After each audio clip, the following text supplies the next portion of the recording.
Okay, hello everybody. So this is going to be something different than what normally happens on the channel. It's going to be a start of a bigger project, and it's going to be always developed live. So I'm going to be coding, and then I'm going to chat with you guys from time to time. And the point is going to be to build an application that you can use to draw different things. I often draw my thumbnails using a different kind of software, like I use Photoshop, I use PowerPoint, I use Paint sometimes, a bunch of different software, because each of them have different things that they do really good.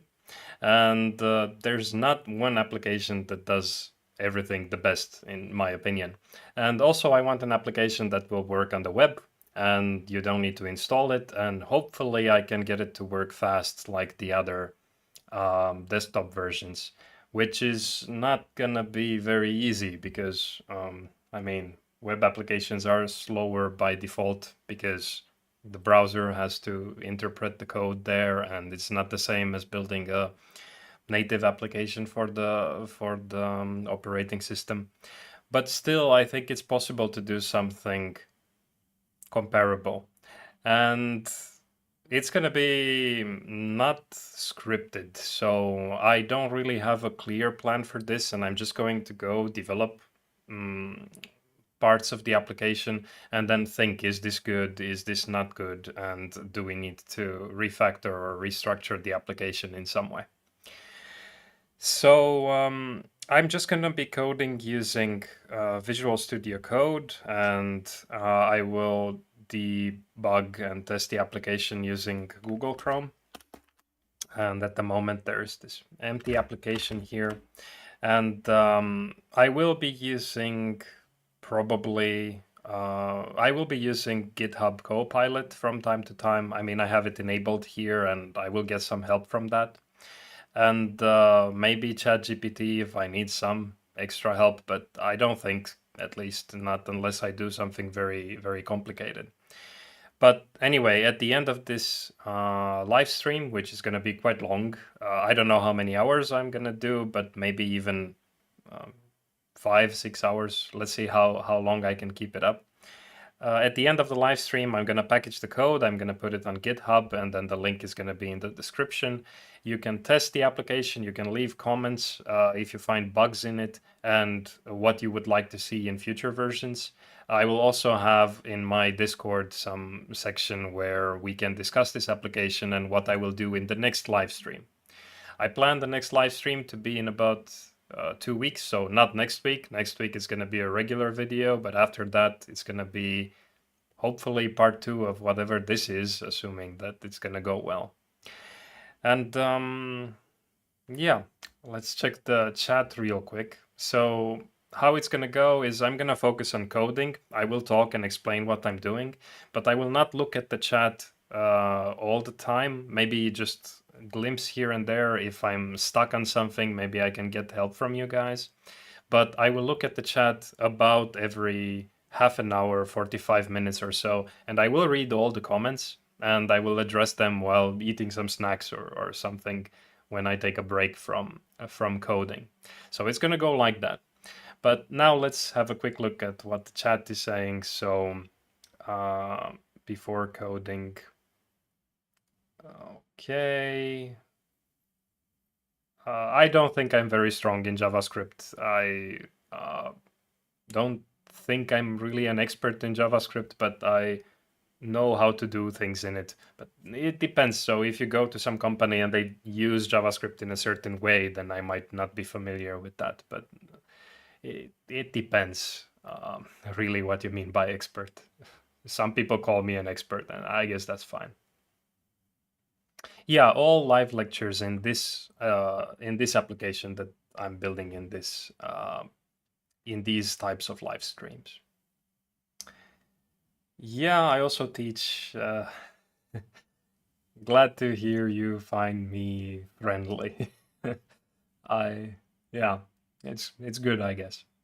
I mean, on YouTube, of course, I do only things like mostly as a hobby, so I'm doing it in the best mood that I can possibly be in. And of course, I'm going to be friendly then. Mm. I don't know what my students here at work would say about how friendly I am, but I guess it depends. Yeah. Okay. Wow. Rajesh is using videos to upskill the interns. That's great. I hope they are helpful. Own drawing app.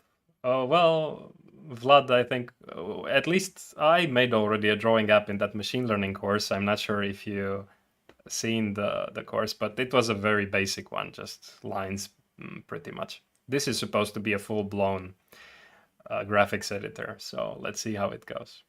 Hi, Tashin from Bangladesh. I don't know how to give a flying kiss. Maybe this heart does something. I'm not sure what these things do here.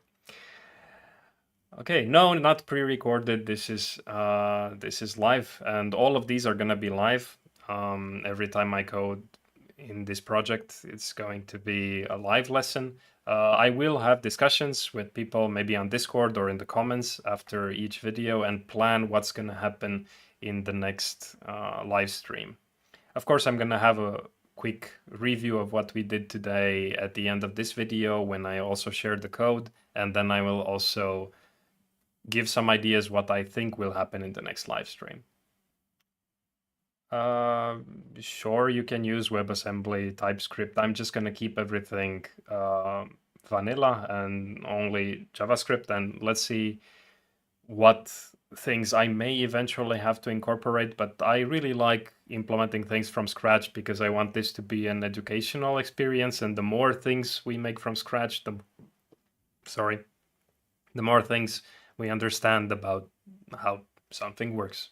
So it's not per se that I don't want to use anything else. It's just that I think it's a better educational experience to see all the code explained in some way. Yeah, VS Code is made using WebTech. I hope to make it as fast as possible. That's why I'm scared of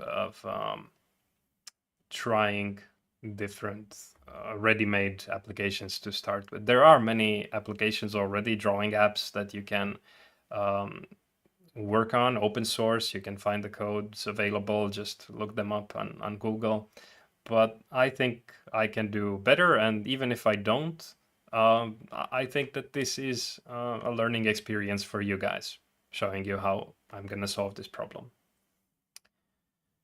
A driving simulation. At some point, I do plan to do something in phase 4 there, teaching you about how to actually use machine learning algorithms to make the neural network, not that kind of manual manipulation we did in phase 3. But I want that to be somehow special, and I will want to have a fresh mind for it and time to plan it, and I'm not going to work on it anytime soon. Eventually, it's going to come.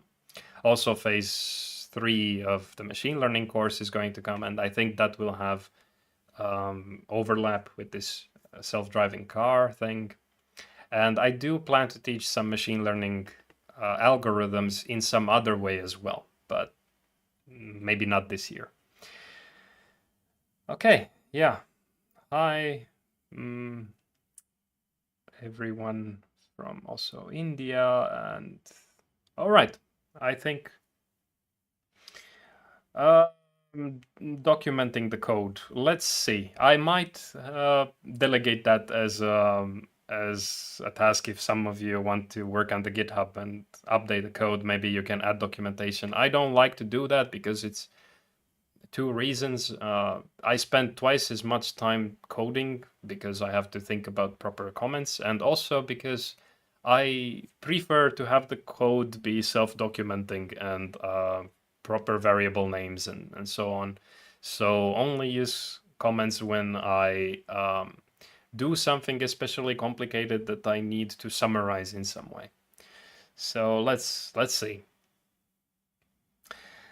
Okay, yeah, maybe someday I'll teach how to make libraries, but I'm just interested in teaching you how things work, so I like to keep things as basic as possible and no need to install different components that may become out of date and so on.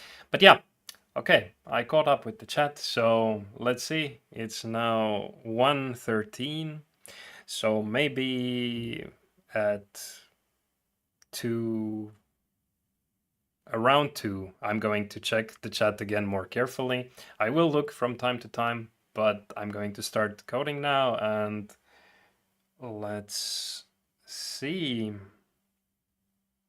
Yeah, moderators for the chat. Sometimes people offer to do that for me, and I could have thought about it, but now I'm on holiday, and this is like the only coding thing I've done in the last month or so. So I'm gonna. I didn't plan this like a very how to say.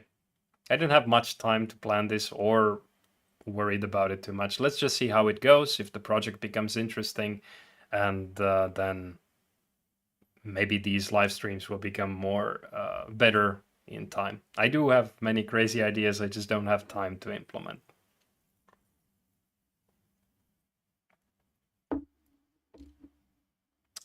You mean that documentation for the to have the types there. Sure, let's see. But anyway, let's begin, see how it goes, and eventually I'm sure this application is going to be refactored many ways because I don't have a clear idea where I'm going with this. And this is typical. I mean, the waterfall model where you used to plan everything from the beginning until the end and then execute is flawed in many ways. You don't really notice what you want to build until you start building it. So this is going to go a lot back and forth, and it's going to depend on what we really know about these types of applications and what we discover we know about them as we are building it. So yeah, okay, I think it's time to start doing something here. And I'm just going to start the basic application. So basic web page, this index HTML, and to have more space, I'm going to, okay, like that, collapse that part of VS Code so I don't show all the files at all times. And basic.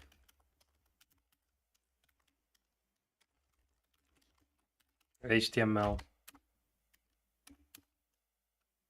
Okay, Copilot wants to help me with some code.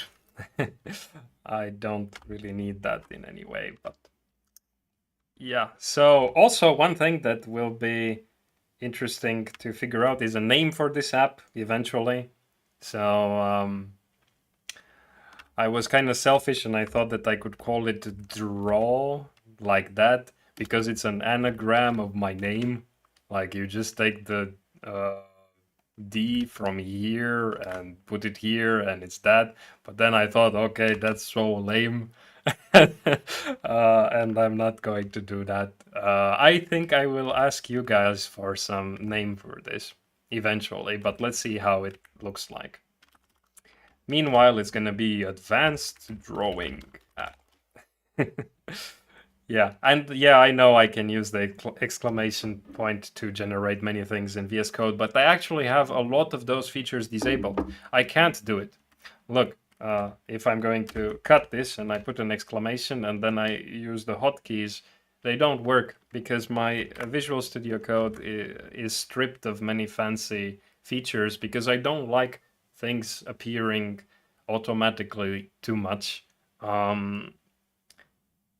Because it's disturbing during the teaching process. Of course, I like it when I code normally, but when I make tutorials, I like to be as clear as possible, have the font as large as possible, and somehow easy for everyone to follow. So too many things or pop-up windows blocking other pieces of code, I just don't like it. And Copilot is here because I probably need some help, and it's going to be faster getting it from it than going to some website and finding solutions. So yeah.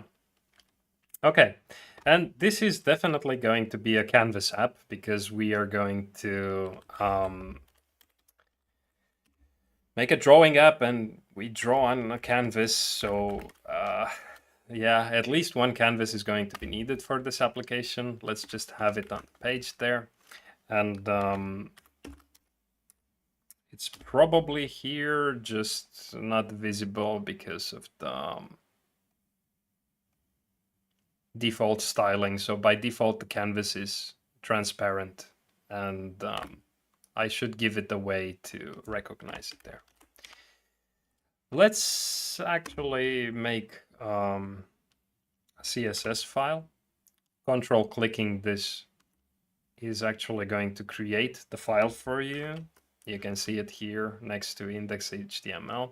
And let's see if I'm gonna need, probably I'm gonna need eventually more than one CSS file, but for now, let's just keep it here and define a style for this canvas element. And at the moment, I'm just going to define something for all the canvases, and if I will need multiple, then at some point I'm going to do something about that, change this to select a specific item by ID or a class or whatever. But yeah, I think, yeah, I need just something like that. Okay, so now the canvas is here, visible somewhere, and this is going to be where we are going to do the drawing.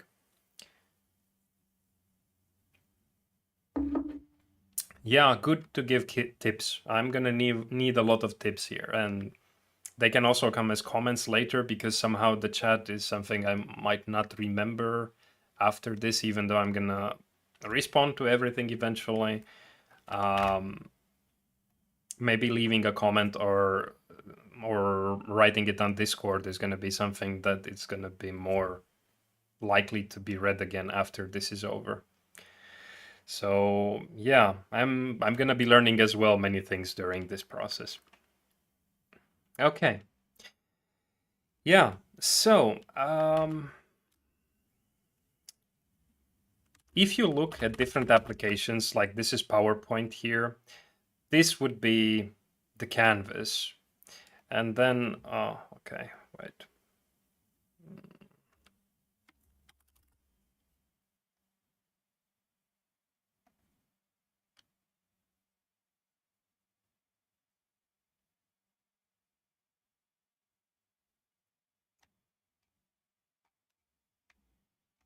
Guess the notifications are not there, but yeah, not sure how to disable those notifications. Well, maybe they don't come. I actually use my phone very rarely, so I'm not worried about it too much. Okay. Yeah. So if you think about PowerPoint, then this would be the canvas where you're drawing things. But then there's also applications like Photoshop, and then this would be the canvas. And I was thinking on the way to the office now that these are actually different types of applications. Like in Photoshop, of course, Photoshop is supposed to be this raster editing software, and it is. You're building pixels here. But one thing that happens, and it's very distinct, is that when you're drawing outside of this canvas, nothing is outside of this canvas. So the canvas is actually this part here. And a difference in PowerPoint is that, like if I'm going to draw a similar shape here, I can actually go out of the canvas. And this is a behavior that I really like an application to have. It depends very much about what kind of application, but I often, like if I'm going to have a thumbnail where maybe my picture is going to be here on the left, and then I'm going to have that kind of zigzaggy thing, and then separate what is on the right side of the image, then I would probably make that zigzag line something like like this so that it starts and ends off screen. Otherwise, if it starts here, it's going to have some kind of rounded corners or some weird weird properties around the end, like you see that it starts there. So I somehow like the canvas to not be just this white region on the screen, but everything here is a canvas, is something that you can draw on, but only the part on the screen is what would be rendered, what would be exported as a kind of an image. So these are few differences in how these two applications function, and I prefer this kind of approach. So actually what I would like to do in my code is make this canvas stretch the full screen, but then have a region in the middle where I'm going to be drawing on, and that will be exported eventually as some kind of an image. I hope that that makes sense. Also, other applications have the same functionality, like in PowerPoint. Flash, for example, had it, and I think it still has this animate from Adobe nowadays, because there you often animated things by making them off screen and then bringing them on the stage and then exiting and so on. So yeah, anyway, let's just make this canvas stretch the full screen and have a kind of a drawing region there that we could maybe, like here in PowerPoint,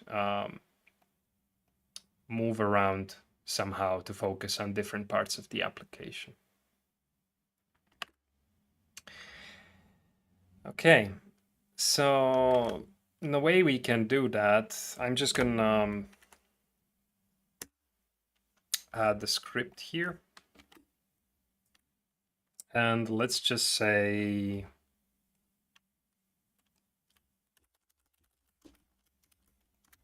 to this my canvas width. Yeah. Setting it to the size of the window, basically. And this is going to not to work.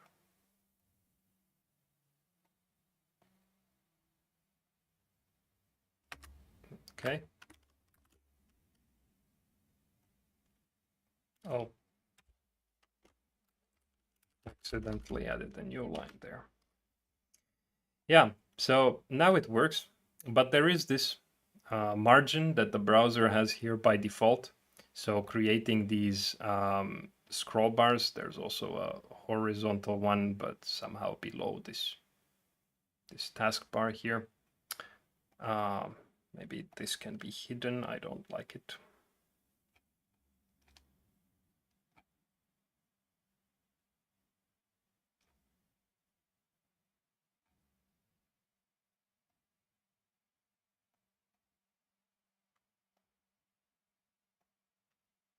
Okay, now the bottom one is also visible.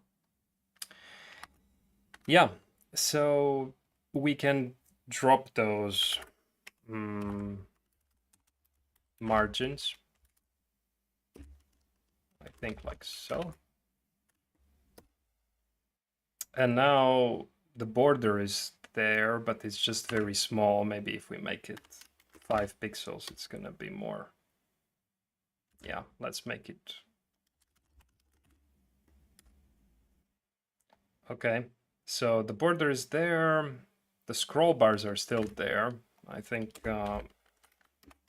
this hides the scroll bars, but the border actually adds to the canvas itself. So the extra border is somehow pushing it there. I think the outline would be working in a different way. It goes around it, so now it doesn't show at all. But if you would make these something like that, then the outline is visible there. But anyway, I think that now we just remove these tiles for the canvas because we know the canvas exists there and it's stretching the full screen. Okay, and maybe we try to draw that kind of region where we are going to do the actual drawing. So how are we going to call this? I think I'm going to call this part here the stage.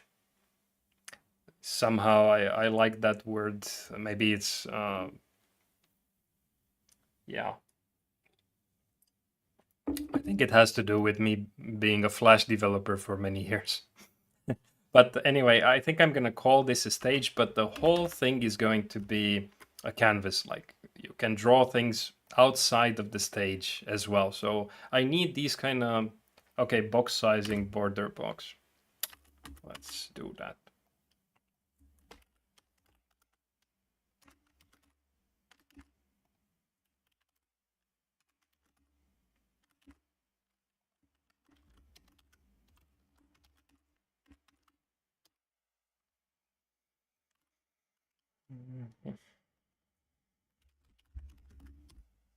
Yeah, it didn't make any difference to that one, but I know it's common practice to have it there. Let's keep it. I'm not gonna need that. I'm going to just make my canvas. I want to display this grade region somehow. So the canvas is going to have gray background. Mm-hmm.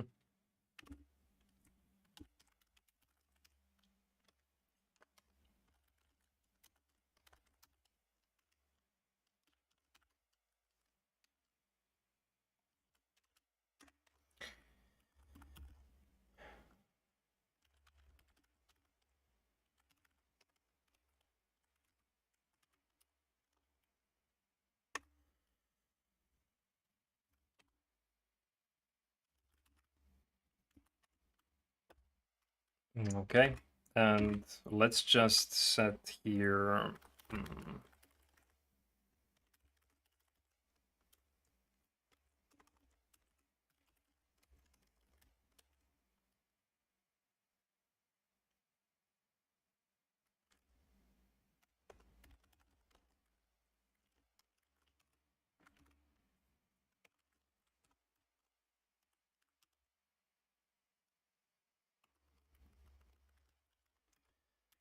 Define some properties for this stage, and these will eventually be objects and something. So I will refactor this, but I just want it to look like what I want and then think where the event handlers need to go and so on.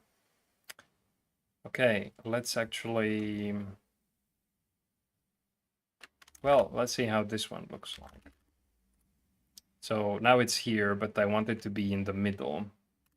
So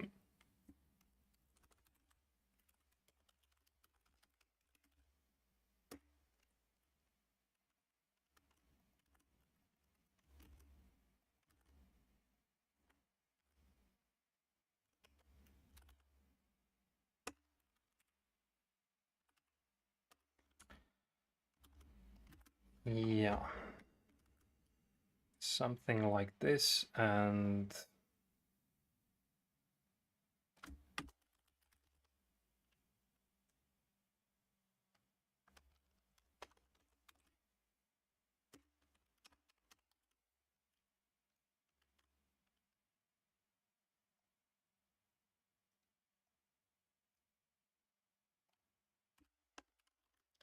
now, so the canvas properties are like this: the width, the height, and the center. And the stage, I want to draw it relative to this canvas center point.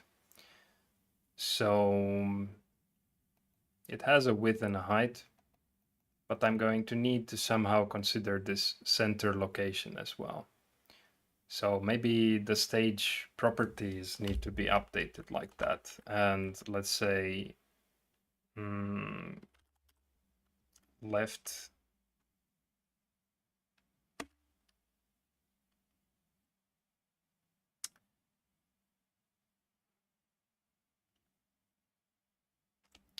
I want these stage properties to be somehow, yeah, this will need to be an object. So the width divided by 2. I can't access the width before I define this. So yeah.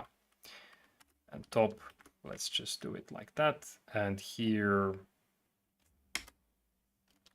this is going to be stage properties left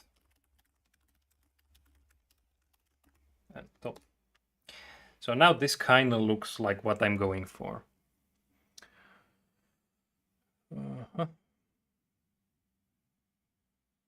Yeah, like a viewport. I don't know what you mean by viewport, but that's also used. So that word is also used.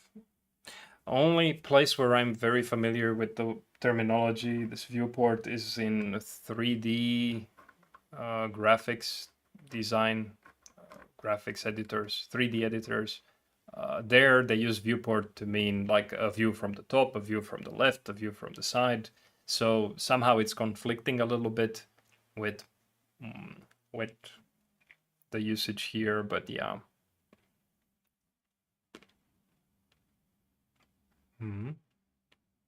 I don't know what the car tracker is.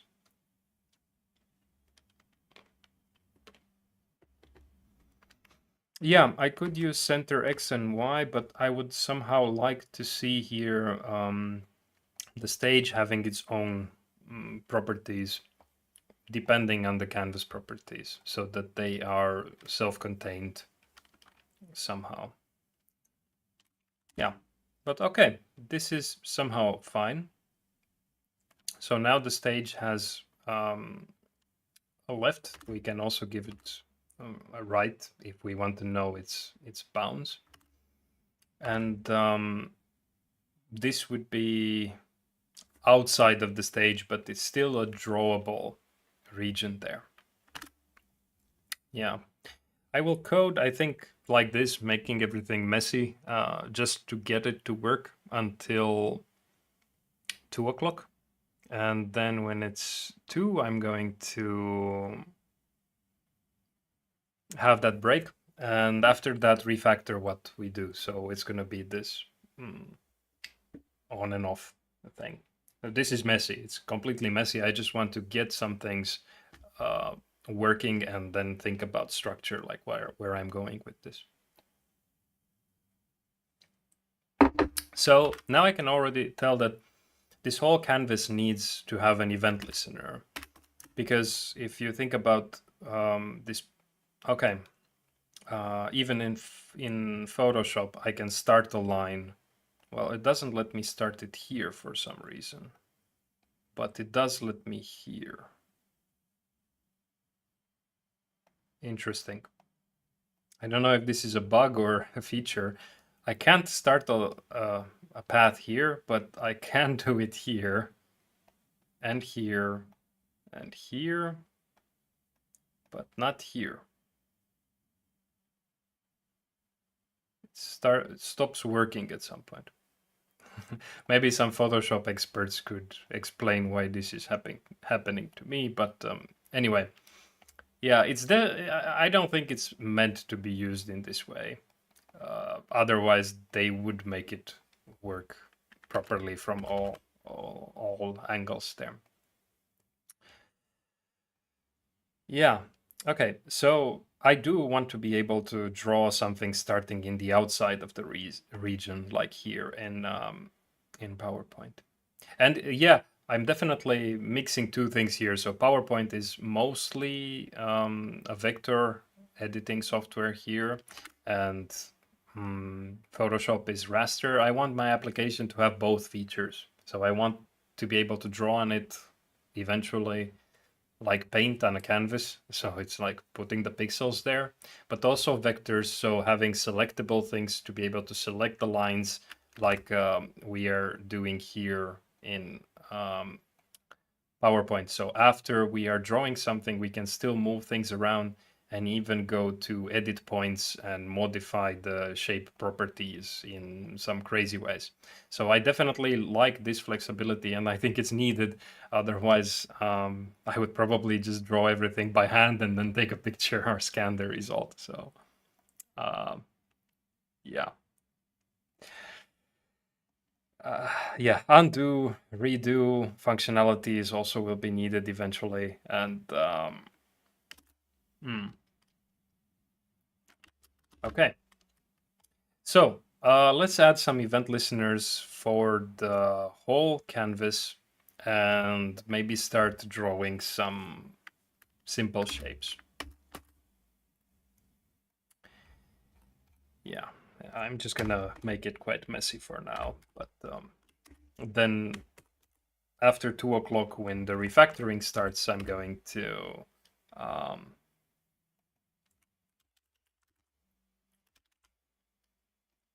clean up this and make multiple objects. I'm gonna restructure this in a nice way after that.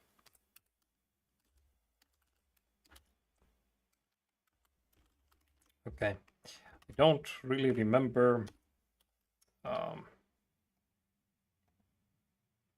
how to get the X and Y here. I think it's this offset X and offset Y. There are many of them, page X and page Y. Here they are the same, but that's because the canvas is made to stretch the full screen. Like if the canvas would be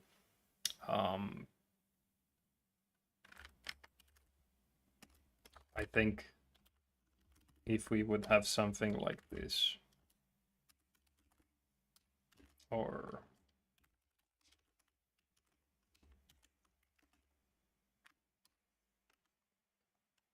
no, no, not that. Here.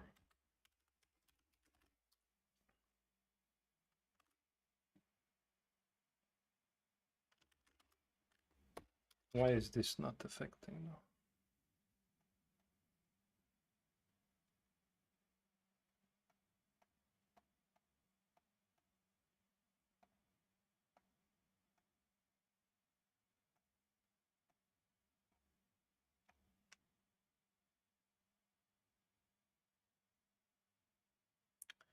Yeah, now these values are different, but I really don't understand why this margin is so. Oh, maybe the scroll bars or. No, it's because I'm setting the margin which has the 4 components, but I'm just using the one on the left. So yeah, it's fine. Yeah, padding inside body, that also would have worked. But anyway, the point is, I think that offset X and Y are the things that I want to use from here to get as the location. So let's just say mouse is not client, but or maybe client would also work because the canvas stretches absolutely everything. Probably all of the things would work. It starts at 0, 0 and it stretches everything. So that start at 0, 0, it's gonna make things work. And I mean, different software have like something on the left. This toolbox here will also have it eventually. I don't know if I want this toolbox to be over the canvas. So should the canvas actually not start at 0, 0, but it starts at whatever this padding is? Some software let you move it over the canvas, so now the canvas starts at 0, 0. These kind of functionalities are something for later to think about. But I think I just want these to overlap the canvas and maybe eventually move them anywhere we want. So I'm gonna consider our canvas stretching above absolutely everything. And yeah, and use the coordinates like that. So this is now the mouse location or position.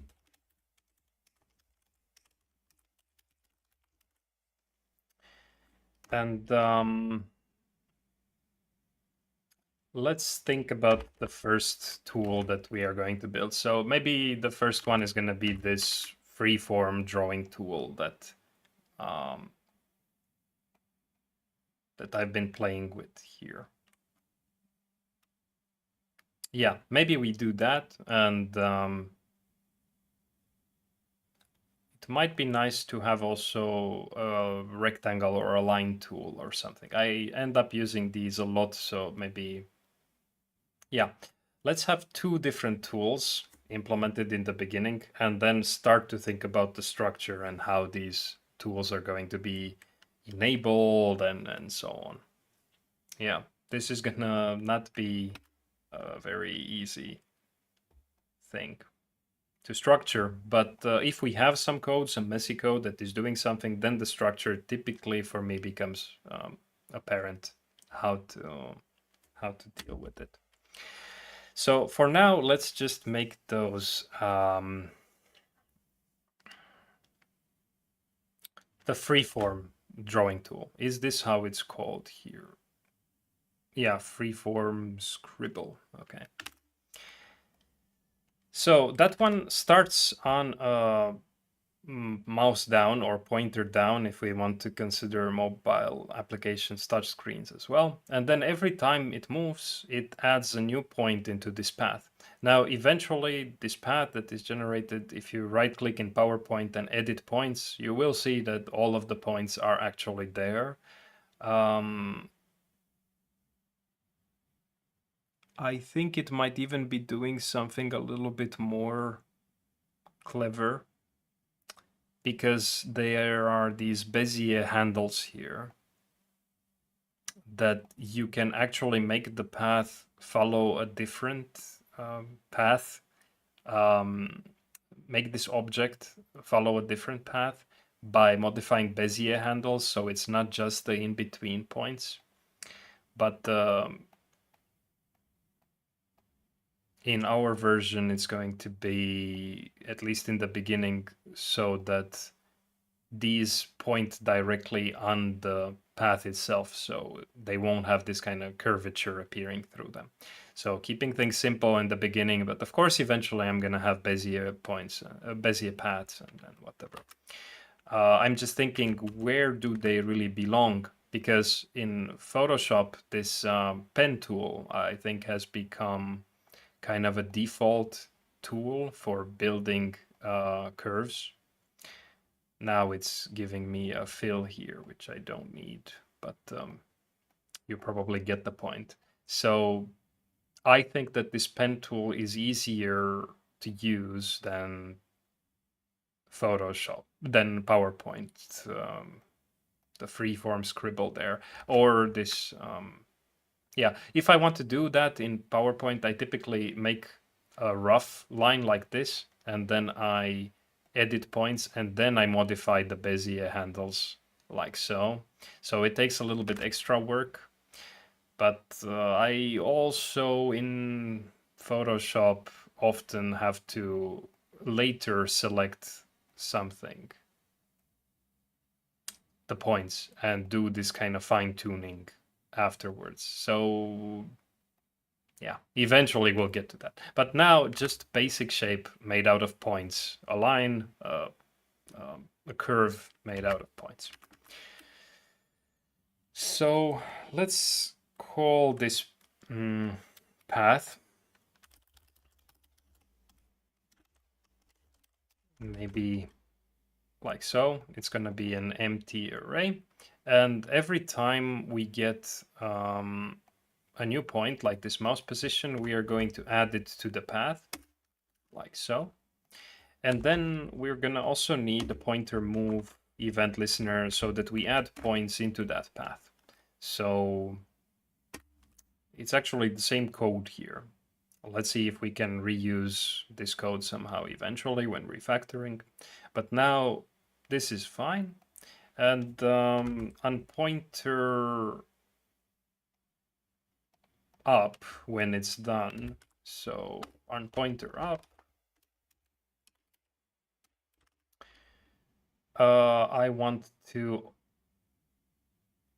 I don't want to add the point to the path anymore because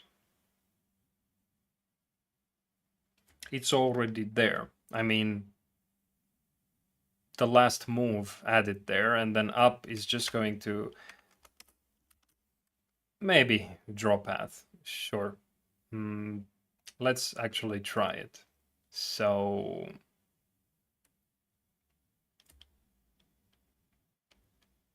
I'm gonna draw it here in code directly. So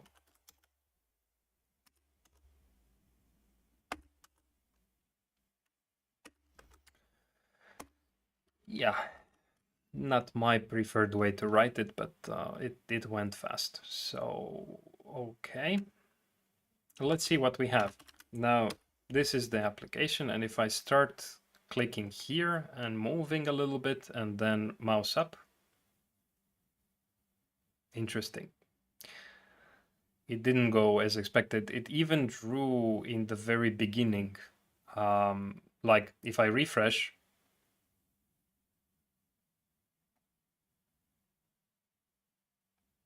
it also added this path here because, I mean, it's always collecting points on mouse move and then an additional point at mouse down. So it basically is now drawing already, even though I didn't click yet on the screen. And now my click doesn't do anything but add the same point twice. And then it just continues to do that until here. And actually, even after that, if I click now again, it's going to continue to make this. So I have to somehow be able to specify that I want to only collect these points after the pointer down event has started. And this is going to be handling these event listeners somehow. We need logic for that. Basically, this pointer move could be made so that we only do it. We only listen for pointer move after the first pointer down has been made. So this is one thing that can be done. Like so. And also pointer up can't really exist unless the pointer down has started. So this is one thing that could be done to avoid this. So now going here and drawing a kind of circle doesn't have that issue anymore. But now there are many other problems happening because these event listeners are actually added again and again and again every time pointer down is done. So the next time I'm going to draw something, well, okay, it did still remember all the points because this event listener has never been removed. It could be removed on pointer up, but we need to specify also the callback function for it to be removed. And now this callback function, it's here written in line and can't really be specified as such. I would need to define this function somehow. So maybe this would be the move callback.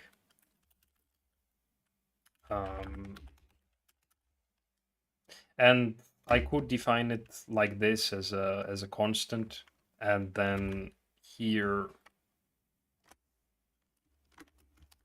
this move callback can be added to the pointer move, and now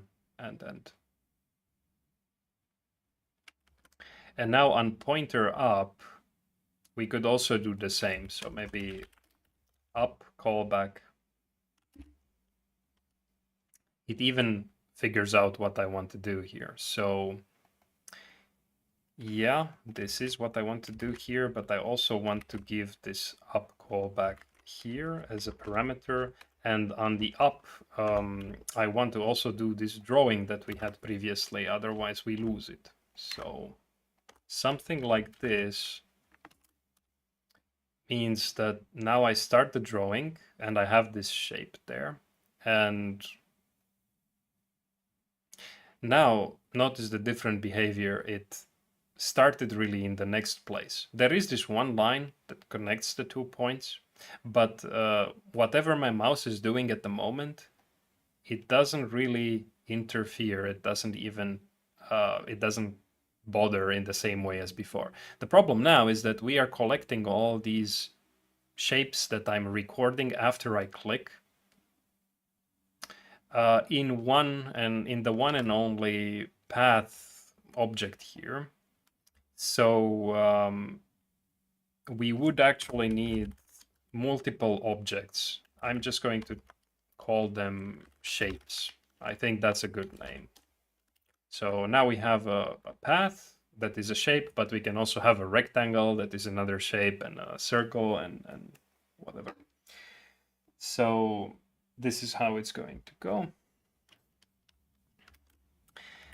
And now these shapes is really something that what we want to collect. So on the mouse up event listener,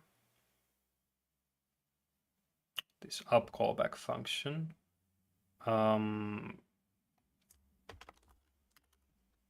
we add the path to the shapes, and then we actually draw all the shapes. We should do that.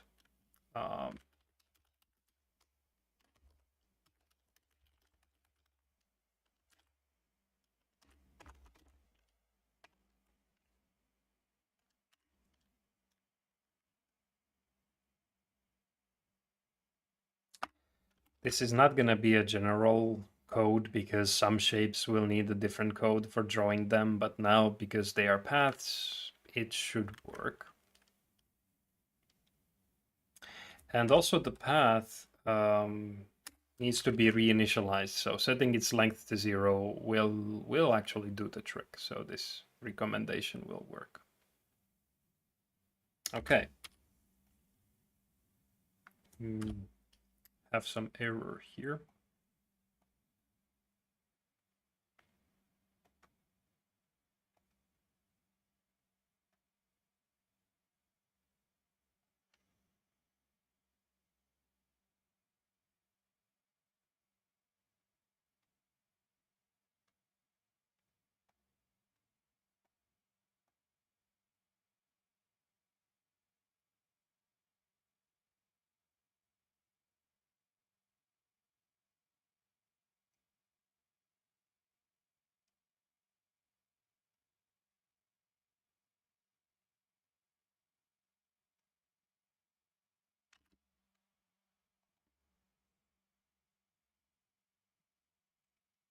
Yeah, we need to see the path when it's being drawn.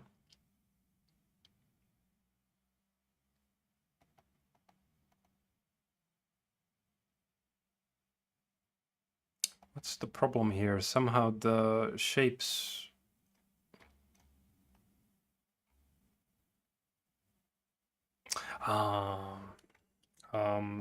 this doesn't work. It's setting the path to 0 is a reference, and it just means that the shape is going to be added an empty path, basically. So this is what I need to do here, I think. Oh, okay. I think there is some close path that I don't need. Okay, so something is here. I can draw these, and yeah, we need to display these shapes all the time.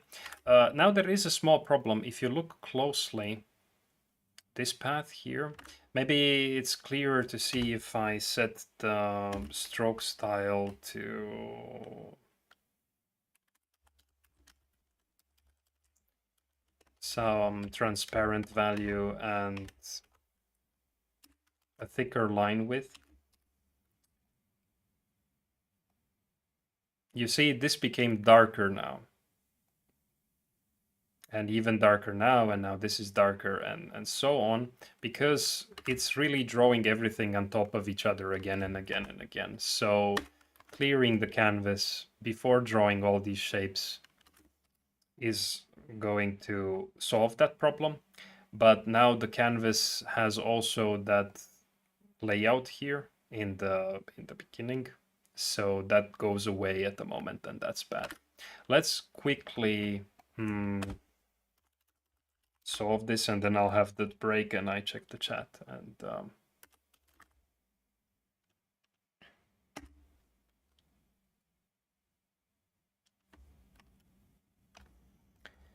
so these things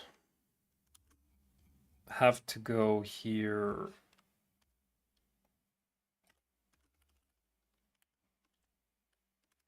Like so. No, what is happening? Oh, okay.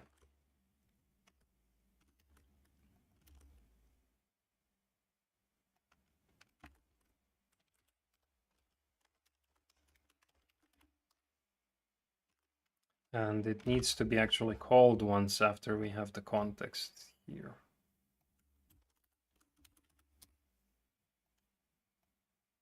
Okay, so now that's not a problem anymore with drawing the things at the same time. But somebody did say we should have these visible at all times. So I think that this drawing can actually go in the mouse move callback. No.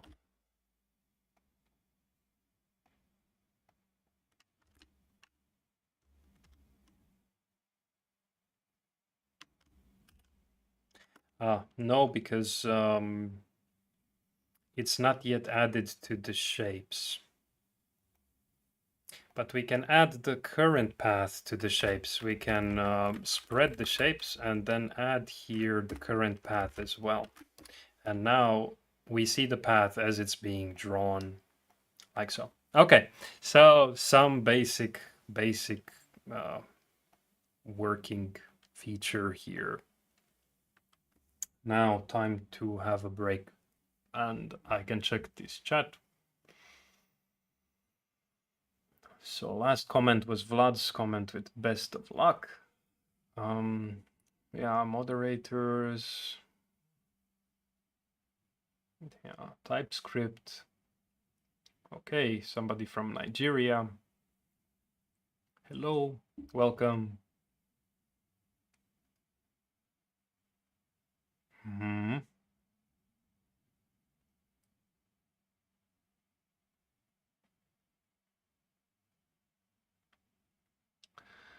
Yeah, Copilot sometimes works, sometimes doesn't work.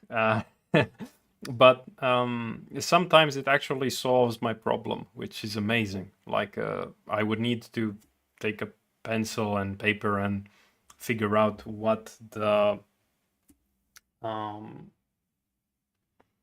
answer to something is, but it's just been trained on already existing pieces of code that have solutions to problems like mine, and it just magically knows what to do. I remember I had a live stream where I think it was the one with the Dragon Ball, and like the one with that blue ball that turned into a Dragon Ball, and it did for me this conversion from RGB to HSL and back, and I just pressed tab twice, and giant piece of code came there, and I would have needed to research how to do that. I didn't know.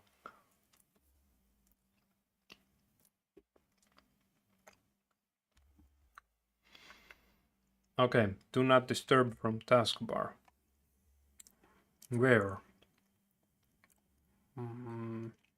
This must be it. Okay.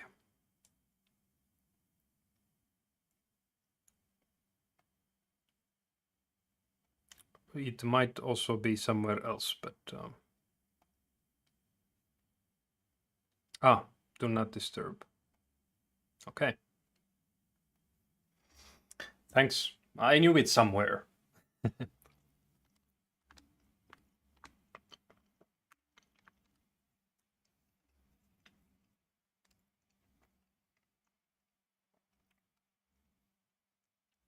Yeah. Anyway. Thanks, Accurate.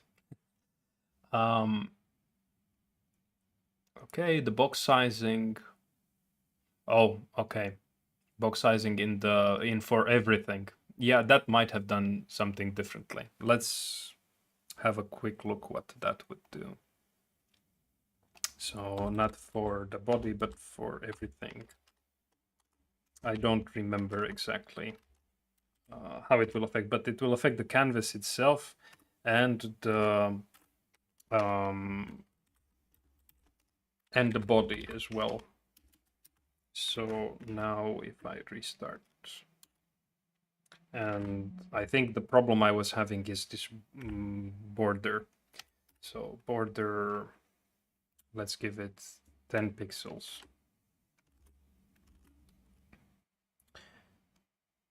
Actually, no, it still looks exactly the same as before. I know there is some way that you could get the border visible there, but we actually don't need it. And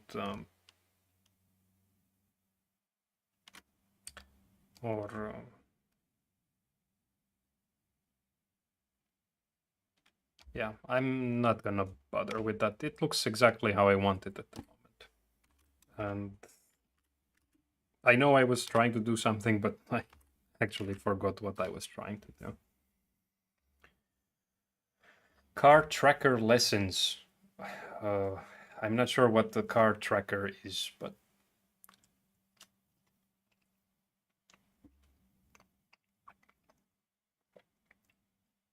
I mean, I have those self-driving car lessons, and I think if you want to start, then you can start from the phase 1 and then phase 2 and then phase 3.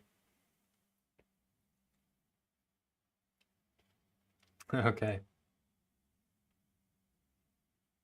What time is for me? Yeah, it's 2:05.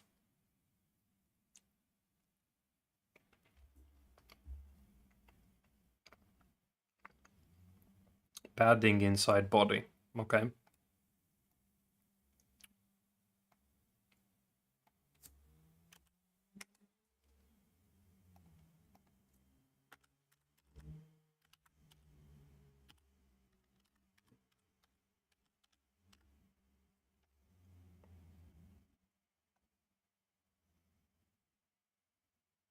Mhm.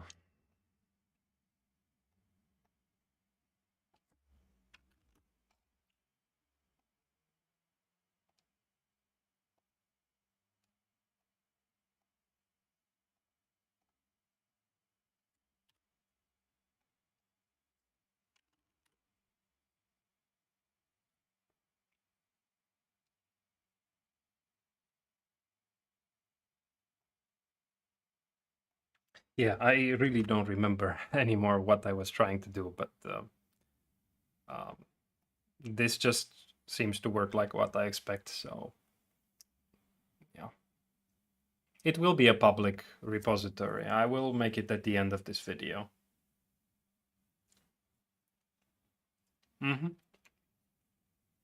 Yeah, you can do that. So I do plan to code everything live here, but if you do suggestions on the repo, then I'm going to re-implement them live, and I'm going to be citing you. And if you know how Photoshop, for example, starts and it lists their people's names, all the contributors, I'm going to list your name as well. So feel free to do stuff to give me ideas or fix problems, and you can be part of this project in a number of ways.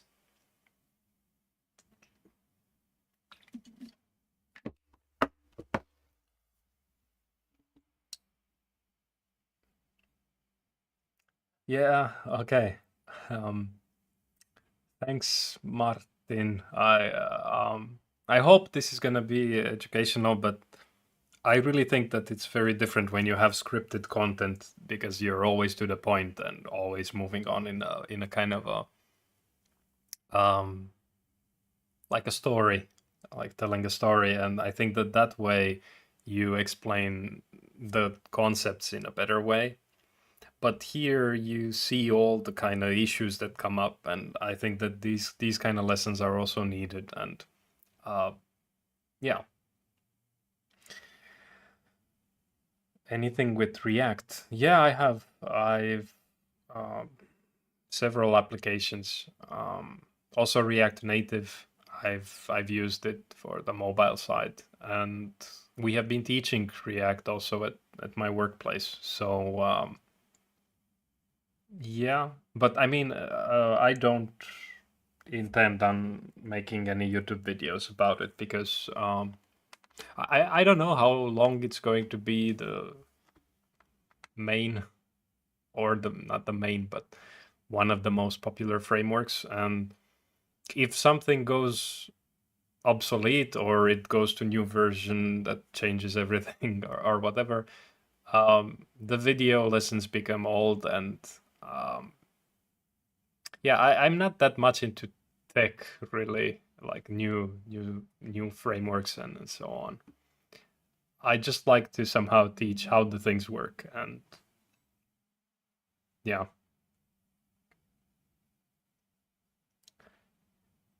Yeah, you can draw just a new shape without drawing everything each time, and that would be more efficient.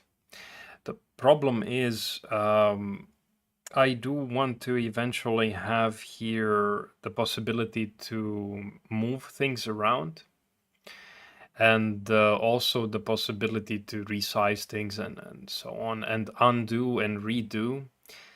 So having this code that redraws everything at once is going to help implement those features.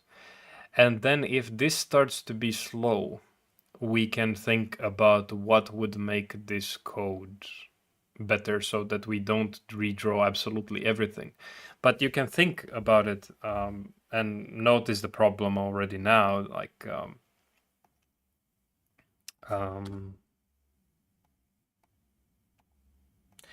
if I have this shape and then I have this shape and now I want to delete this shape. And let's say that I figure out a way to delete it by maybe drawing white over it. It's also going to draw white over this one square here in the middle, or one, I don't know, rhombus or whatever this shape here is in the middle. So, okay, I can't actually zoom in. Oh, wow. Interesting. So I prefer to have this code like at the moment for now. But it's a very good point that it's doing a lot of extra work. It's drawing everything again and again. And the more shapes we are adding here, the more slow the application is going to become because it has to do all those things all the time. And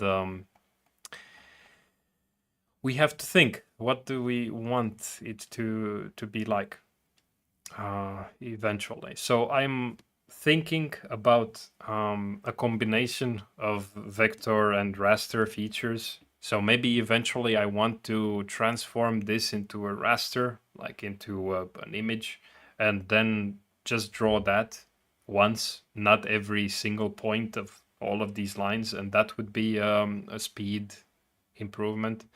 But making things efficient is something that I will tackle only when we have that problem. At the moment, it seems to handle quite many shapes. So I'm not bothered by this, not yet.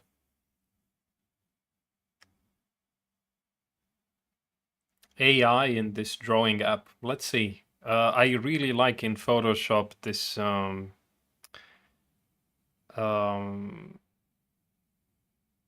this select subject feature. Like I don't know. I have this one picture, me teaching something somewhere.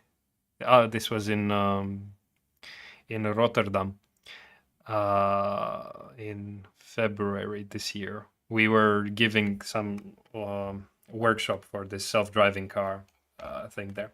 But this select subject, it's like magic. Like it figures out where I am, and now I can mask it, for example. So it's pretty good. And of course, you can refine it later because Photoshop has those features, like where are the layers? They should be somewhere. Oh, okay. Yeah, so I can still paint here in this region now. And like if I want to make things reappear from the background or somehow fine tune this. So masking, background removal,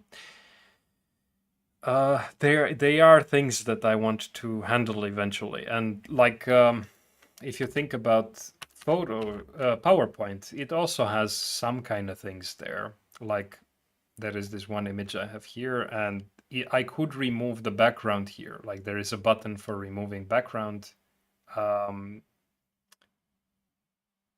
This is not necessarily AI, I think. And I can mark areas that I want to keep somehow, like maybe my hair should come back here or whatever. But maybe starting with something like this, and then the problem with the big ones, like the big features, like this crazy one that just you press once and it knows what to do like magic, is that it's really hard to implement, and not because of the AI code itself, but because of the data that was used to train it, what is a background and what is not, and what is a subject and what is not. So I can't do that.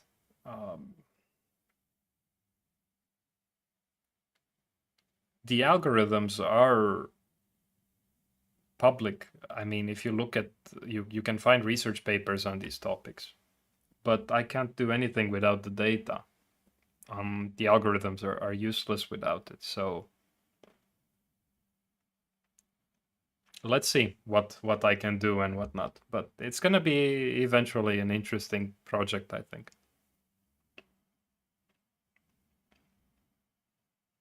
Okay. In Egypt too, really? Wow. Well, I am in Finland, so um, yeah.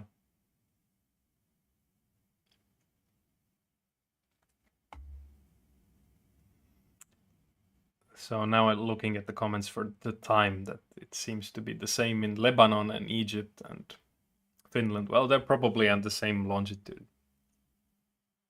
I'm surprised about Egypt, though.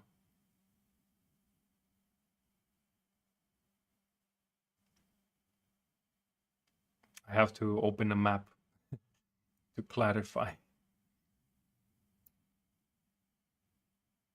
Okay. Unknown has made similar application. I have made, yeah, I have to somehow confess that I have made an application like this a long time ago. It was long ago. It was in 2009, 10, 2009, 10, something like that. I coded an application like this. I mean, you were able to draw different shapes and you were able to move them around and do some kind of nice things there. But it was in Flash, ActionScript 3, and I forgot how I did it. so it's kind of I mean, it's 15 years ago. So yeah, I mean, of course, I'm quite confident that I can do something. I don't know if the code that I'm going to do now is going to be the best, but maybe with refactoring and with you guys, with your help, it can become something really nice. Also, I really have to stress that I will focus very much on the features that I like. Like some things are really nice in PowerPoint, for example, and I use it a lot because of that. Like maybe what can I maybe like if you consider these kind of shapes like this and you want to do a kind of operation, like a Boolean operation between these, you have this possibility here to combine, to intersect, or to subtract one from the other. I use these very often, or the union. So this creates a new shape like this. Eventually, I want to have something like this also inside of our application, and I don't know exactly how I would do that in Photoshop, or maybe I would just use it on a different layer, which is something that PowerPoint doesn't even have, layers. So I want to implement layers, and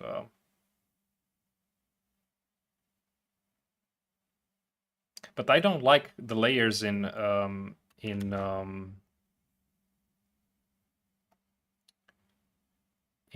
Photoshop very much. I think that there is this tendency that too many layers appear. Like now I have the layer selected, so the new things get drawn there, but if you don't select anything and you make a new shape, you might think it goes to the same layer, but it actually doesn't. So too many layers appear here and some things become confusing maybe. Like what is in front and what is in the back. Yeah. Where I am in Finland, I'm in Joensuu. Where are you from?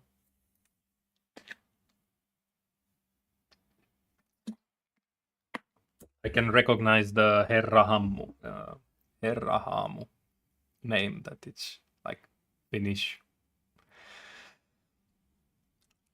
word.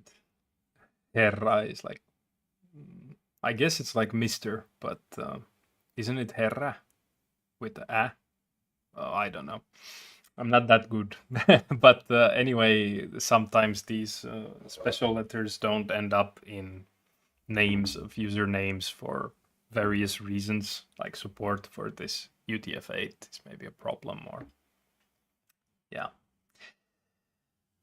Okay. Oh, okay. Well, I've been to Jyväskylä several times, but I think this Keuru is a very small place or something that many people haven't heard of. Okay, nice. Yeah. Oh, okay. In Japan, it's quite late. Yeah, maybe 8 o'clock is something that I will go to. I will end here, but 8 is very far away. So it's now 2:21, and maybe in 4 minutes I start coding again. So yeah, what I'm gonna do next, I'm gonna refactor what the hell I have done here. It's a mess. It's a complete mess, and maybe I do the drawing of the rectangle before, so I have even a more complete mess, and implement a way to select the rectangle from this, so that I have a little bit more to refactor, because now I have a feeling that if I refactor now and I do the rectangle drawing and then I go back, I will have to go back to refactoring because I didn't think about something. So yeah. Well, yeah, you can always check the recording of the stream. It's going to be on the channel in that live section. So I don't think it appears as a regular video, but it will be there. I don't remove it from the channel.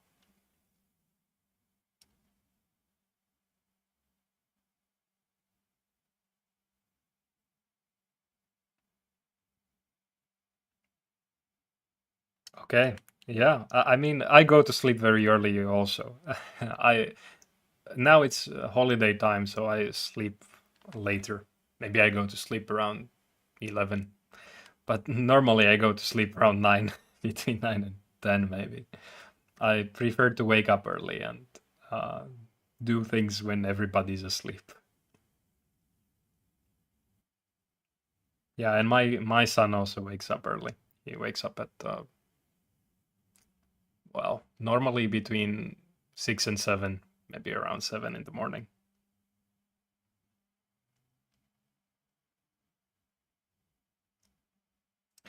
Okay, yeah. Well, anyway, Jyväskylä and Joensuu are quite nearby, so we are basically neighbors. Mm.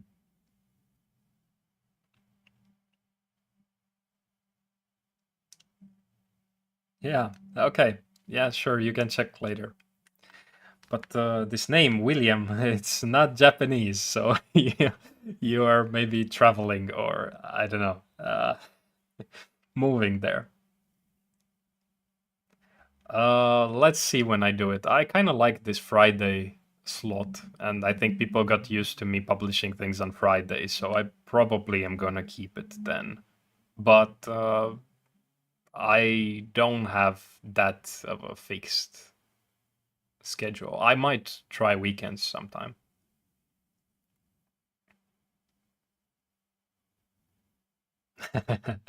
Okay.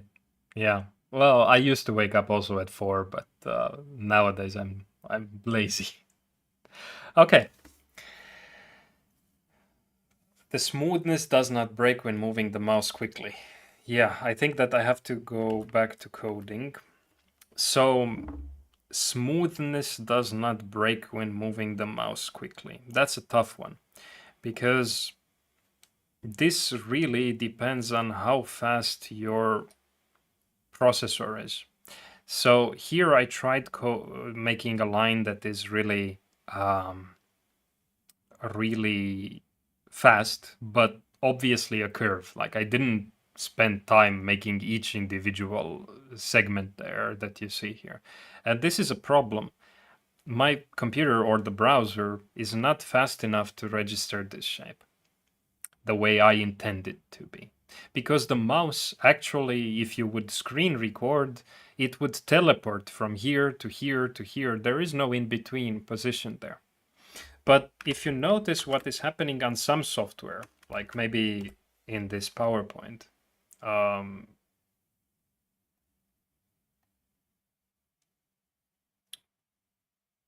let's try maybe this one.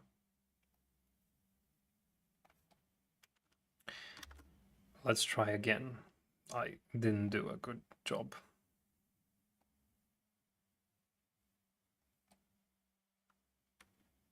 Okay. Here it is some kind of a sharp point, but look what happened here. It's a smooth point. And the reason are these Bezier handles that were added automatically in the drawing process. So the way this drawing happens here in PowerPoint, it's not perfect, but it tries to make this shape curvy, even though it still has um, 1, 2, 3, 4 points really. I suspect that it actually had one more point here and one more point here, but then it did some kind of processing and it tried to do something like this maybe, which would have been even better. But basically, I believe that this problem of sparse points is going to be there no matter if you're building a web application or if you're building a native application, because you can always move the mouse too fast. And then some clever processing has to happen afterwards to get it to work as you expect it to be. And we will get to those kind of features as well, I think, eventually. But I really have to say that I don't know how other applications are solving these problems because many of these tricks are not documented. They are proprietary software, and you could look at free applications like maybe GIMP. I think it's even open source. I haven't used it in a long time, and see how they do it if they have a feature like this. But many things in these applications are hidden and their functionality is not really clear how they made it work. You just notice as a user that it looks really good. And let's see what Photoshop does when doing this. I try again. Actually, you can see here, it doesn't do anything. It's a straight line and a straight line and a straight line. So if you want like the math terminology, it interpolates between each point there. But PowerPoint did do something smarter. It moved those Bezier handles when generating that shape. Uh, so I would say something we worry about much later, because now, I mean, even Photoshop seems to have the issue. Yeah. Anyway, a little bit detour here, but really, what we are going to do today is just have a kind of structure, and then eventually I would like to focus on individual features that make this kind of application and how to make those better. So maybe I will have one lesson where we just implement, I don't know, this pen tool because it's something that people really like, and it is very useful at making nice curves appearing there. So then future live streams are going to be more feature oriented instead of this first one that is a complete mess, because I don't really know exactly what the structure of this is going to be, and I'm trying to figure it out as I'm building a kind of a quick prototype. Okay, yeah. So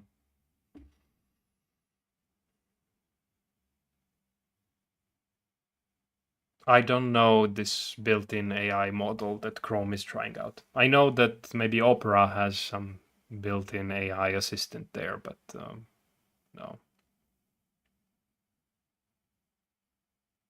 Hmm. Oh, Ireland. Okay. Oh, wow. That's impressive. I guess you speak Japanese by now.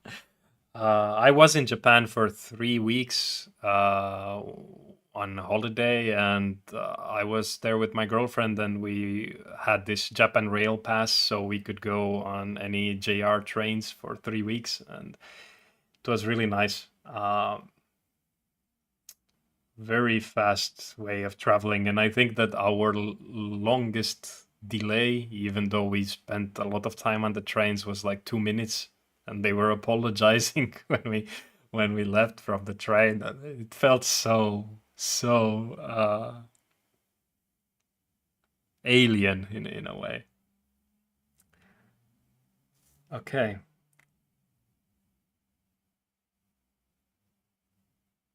I don't think I will do anything with WebAssembly. I don't know that much about it. I have used it a little bit, and it's kind of tech oriented. I like to teach more about how algorithms work and how problem solving happens. And WebAssembly is just a way of doing things. And yeah.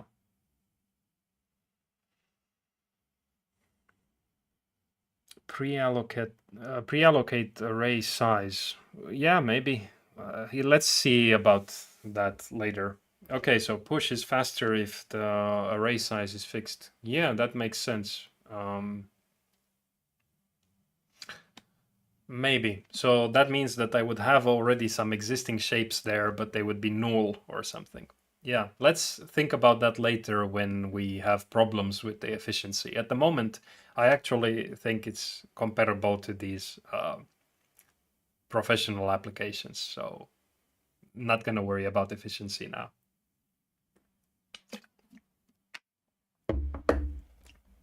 Okay. Yeah. Oh, you're not allowed. Yeah, I think in Europe as well, we also had this Interrail at some point, and we couldn't get ticket for our own country. So I guess it's a thing encouraging tourism. Okay.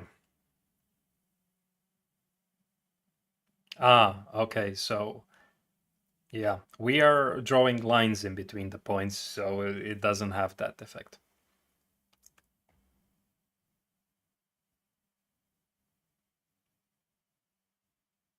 Yeah, well, now I'm doing that. So, okay. Back to coding. So, let's see. Now it's 2:33. I'm gonna code until probably 15 past 3, maybe even 3:30. Let's see. Coding until 3:30. I will spy a little bit on the chat from time to time, but mostly I focus on implementing also this rectangle drawing, and then restructuring the code. So yeah, let's see how that would go. So I'm just gonna mush everything, make everything very spaghetti, and do a way to select the tool. So now we have this freeform drawing tool, or this path drawing tool. I'm not sure how to call it. Maybe path tool. And then I also want the rectangle tool. So let's just add here select.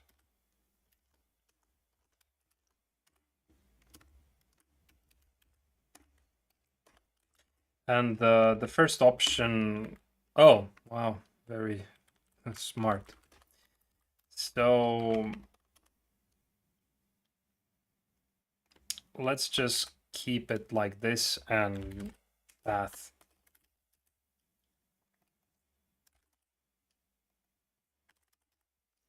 And the ID tool. And let's have the path selected. I think it anyway selects it by default. And we don't see it anywhere. I think it's moved here in the bottom left corner. So I have to style it somehow, maybe.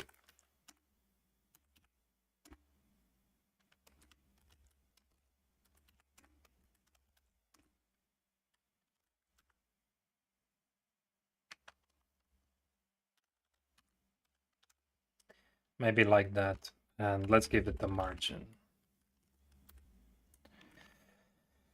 Like so. So this will be the tool that we have. I'm going to tools or toolbox. I prefer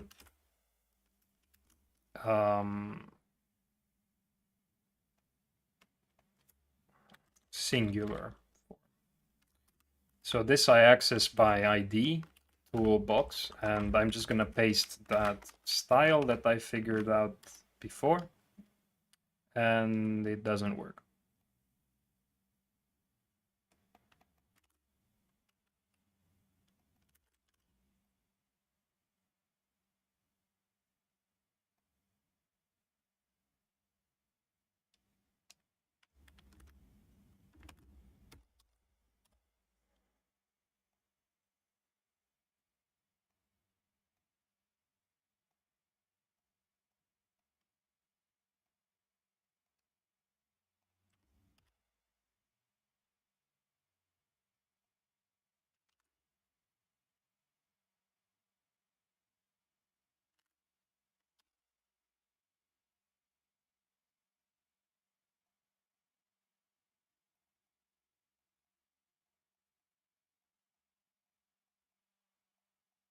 Ah, okay, interesting. I think I need the left also. I think depending on where this and how big this thing is, it might have jumped at the bottom or at the right. Some crazy stuff there.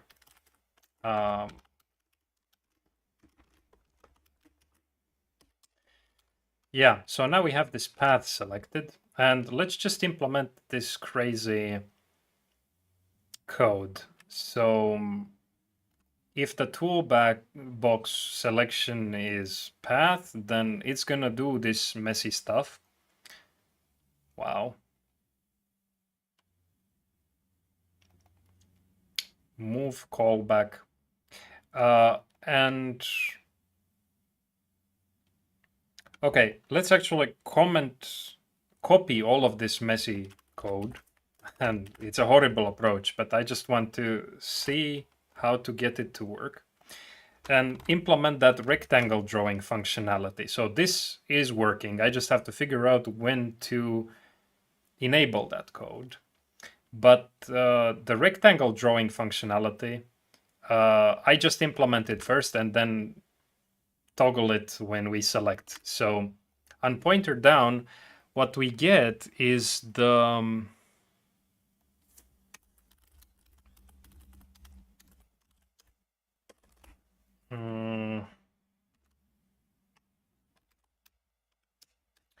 what we get is the let's say top left of the rectangle. How does the rectangle tool even work in other applications like here?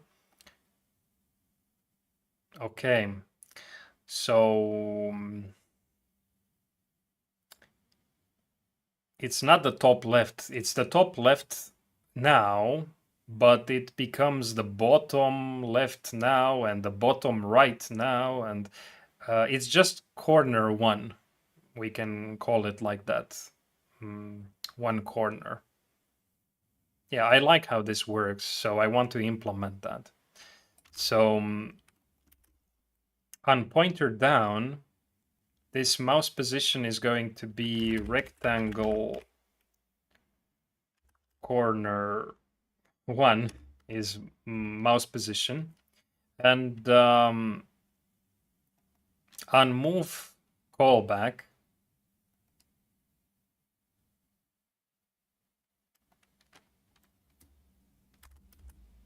rectangle corner 2 is mouse position. And then drawing the rectangle shapes, this code is not going to work properly. I have to get from the shapes corner 1 the mouse position. I mean the position here and here. I need to get the X and the Y and figure out the minimum. So if you think about drawing the rectangle here, now this location here, it's the minimum X and the minimum Y, but now it's the maximum X and the maximum Y. But I will need to draw this rectangle starting at where the crosshair is on the top left here. So I always need the minimum X and minimum Y. So the drawing for the rectangle shapes is actually different. It's incompatible with this one. I would need to know if the shape we are working with is a rectangle or a path. Let's just work with rectangles for now. And I'm going to go here and say minimum X. Yeah, this is actually correct. And minimum Y. Okay, yeah, we need the width. It uses the absolute value. That's fine. It doesn't need if statements if we do that.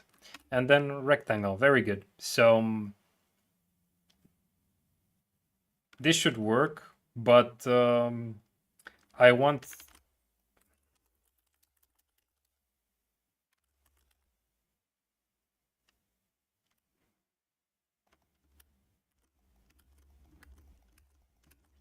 this.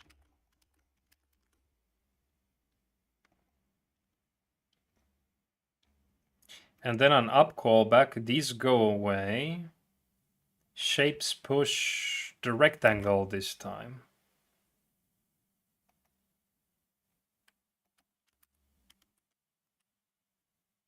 And the rectangle can be a new object this time. So let's just see how this works.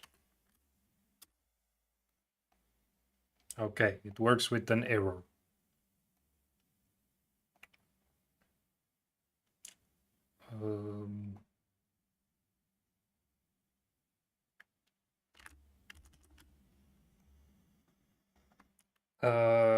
Rectangle.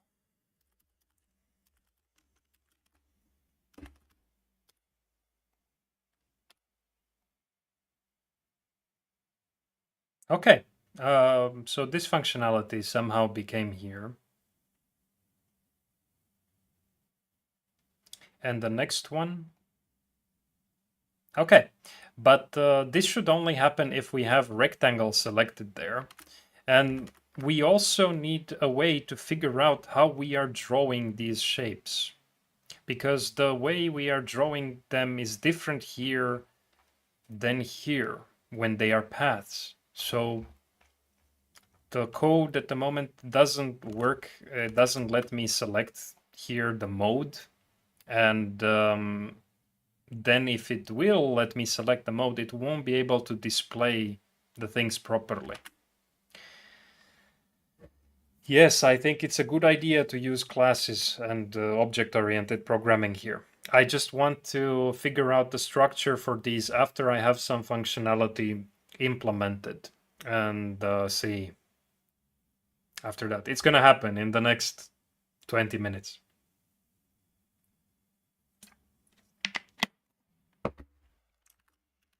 Because now we have code here for drawing these shapes that really should be shape dependent. The shape should know how to draw itself. So it should be a method for that specific shape.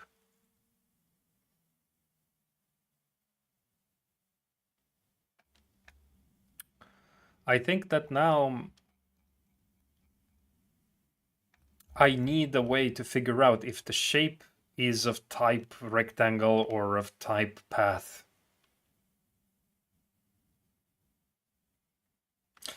Let's also separate this as a function called draw shapes.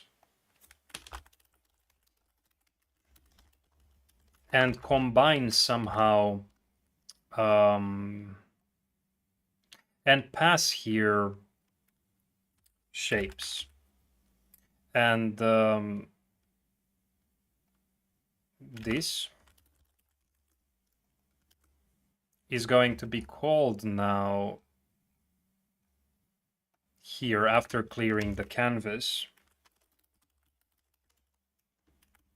with the shapes and rectangle array. So first spreading these and adding the rectangle there at the end. And this draw shapes is going to also be called here inside of this commented code here, but it's going to be with the path shapes and this given path combination.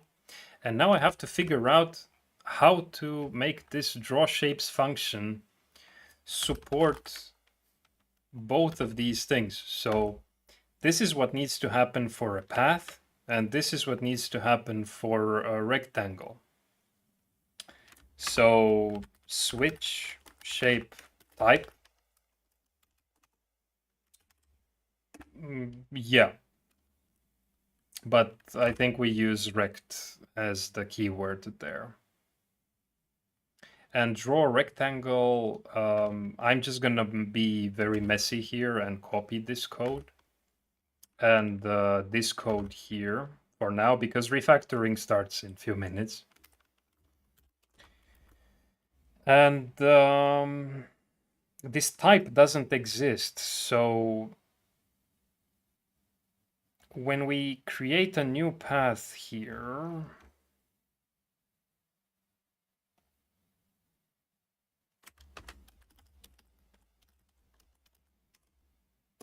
it needs to somehow know that it's a path. It's the crazy. This is what Cabello is talking about there, that I need to think about the structure.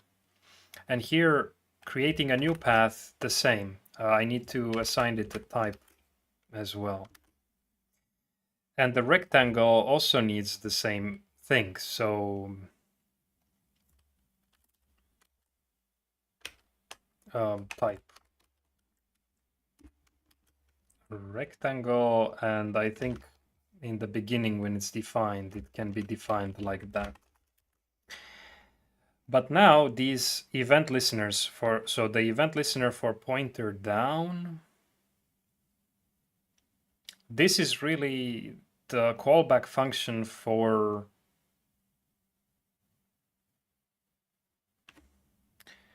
pointer down for path, if that makes sense. So pointer down callback for path.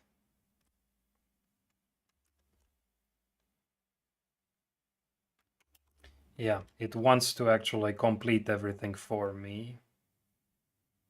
Sorry, this is for rectangle. For rect. And I'm just going to copy everything here in this, because I'm going to need to be able to remove this event listener as well.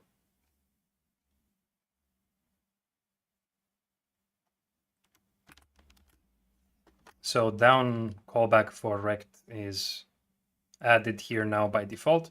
But now let's move it after this code.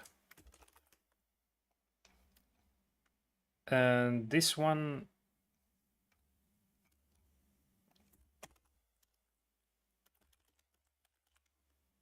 down callback for path, and this is going to be this code from here.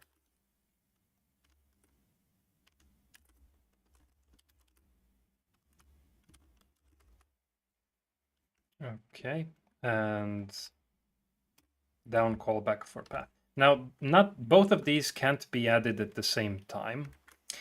So I need to add just the one for path in the beginning, because this rect is going to appear when we switch this selection here. So I don't know what this is, but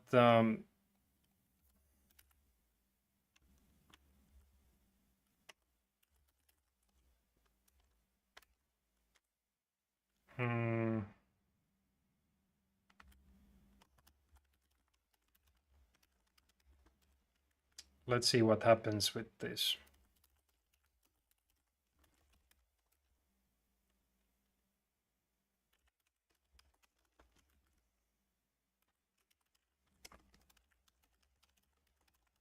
So already some restructuring of the code here, and if this works without errors, we should see the paths appearing again.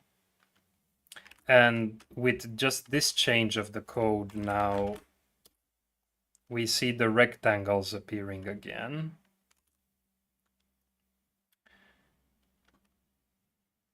So we did good here. But now this changing of the tool from path to rectangle,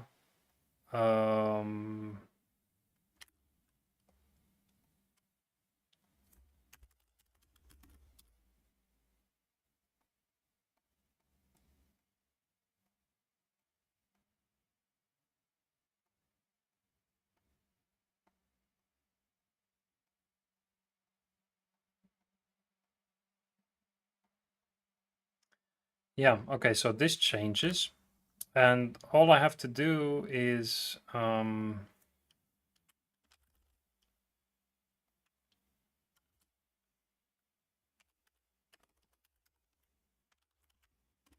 remove the event listener for rect and for path. I can remove these, both of them, even if only one is active. And yeah, but I want to switch because there can be multiple things here. So now adding the specific one depending on the selected tool. And if I refresh, this is wrong here because of this problem. Okay, and then this one. And then back to this one. Okay, so now that I have some kind of functionality enabled here, it's time to really do more of the refactoring. So this is still very messy code, and it needs to be separated into different files. And really, each of these objects, like now we have two tools here for drawing two different types of objects, the freeform path and the rectangle. They should have their own responsibilities, like what objects they contain, what type they are, and what how to draw them, and so on. Eventually, we're going to have things like colors or thicknesses or things like that. Yeah, interface. I don't know if JavaScript has interfaces. Somebody asked me before if I'm a JavaScript expert, and I haven't really checked recent updates in JavaScript. I always use classes as if they were in interfaces. So, yeah.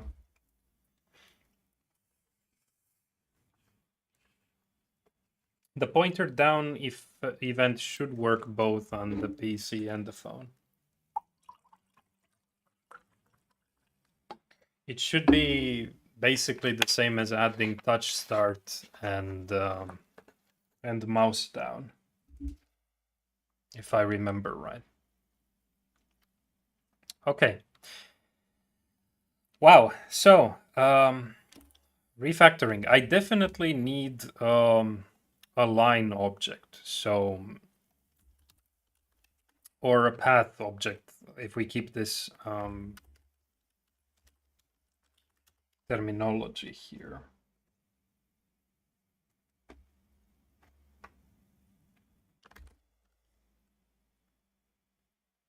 Let's call them shapes. So a folder for that, and yeah, rect is one of them, and path is one of them. So this is fine.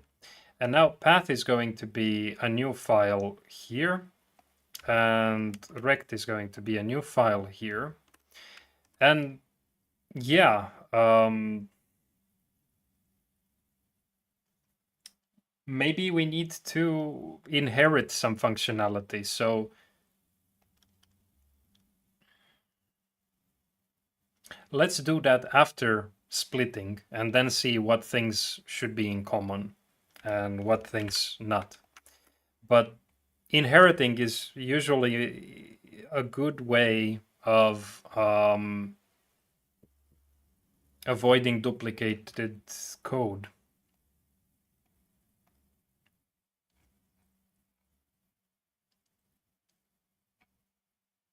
Now the event listeners, these are something canvas related, because the canvas is going to be responsible for picking up my movement and generating the specific tools, the specific shapes, sorry.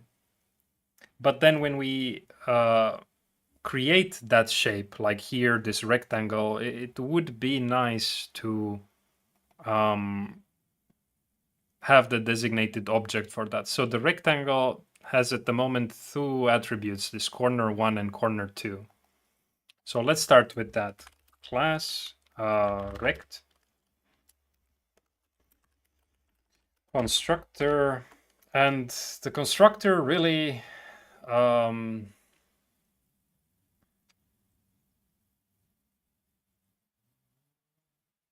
think when we start drawing it, it only has one point, one corner, but the other corner,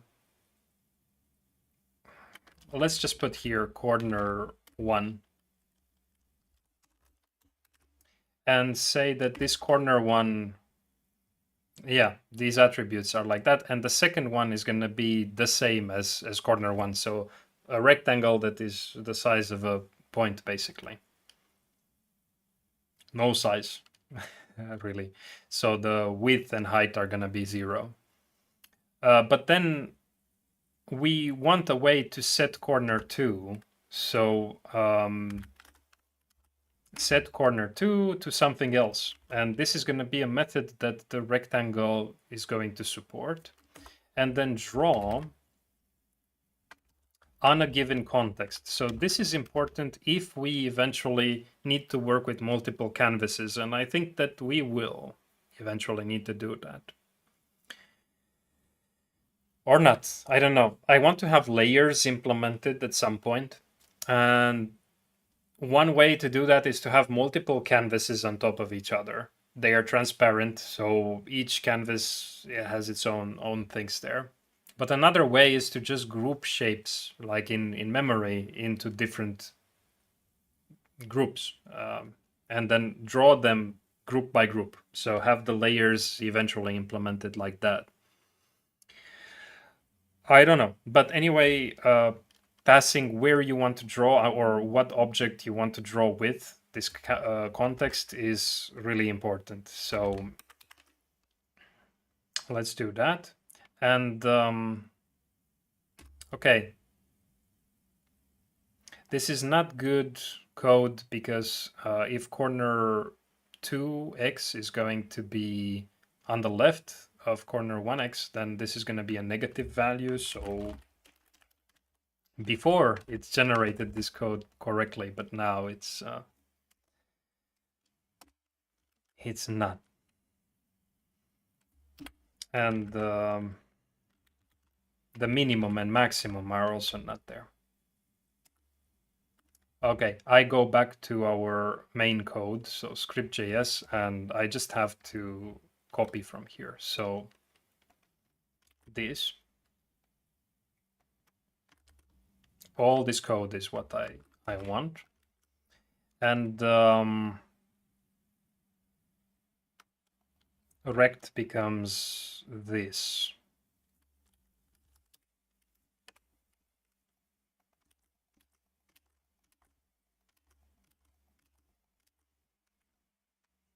We don't need it here anymore. Okay, so this is some functionality from here.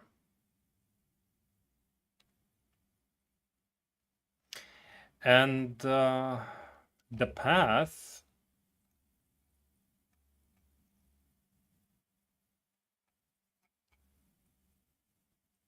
is an array, basically. But we can't really have here the array. We have to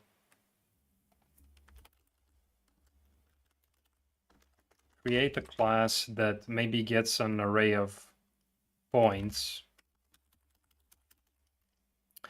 So, okay, start point in this case is the one point that will define this path. So this points is going to be an array with that start point. I think JavaScript sucks at having multiple constructors, so if we eventually want to copy some path, we might have problems with that, but let's see later how to handle those issues. And add point is something important, and then the draw method.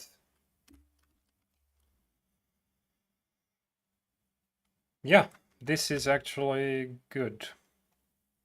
It's a little bit different structure than what we had here. Or maybe not. I think it's the same structure as what we had here. Okay, but now we are ready to work with these objects here. So let's see how the code here becomes simpler, or I don't know, maybe more complex because of that. So path,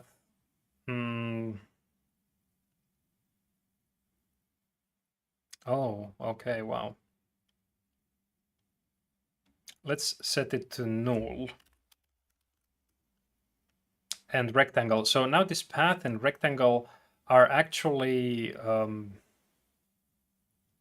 the current shape that we are drawing. Let's see if we can make an abstraction here, like current shape, and that one is going to be null. And now draw callback for rect. Rectangle corner 1.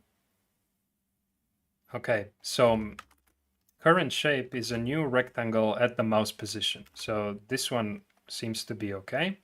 And then here we say current shape set corner 2 to mouse position. So we use the method from here. And then draw the shapes Yeah, I want all shapes and this current shape, including the current shape. Okay, and then here we add the current shape, and I think we don't need to do this anymore. And now the path, again here, no, current shape is a new path from the mouse position, and then the move callback add point the mouse position, and here also with the current shape, and on the up callback, current shape, and I think we don't need to do anything anymore here. And now draw shapes. This is going to be where we remove much of the code, I think. We don't have the type anymore, but we should have the instance. So instance of, no.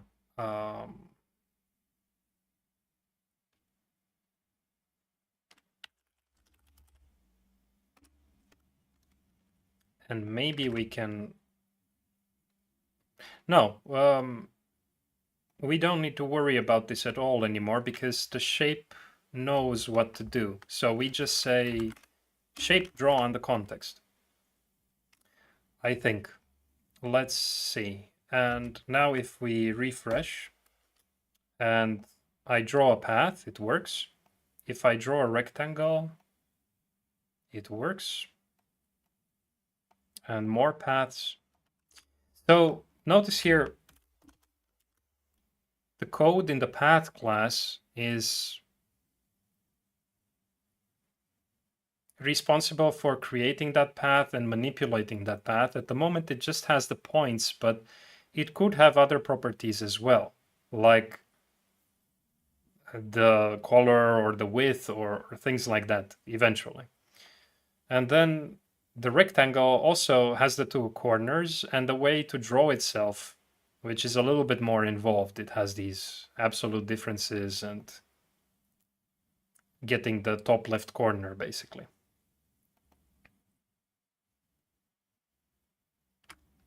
Yeah. But then the main code here, draw shapes becomes almost no need for a function because it's just a looping through the shapes and drawing. You can use a simple for each for this, basically. So yeah, but let's keep the function since we have it here already. And now these functionalities, like the callback for drawing a rectangle and the callback for drawing a path, this feels like something that could be also separated in some way. It's the main piece of code in this file at the moment. Other than that, we just have the clearing of the canvas and the changing of the tool there.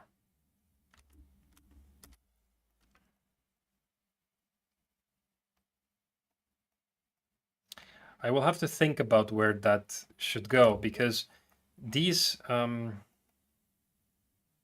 mean, the shapes are specifically defined by some things here. And like the rectangle is definitely defined by the two corners in this case. But different applications have different approaches to this. Like the rectangle here in PowerPoint is definitely defined by the corners when drawing it, but then it actually has here a size, like its width and height, and you can still modify these properties like so, right? But once you edit the points, and you start moving some points around, this is not a rectangle anymore. Now, in PowerPoint, you can still actually modify the width and the height, but that's because of this sophisticated, maybe we can call it gizmo object. I think it's one way people refer to this thing that appears around the object, allowing you to do the rotation and the scaling. Yeah, this is going to be something not easy to implement, and we'll have to think about that as well. But notice this, like the objects, this stays as a rectangle. And look how this gizmo rotates with the object and keeps it as a rectangle. But then when you modify these points here,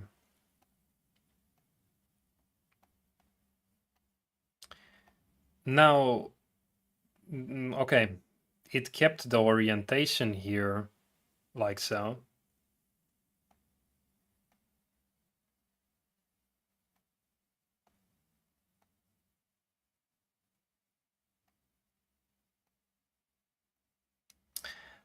I don't know. I have a feeling that PowerPoint is actually considering all shapes as paths already from the beginning. Maybe during the drawing, it's not like now, this is a circle. But I think that if I right click on this, I'm gonna get actually points with Bezier handles. Oh, wow. Interesting.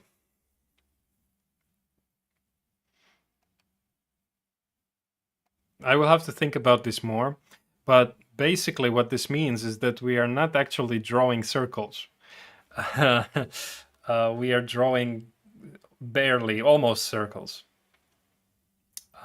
You can't draw a perfect circle if you rely on these Bezier handles here.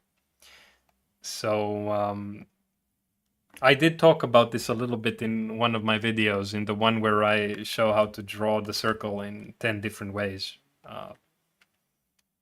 Let's see, where was that one?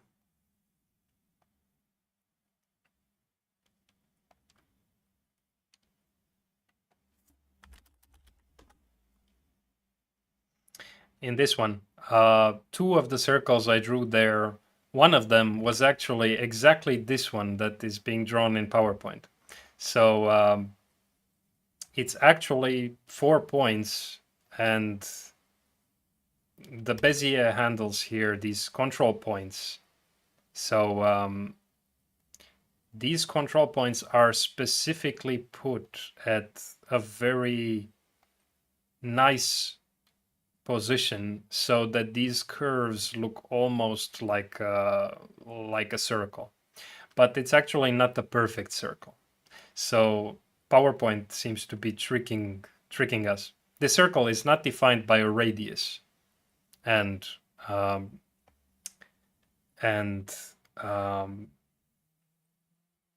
center location. It's defined by a width and a height, and then those control points become, okay, interesting. So I think all shapes in PowerPoint are actually paths or closed paths, where the first point is also the last point. So these are all closed paths, but there are also paths like this, like this.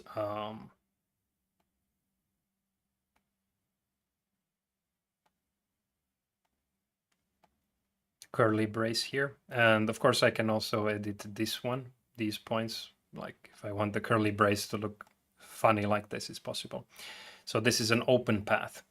So there are these two concepts, the open path and the closed path, it seems. But then the open path can actually have a fill as well in a weird way. So some of this functionality is a little bit weird. I would have expected the fill here to cover the whole thing, but it still remembers this was a curly brace. I don't know if this is a bug or a feature. We will have to think about this.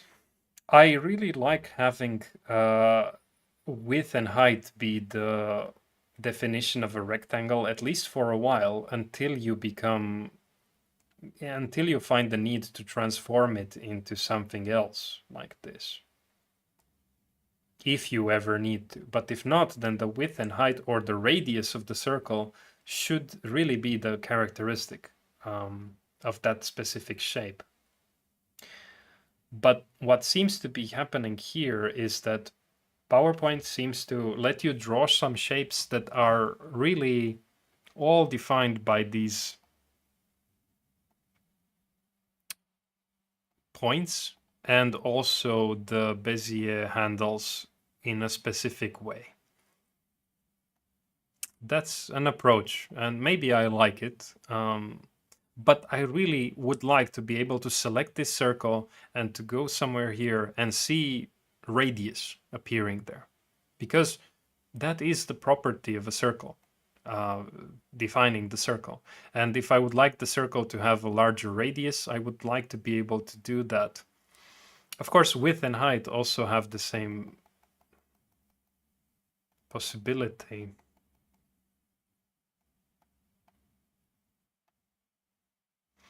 Premiere Pro, I think, keeps the objects as rectangles or circles or things like that, and their actual meaningful properties appear there. It's weird to say that we define a circle and it's going to be represented by a width and height and these specific control points that are placed exactly here for some mathematical reason.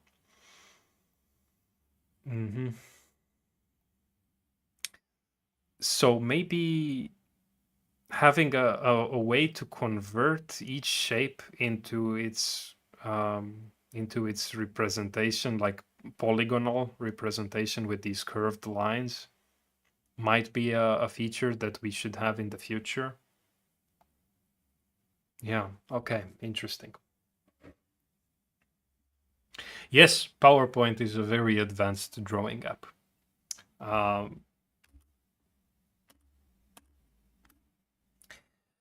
Of course, I'm comparing here also with Photoshop, which is mostly made for raster, but it does have some vector capabilities as well, even if they are, even if it's not marketed as such. And I could show Illustrator, but it's just more involved. And I like PowerPoint because of some features that it has, that it's doing really well, like the combination of vector and also raster manipulation. Like I showed previously, if I'm going to draw this image here, you can do some nice things here as well, like this background removal, for example, and maybe mark some specific parts of the image that you want to keep or not keep.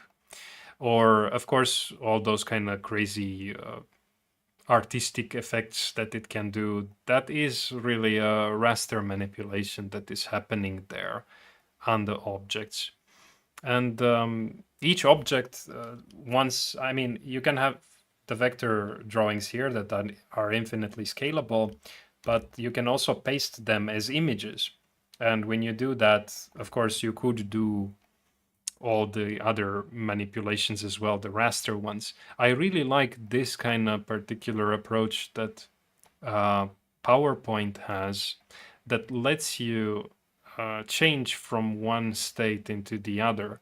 And it's really one thing that I find myself missing in drawing applications. And eventually I would like the application that I'm building to have similar features as well. Like there is this clear separation most of the time about what is supposed to be vector software, raster software, and they are marketed as such. But I often need the combination of both, and that's one reason why I switch from Animate to Illustrator to Photoshop. Or I often use PowerPoint really because it has very nice features for basic things. If you don't make any very sophisticated project, then it has a lot of crazy stuff that you can use. Even these abilities to apply this kind of, I don't know if this is now raster manipulation on the vector graphic itself. It still preserves the individual points of that object, but notice how you're getting the borders there. It's not raster. I think it's just a gradient inside somehow. But clever and a powerful thing that you can do with this software. And yeah, some things are just really easy to do in PowerPoint. And I think one of the main reason why that is of course it has these many different shapes there. Yeah, and this is actually a very good example. This object definitely is defined by these control points up to a point. But then if I edit the points and modify them individually, then this becomes something else. Those control points are not visible there. So yeah, I think PowerPoint is actually doing what I would like it to do, but not with all the shapes. And I think the reason why it's scared to do that for the circle is just because if you do have just a radius here, you would need to control somehow the number of segments. I mean, circles have infinitely many segments defining them, but like if you scale it enough, those segments will start to appear. But if you define this near perfect circle instead using the Bezier handle, you don't have that problem. I think that's the reason why they do it. Of course, this is just me speculating different things, but this example, like this control point here, defining how thin this moon is, this is definitely implying that there is an object like this moon, or what is it called? Yeah, moon. But then when you start modifying the points, only if you modify a point like this, even a little bit, then that object is no longer a moon. So there was an implicit conversion from the moon into a closed path, basically. Yeah, okay, interesting. This is something that I will need to think in the future how to implement, but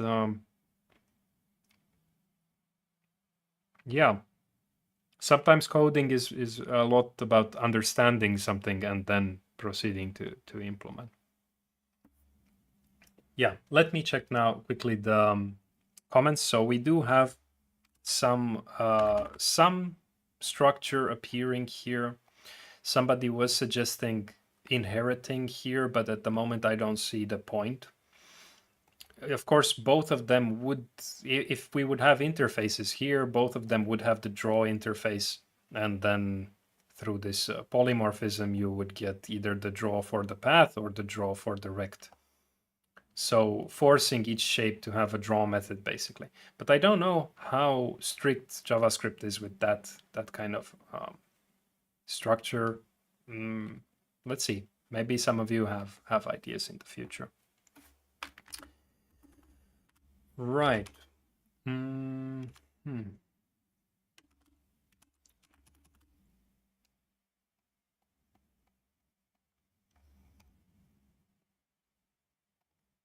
Okay, so let's check this chat for a bit. I think that we can have now that break where I check the chat and then continue with maybe adding some properties and some ways, maybe adding a way to select the shapes, move them around, modify the current shapes, or maybe undo, redo, or a combination. Okay.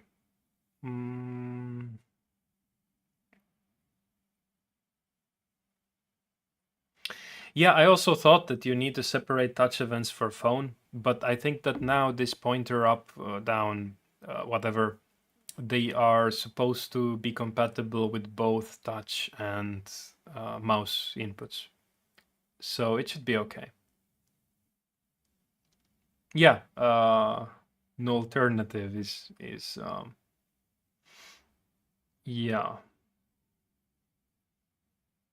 Yeah, I'm really planning this to be a desktop drawing application, at least for the beginning. I like that the mouse exists and that I can see it, I'm hovering something, and maybe I get even some kind of indication that I am hovering something. Otherwise, using a tablet, if it's fidgety, if the hardware is not that good, then very often you think you click on something, but you click on something else and it moves, and then you have to undo. And yeah, this hovering, the ability to hover over something, is missing with those. Maybe modern hardware has a way to hover over things, like if the pencil, if you're using a pencil and it detects it a little bit above, it can hover. I think it's possible. But I haven't used tablets like that in a while, so I'm not an expert in those things.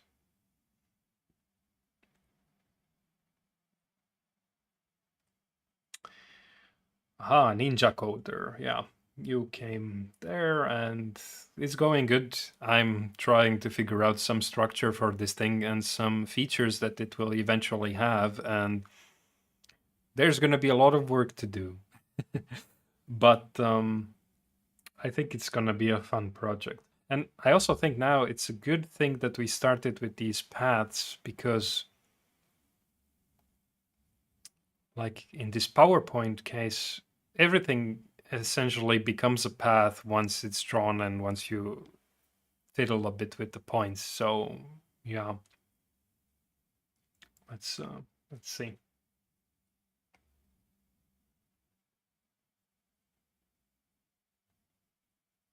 Okay, good point. So gizmo boundary box on the parent shape class.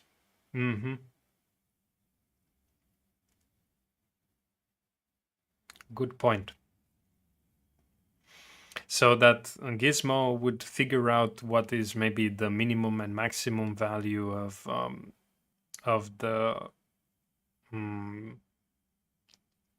x, y, and then draw that rectangle like that. But the minimum max value would become responsibility of the subclass. Yeah, that's a good idea. Good. This okay, Cabello definitely, I think, has some experience with these things. I might have done that also a long time ago, but I don't remember really how that happened. Oh, which video came out? Oh yeah, the circle drawing one. Yeah.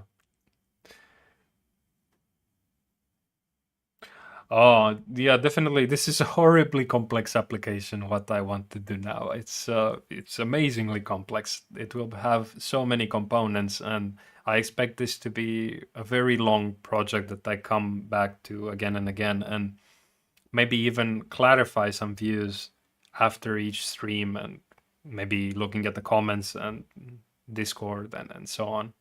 And I know how many of those features work and I know how to implement them, but thinking about the code structure and the software engineering problem here, that's a totally different thing, and it's not something that I really have much experience with. So it's gonna be the thing that I have to problem solve during this thing.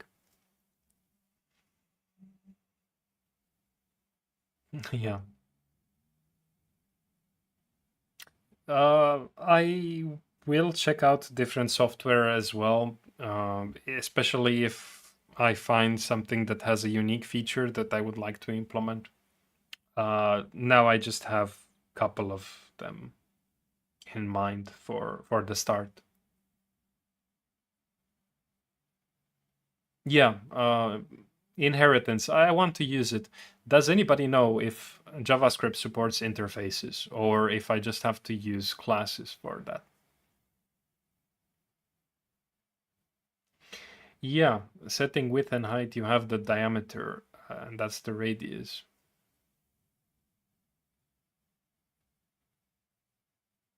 But my point here was something else, was that the initial drawing that you make, like, notice here this moon shape. It has a way to set this property, how full it is, basically. The circle doesn't have any of those control points that help you, for example, set the radius to something else. And the reason why I think that is the case here in PowerPoint, at least, is because this is not a circle. So this is a closed curve defined by 1, 2, 3, 4, 5, 6, 7, 8 control points and 4 points. So this is actually something that kind of looks like a circle, and I think that PowerPoint figured out that circles are unique in terms of this curvature and whatever. So they prefer to work with these Bezier handles all the time. So they are implicit here as well. But I think that the point here and its Bezier handles change somehow, like, okay, maybe these ones also. They change automatically. So these 1, 2, 3, 4 Bezier handles are made to change automatically as you drag this one single point here. So some crazy stuff hidden here behind the scenes, I think. And if you think about this example for the circle here, this is not a circle. So you cannot define the circle with Bezier curves and control points like this. You can just define something that is almost a circle. So I am quite confident that in PowerPoint you cannot really draw circles. You just do these kind of approximations here, which is an interesting find. I never knew that until now, digging into these things.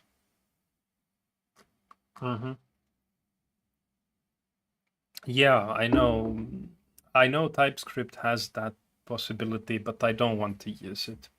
I stick to JavaScript, and I think I will just pretend it's an interface.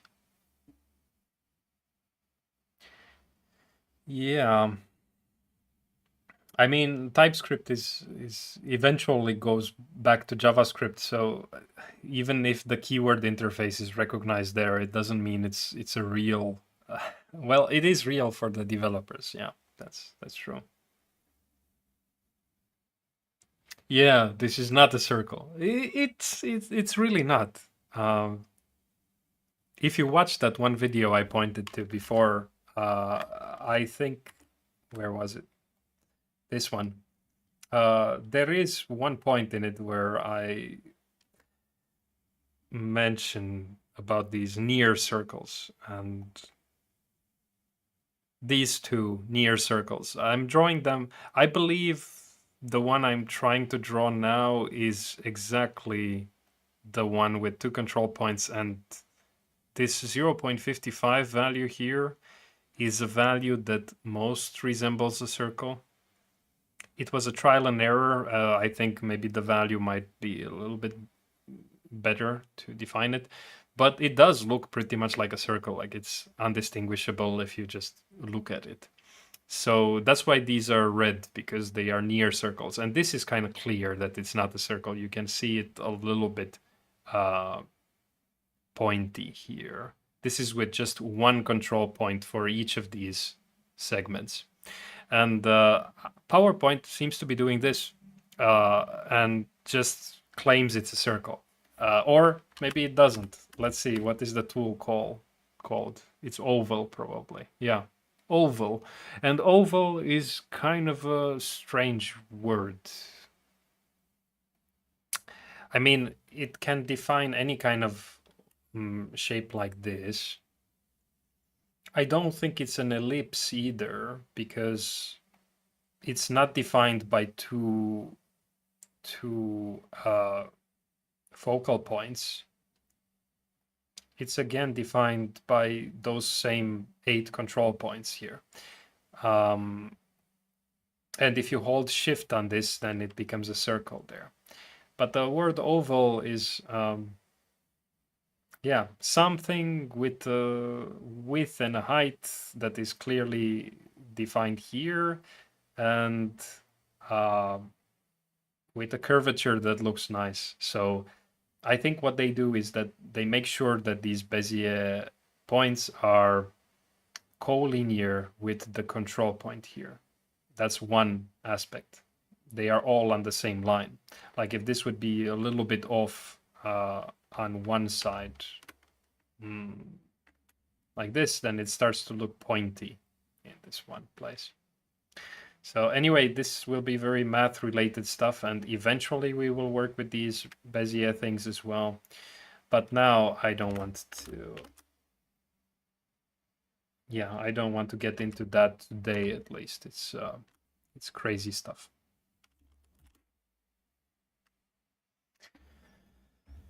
Okay, so I think I caught up with the chat, and it's now 3:35. So I'm, yeah, how much longer I will stream? I plan to stream quite much today, so at least 3 more hours. So I plan to just do more stuff here. Okay, so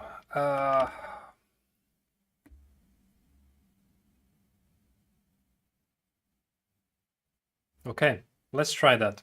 So Rajesh is giving now some suggestions. Let's try.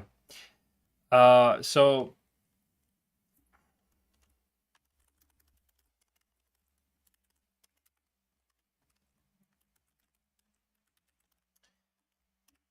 shape, and then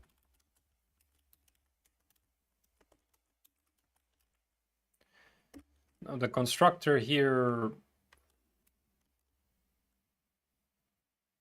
I think, will never be used, if I'm right.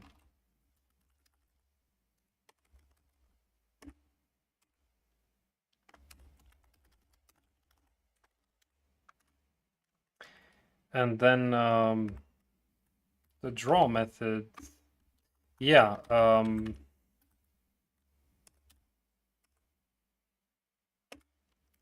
something like this. And then the rectangle should extend shape.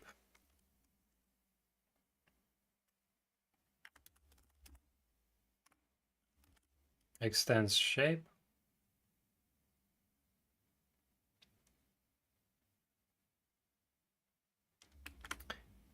Something like this, I guess. And now we're actually calling this draw method for the shape, but because here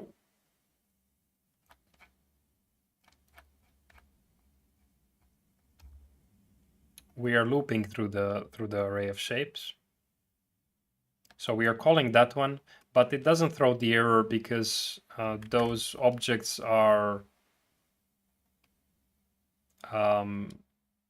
redefining it or overwriting it there. I think this is...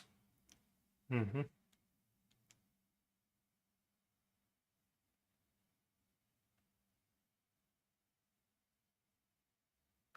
No, I don't think I'm gonna turn this into a slideshow app. Let's see. Maybe eventually some of the functionality could be extracted to make a like an animation app or a slideshow app or something. But it's not my purpose. I just like the tools that PowerPoint has for drawing certain things, and especially these ones for merging shapes. Like these ones that are used to combine shapes in different ways. I use them so often when I make different graphics, and they are really easy to access, and you can also use them on images and do a lot of crazy stuff, masking quite easily here. I think that it's just faster to do this using PowerPoint than other apps, even though, of course, there are specific applications made for these kind of things and more. But because of that more, it means that it's harder to do something in them. And I just want the application that we build to have the possibility to do the things that I need most. Maybe a little bit selfish, but I really want to use one application for these purposes, and maybe one that doesn't need to be installed and that I could use anywhere. Okay, so now I get errors.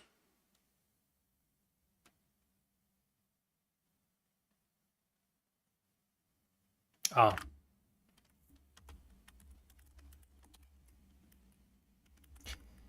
I think this is why it's complaining.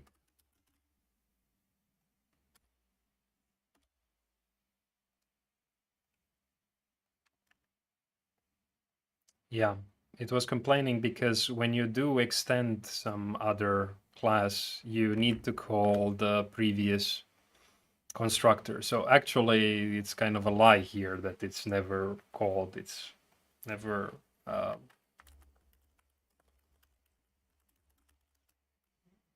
maybe something like that.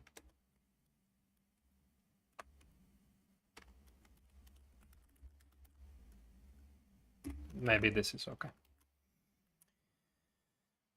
Okay, so I guess this is what Rajesh was talking about, and I do think this is fine. So then if a new class, a new shape is going to extend shape, and the draw method is not implemented, it's going to signal to you that there is an error there.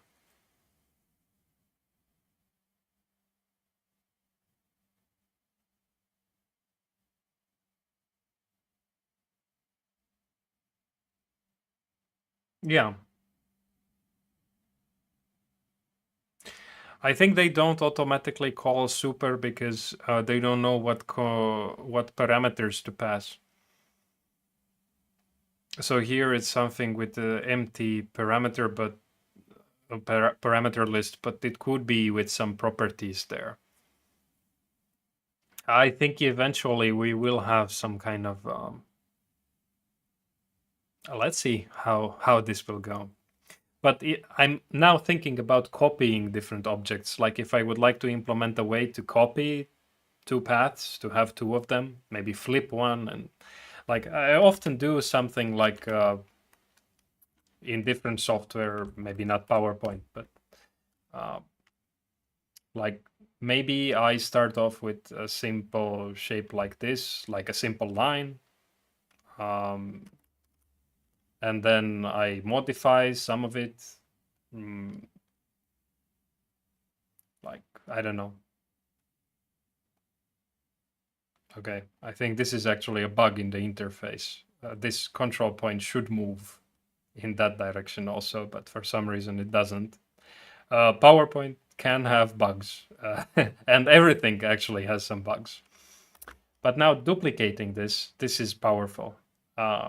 I like it. And of course, PowerPoint also has these flipping, very easy to do something like that. So I guess you could draw a leaf or a heart or something in this case and fill it up like that. So this kind of symmetry work relies very much on copying and pasting and so on.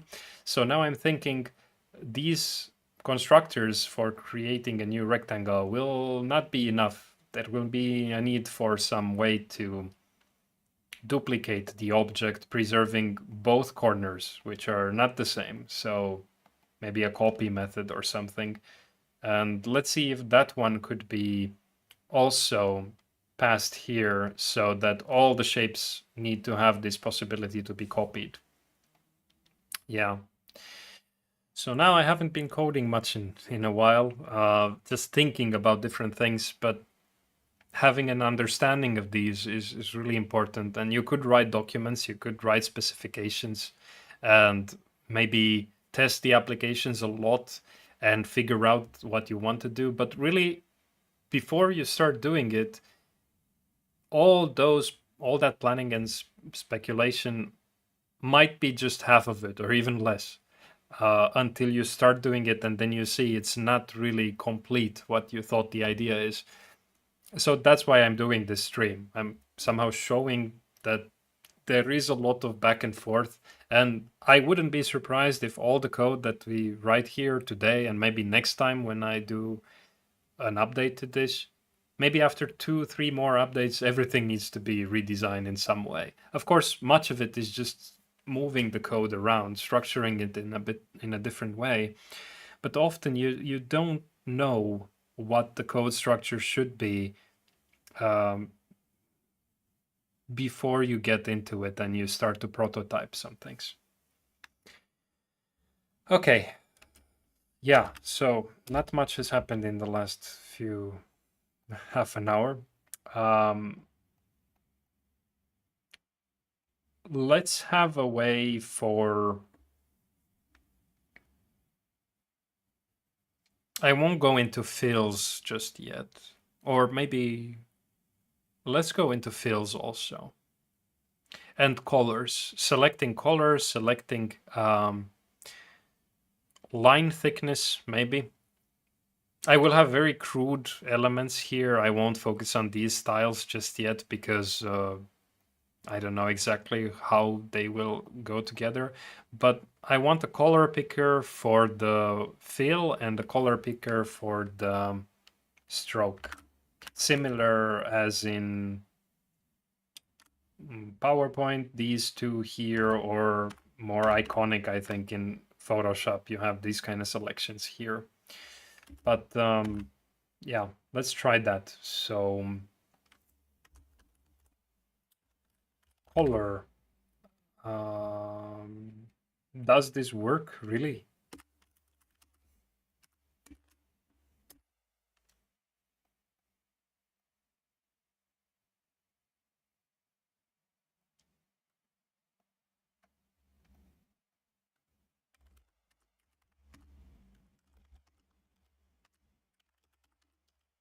No, it's not like that. So I don't remember how it is.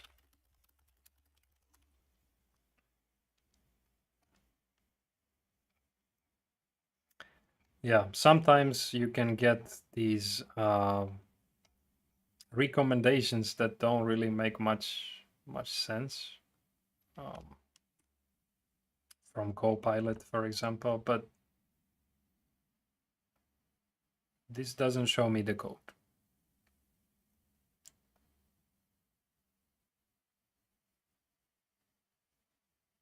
Ah, okay. There must be. I remember.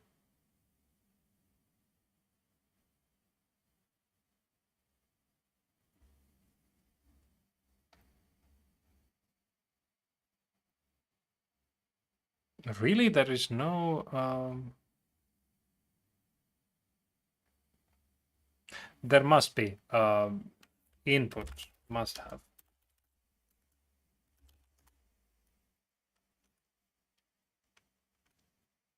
Yeah. Okay.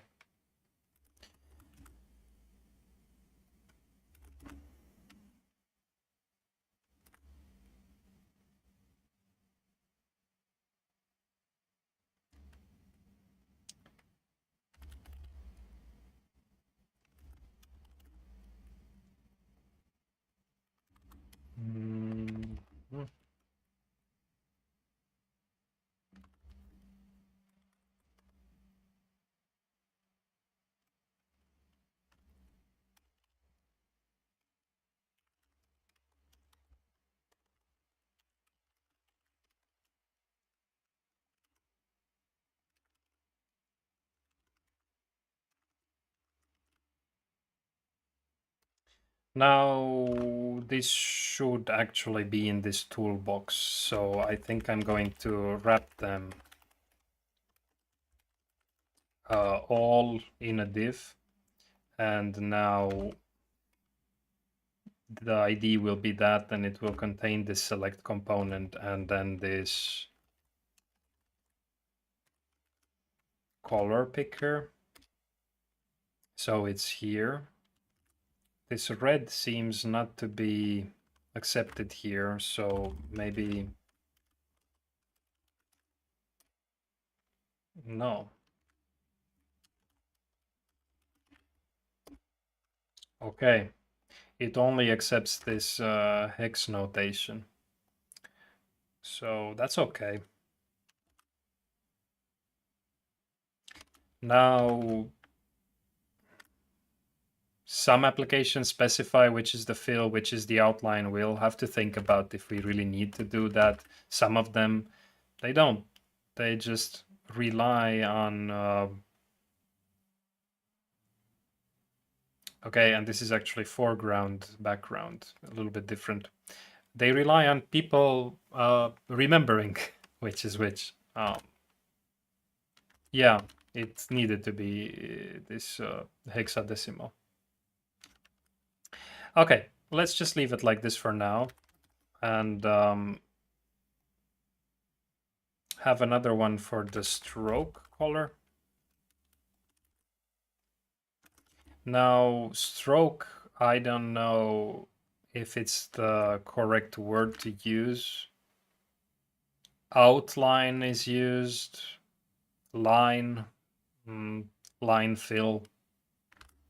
Stroke works very well because of the code. Like in code, we have the stroke style, but I think that maybe line is more intuitive for those using the application. So maybe I'm going to use this terminology here.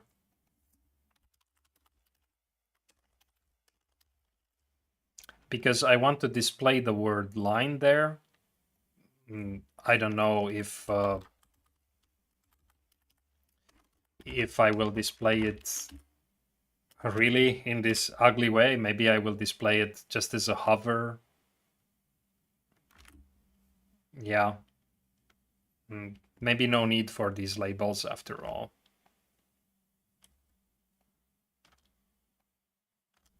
So this one would be title, fill color, and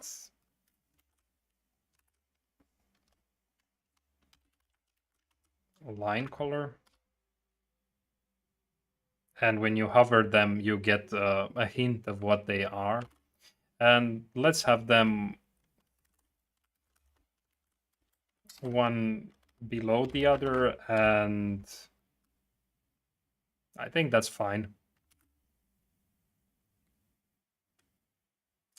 Stroke is the outline, but do people really know when they use an application like this that this is what is called a stroke? Like, I'm not talking about coders, I'm talking about people who use these applications. Because somehow I would like the interface to show here intuitive names. And then about the code, which function is used to do that. So the interface somehow dictates, I think this word is clearer for those using. PowerPoint seems to use the word outline, which also works. So outline, stroke, line. I think line is also quite clear. Like if you think about this shape, this seems to be the line here, and this seems to be the fill part. Even if the line is not a line, it's a curve, it's an outline. But then again, this part here, what is it? Is it lacking an outline here? I don't know. no 3D renderer. I think that I did do some kind of 3D thing in the self-driving car twice. How to make like vanilla 3D stuff from scratch in two different ways, the one from the top view and the one from the back view. And I think those are enough 3D for a long time for me.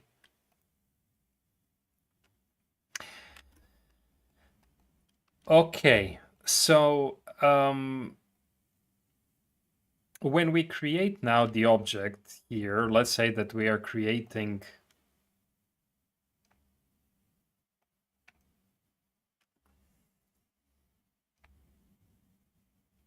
the rectangle or the path, could also pass some options. So these options could be fill, maybe. And then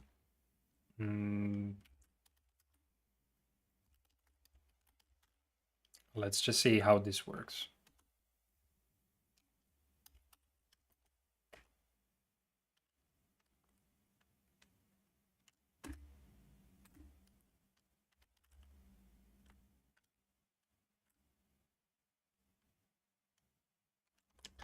Now this might be the place where I would use stroke. I really don't like it. I would definitely prefer to use stroke everywhere, like what Ninja Coder is saying. But is it really good? Oh, Illustrator. Okay. Let's try. I haven't used it in a while, so.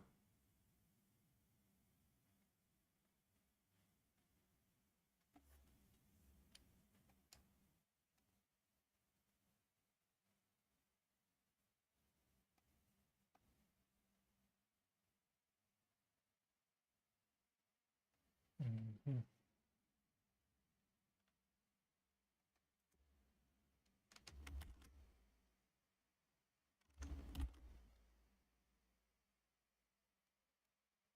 Okay, why am I not seeing everything?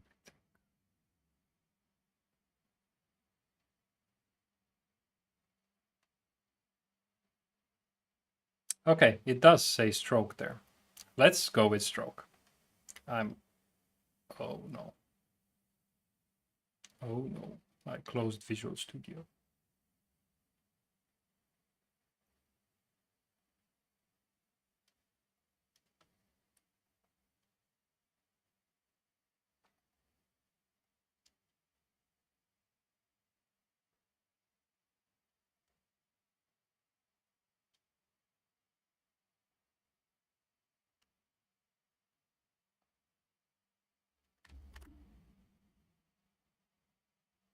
Okay. Let's go with stroke.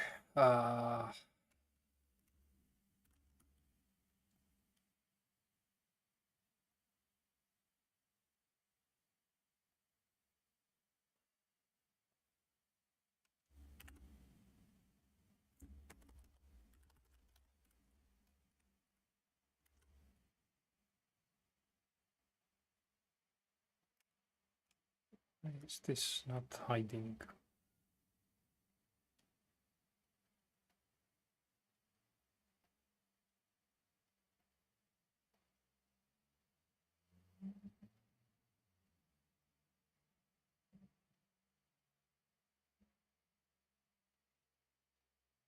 I really don't know why this thing is not hiding. Okay. Mhm.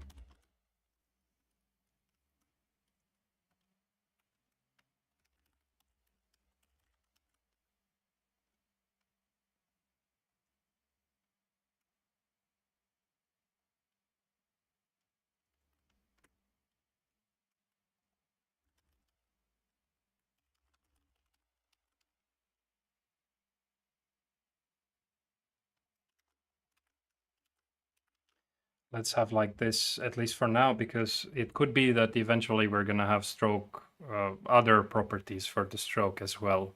So maybe color is just one of them. But Now let's have this rectangle defined like so, and the same going for the path here. So these would be options. Hmm.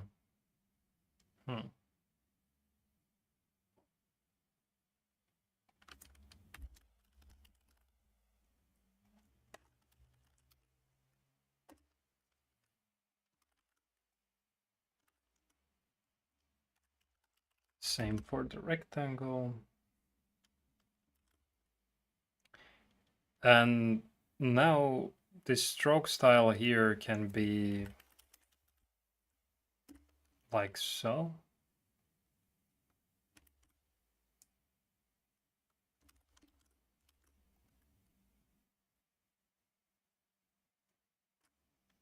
Let's see if this works.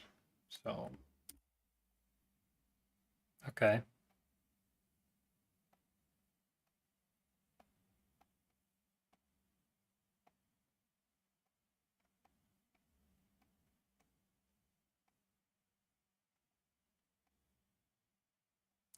Now this fill color, many of these applications have the possibility to remove the stroke and to also remove the fill. So, this component here, this input, doesn't allow me to do that. I would need to make maybe a more custom version of these tools. I can't seem to select nothing there. Maybe I could put white and then pretend that it's nothing, but often in these things, when you generate the image, you would like to have an image with transparent background. So that's also something that would be important to think about.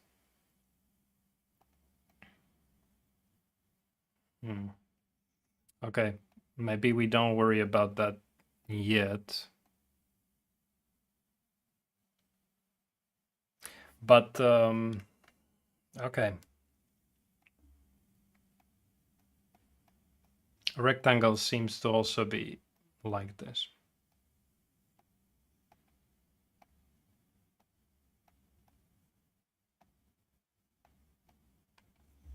Okay, how about if we want to select an item? So maybe that gizmo thing that we talked about. How difficult is that? The rectangle, it's not very hard to detect if you click inside of the rectangle.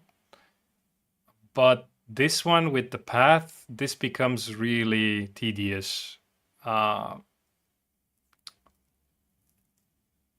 Because you would need to figure out the distance to the path and to see if you're inside of that region or nearby. Because many applications, when you have a path like this and then you select it, you don't need to be perfectly over it. You just need to be close enough and it's going to select it. So there are many ways to implement this, and I've shown some of them when making the graph editor. I think going near to the points or near to the segments, I don't remember.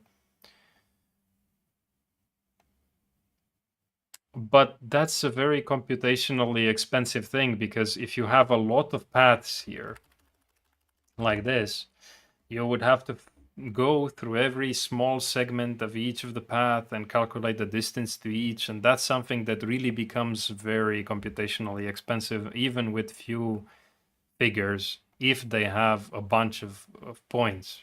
Like really, if you draw a shape carefully like this one, it's going to have very, very many points appearing there. So for each of those, you have to calculate distances, and it's yeah, you can still select the thing in the background if it's not, if this one is not the closest. So it's really, yeah, tedious. So no fill button and set, yeah, I think I will. Let's finish that with the fill color. and have a no fill button. That's a good, maybe a checkbox actually. Yeah.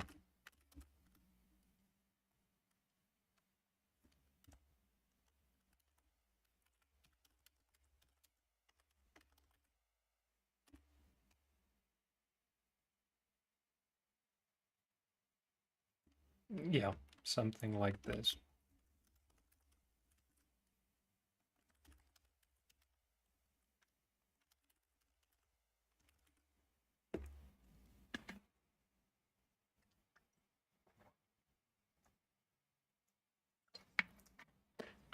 So I just have it if there is a fill or if there is a stroke.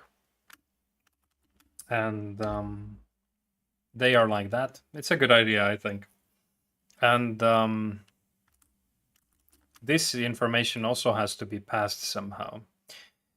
So I don't like at the moment that I'm going to have to copy this a lot.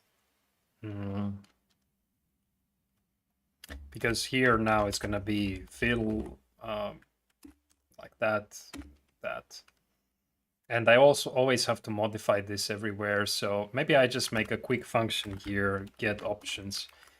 Very often, this will help eventually how to simplify the code later on when you see these duplicated pieces of code and you sort them out. That tends to help very much to end up with some code that is manageable, even if the structure is not yet perfect. What is wrong? Yeah, some things. Sometimes line breaks are important. So now this get options, we call it here, and also here. And I only have to modify it once, and that's okay. So the rectangle,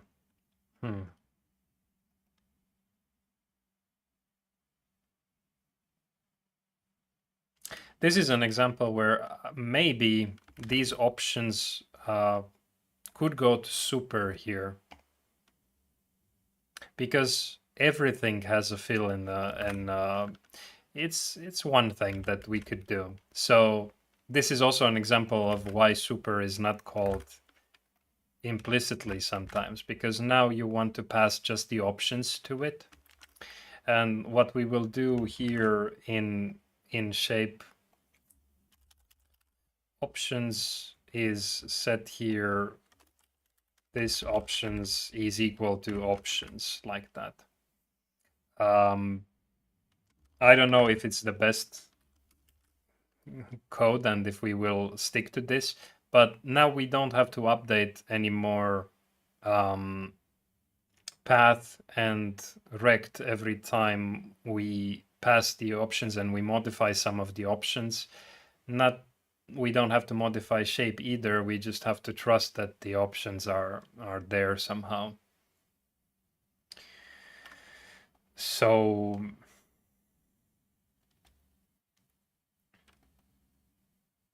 yeah. So now here, if this options stroke, then we do the stroke. And fill style, we get it as well. And the same thing for the fill here as well. Now, this kind of behavior is also something that I would maybe consider moving to the super class, but let's worry about that later when the code is really big enough to be something to worry about. So now if these have a stroke and have a fill, they will be drawn like that. And yeah. So now the fill is also there. But if I don't want it there, it works as before. And notice very small subtle thing, but this line is thicker than that, and that's just because of the order in which the fill and the stroke are being drawn. So half of this line is covered by the red area here. So if you want it the other way around, then maybe first drawing the fill here and then the stroke is going to avoid this kind of potential problem. So now the thickness here and the thickness here are really the same. Just a small thing there. And this should work for the rectangles. Yeah, as well. Let's add the fill.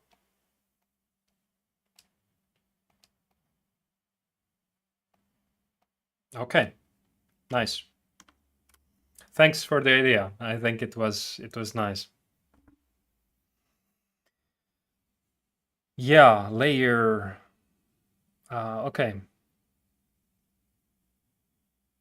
Drawing sheet, drawing page to hold the respective drawing state. This will enable to add layer class. Let's talk about this later. I think it's something I don't have any idea about. So the state. You mean that it would remember on which layer I'm currently drawing on, maybe.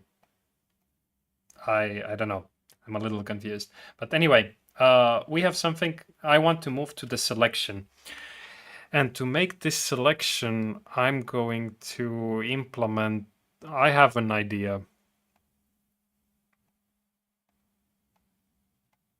To make it efficient, more efficient than the idea I presented previously. Let's try also this. We can also draw without the stroke. So this also works.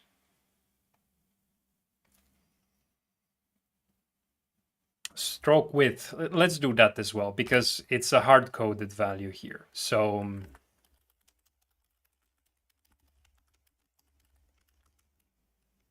let's do that.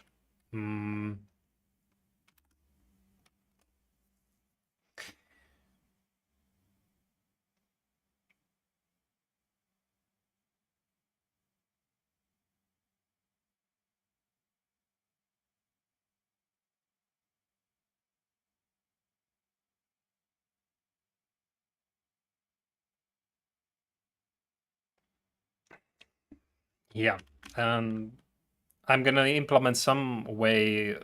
I'm gonna refactor this in a second in a way, and I don't know if it's gonna be that good structure, but maybe I'm gonna get your comments on it.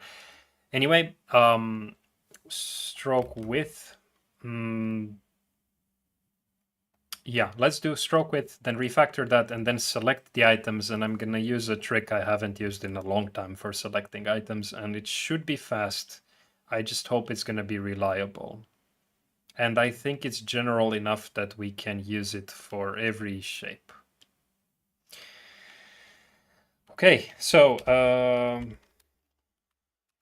stroke width, input type number, or let's try a range.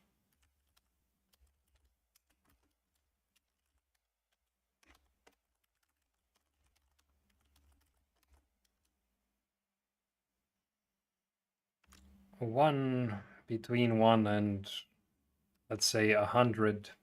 Let's start with 5.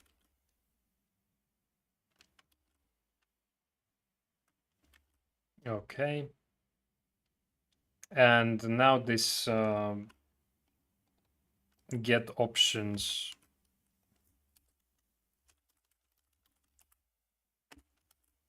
like that.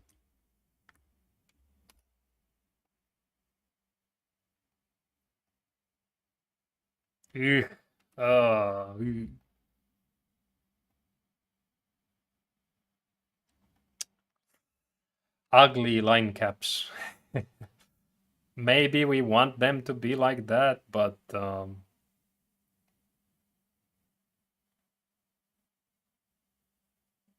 why are they like that?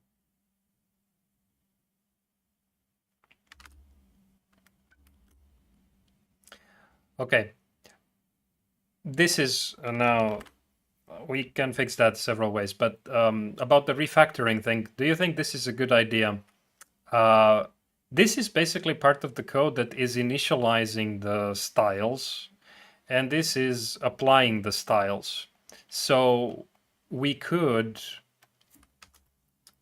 say this init styles like so. And I think that these could be here.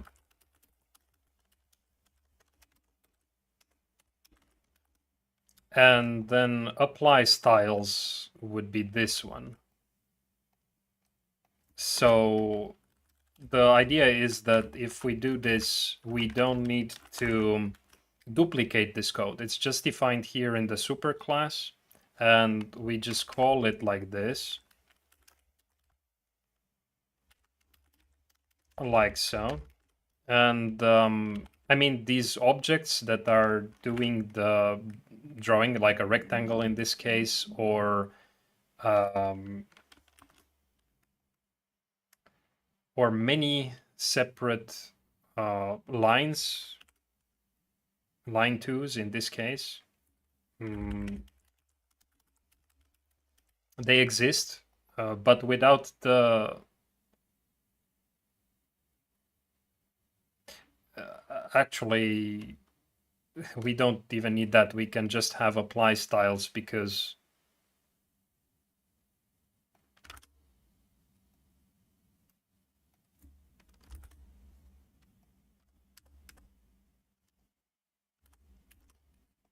yeah.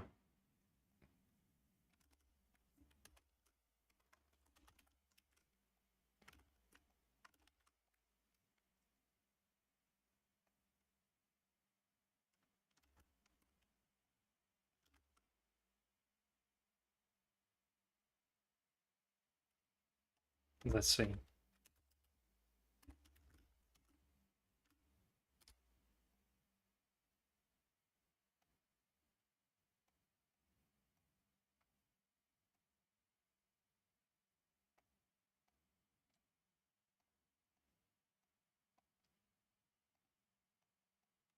Okay.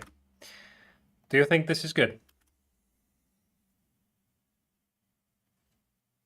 I didn't sing my theme song, no.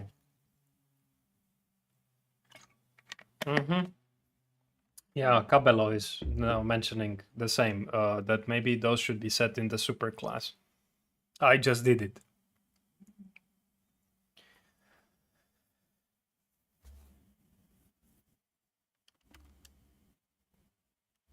Yeah, map is a keyword here.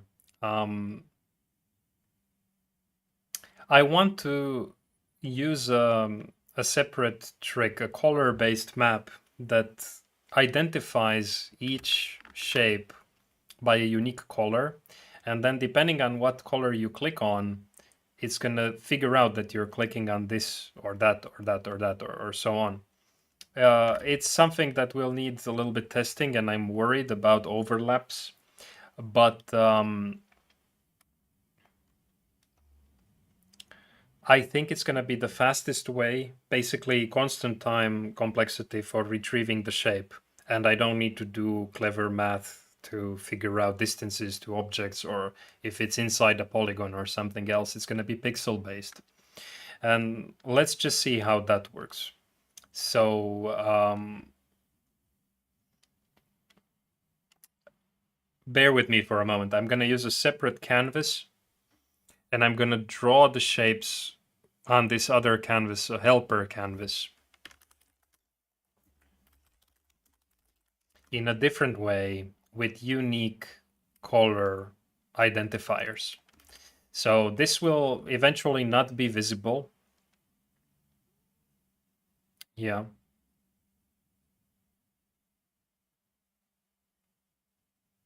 Mm-hmm.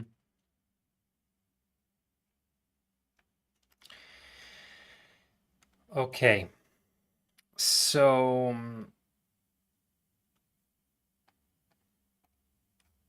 where we define the main canvas here at the top, I'm just going to set the width to be divided by 2 and the center divided by 4. So I just have this half thing here, and maybe I zoom out a bit to see it. And on the right, I'm going to have the helper canvas.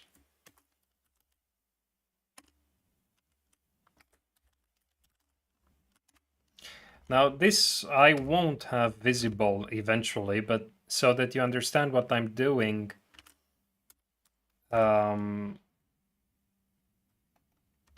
let's also in this clear canvas function for now, no.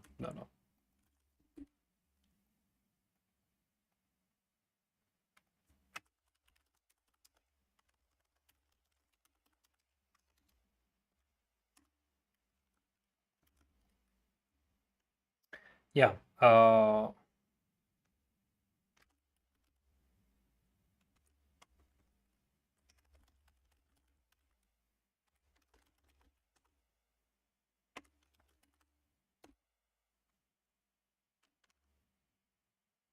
Okay, it's not visible.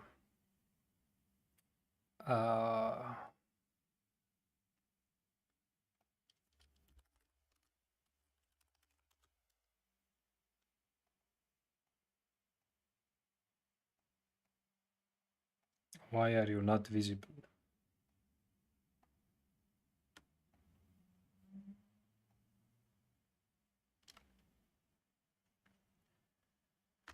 I know why it's not visible. It's not visible because there's actually now a space in between these two things. If I put them on the same line, they do fit next to each other. So kind of an annoying thing here. But yeah, this is fine. So this helper canvas on the right, I want to draw the same shapes on it with some identifiers as colors. So every time we create a new shape, I'm going to give it an ID. This is going to need some thinking eventually.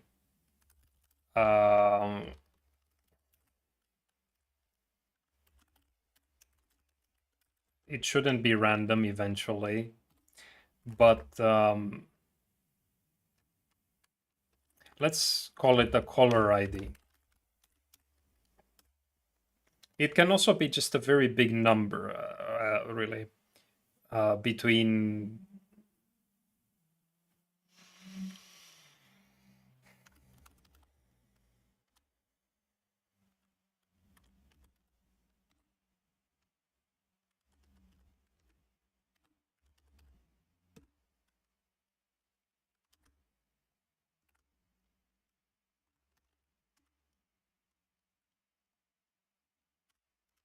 Like that. And an integer. So this ID, draw hit region on a given canvas. So it's good that we can specify a different canvas here. Let's also throw an error if this is not implemented. But now what I want to do is implement the draw hit region that is going to be a little bit different in this case. I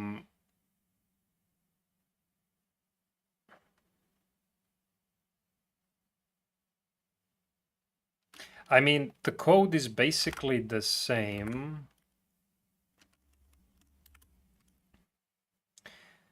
But the styles that I want to apply are going to be based on the hit region. So apply hit region styles. Now here I need a color.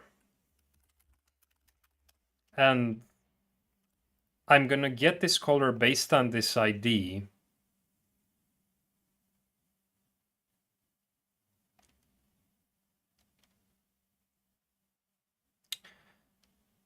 This should be the maximum number of colors that we can have in the application. And we're going to have a random one. But now from here, I want to get like the red value.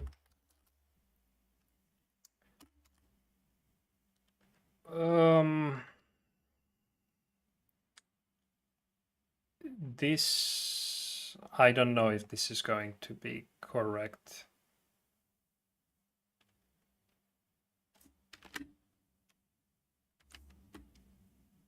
Let's see what we are getting out of it. I have to double check this code. But basically, I want to, set a fill style and also a stroke style to the red, green, blue values associated with this ID value. And then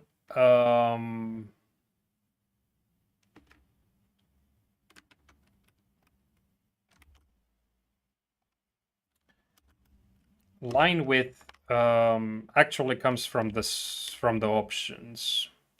Oh wow, it's even thinking to add something to it.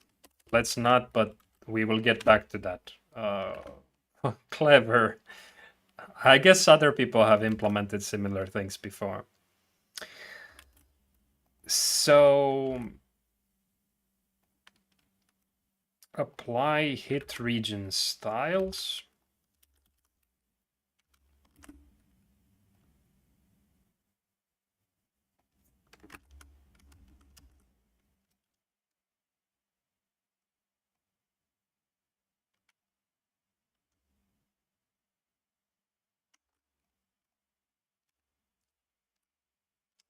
I'm sure that this draw hit region method can be made better. I mean, we are duplicating the code everywhere. But let's just see if I can get it to work. And every time we draw the shapes like this,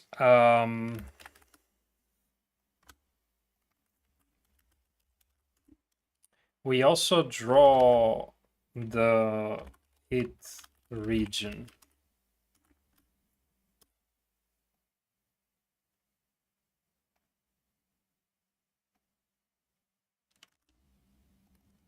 No. What?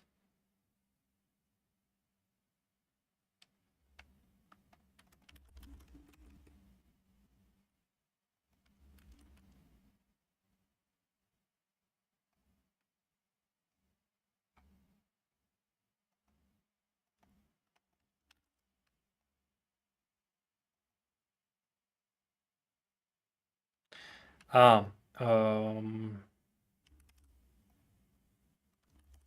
this context has to be passed here as well. Now it's considering it as a global variable. So CTX needs to be passed here as well. And see, this is a shape now, and it's identified by this unique color. It's not necessarily unique, but it's just very unlikely that two of them are going to be the same.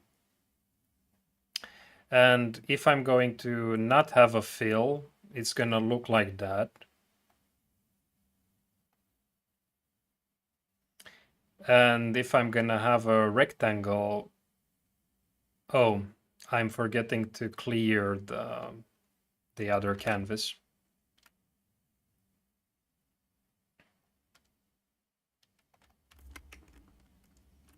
I think this clear canvas is something that should be moved into the draw shapes.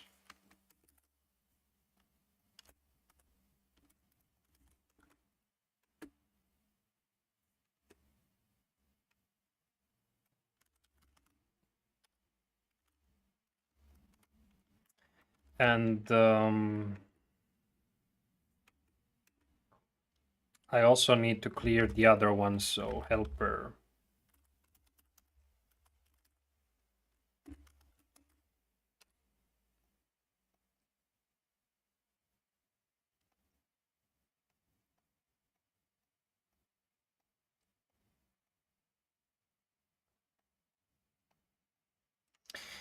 Okay.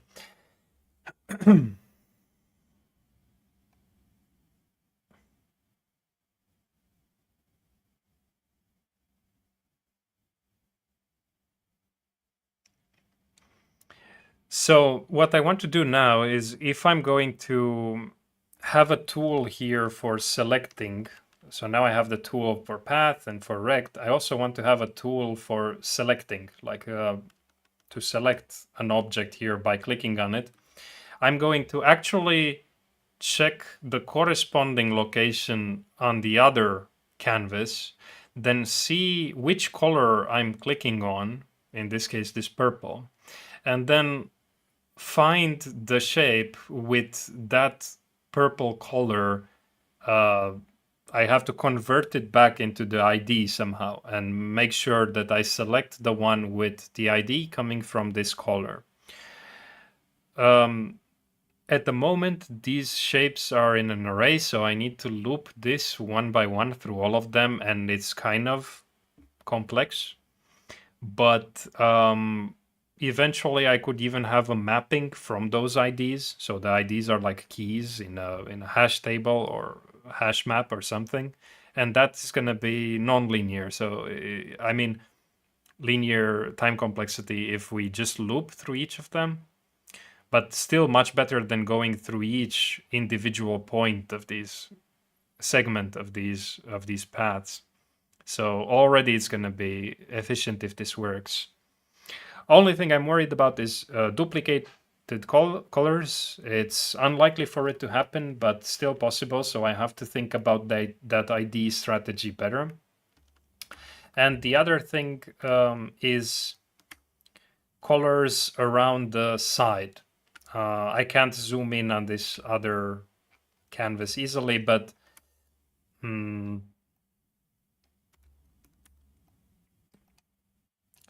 around the sides there is the aliasing happening. So if you click on something there, you might click on a color that doesn't really exist. So it's not going to work unless you're really there. But one thing that is really also important to do is that make these shapes a little bit bigger because of that behavior that PowerPoint has here. So I don't need to click exactly on this line. I just have to go close enough to it. And you can fix that by what GitHub Copilot was doing here with the stroke width, adding some value to the stroke width. And this is not good because I think the stroke width comes as a string and it concatenates 10, so that's why we get that huge stroke width there.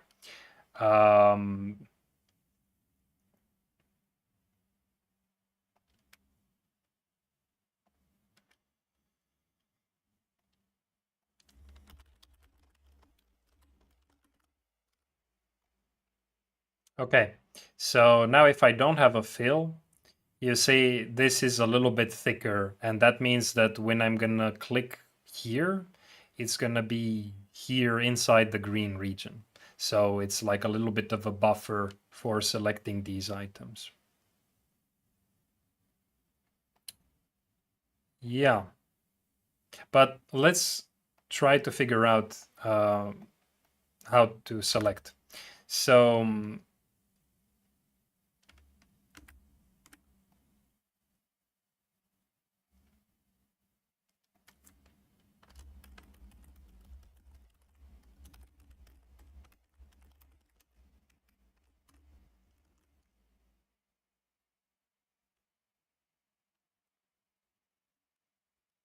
Mhm. And now this change tool.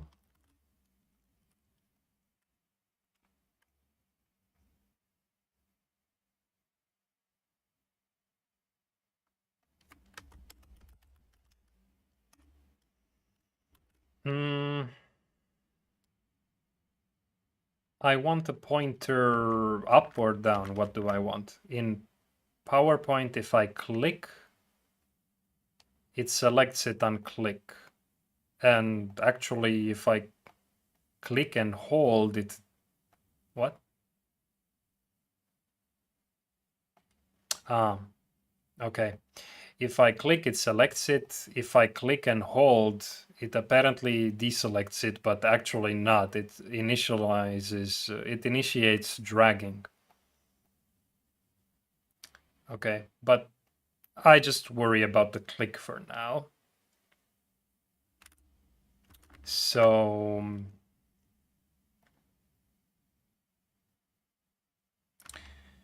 yeah, so I need to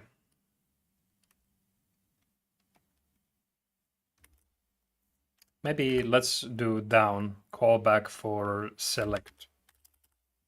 And here I should also remove that one before trying to add these different ones. So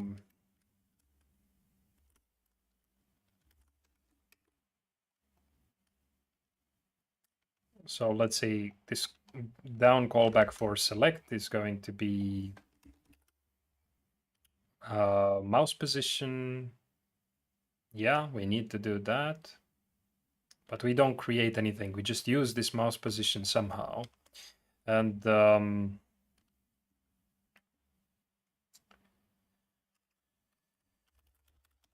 let's log it.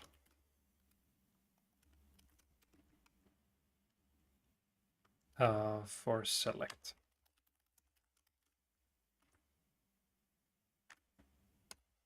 So we draw something, and then when we select,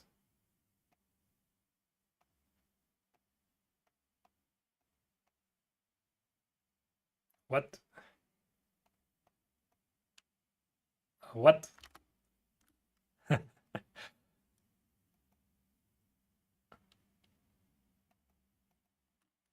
Could it be that this select value is maybe problematic, or did I write some code that is bad?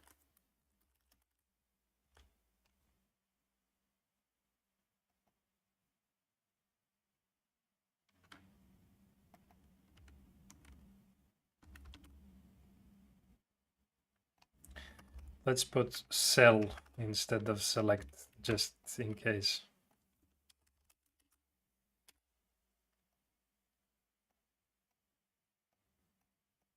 No, select is doing rectangle drawing. What did I do?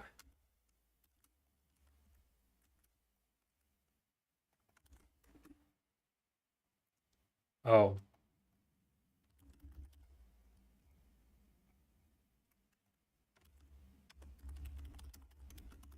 That. Okay, so now selecting, I just get mouse location, but what I want to get is the color at the corresponding location on the right. So if I'm clicking here, I want to get this orange color. So for that,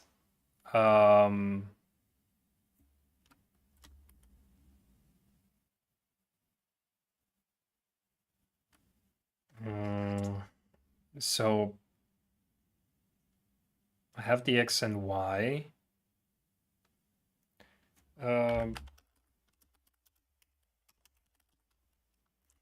Get image data at the mouse position for 1 pixel.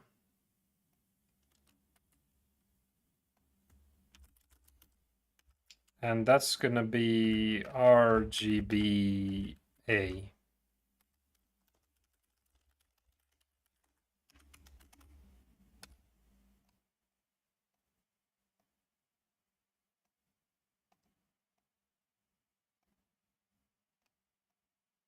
So now you can see these different colors appearing there.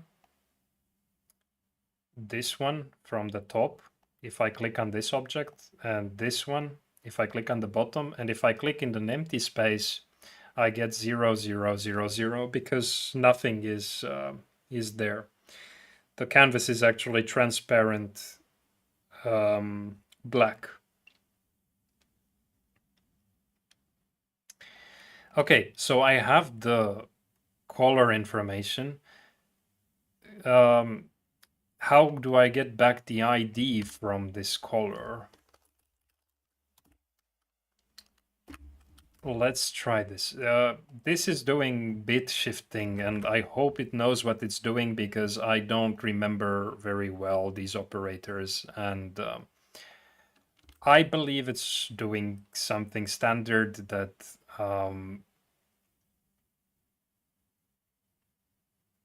it's going to work. I would have implemented it using mathematics and just dividing and taking the remainder and whatever, avoiding the bit shifting because it's just tedious to explain, and also I haven't used them in JavaScript, so yeah. But let's see now.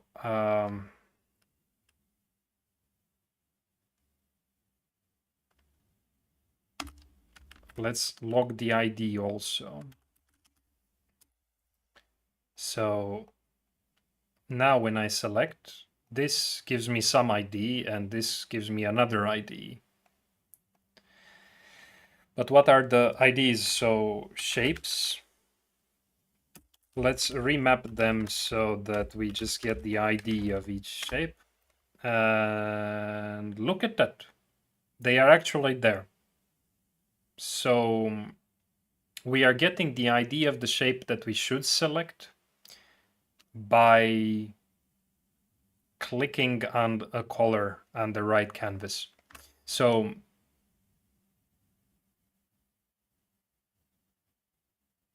now I can do something with that shape.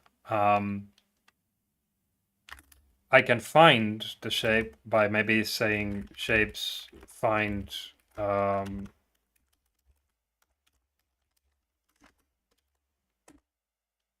okay, and I have all its options here, the colors, the whatever, the points it's made out of.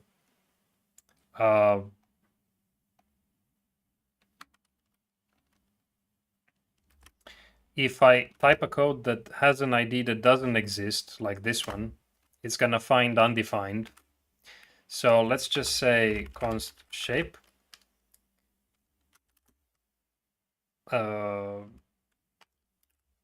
Yeah, and if shape, let's log the shape like so. And before I refresh, I just want to show that if I go close to the border, aha, I got a little bit different value, and I got a different value because of this anti-aliasing effect. So that's the case where that shape will become undefined, really. So if there is a shape, then we select it, and yeah, well, I don't want to do that.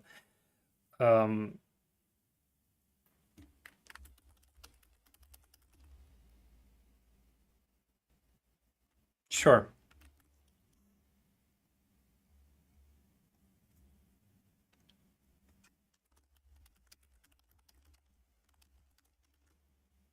Or if it's already selected, deselect it. And when drawing the shape,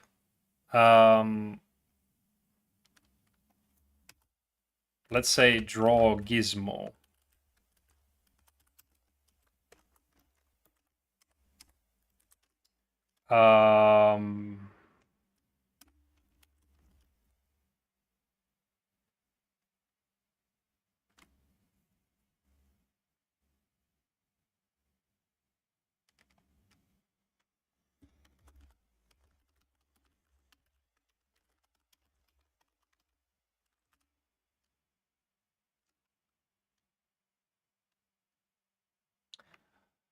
In this case, I need to get the minimum and maximum values. So yeah.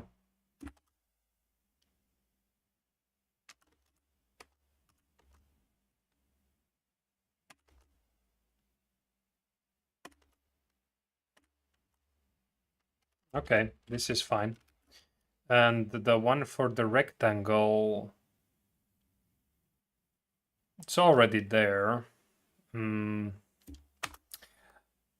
mean, the rectangle is already a rectangle. So if I draw a rectangle around it, it's gonna look weird.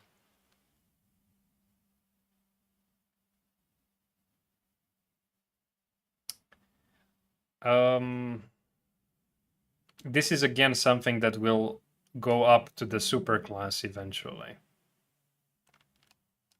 Let's just do it for now. So here, draw gizmo.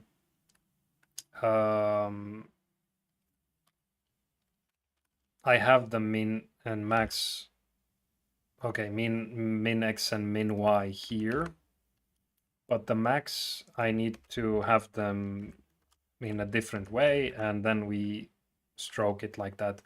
Let's also stroke style.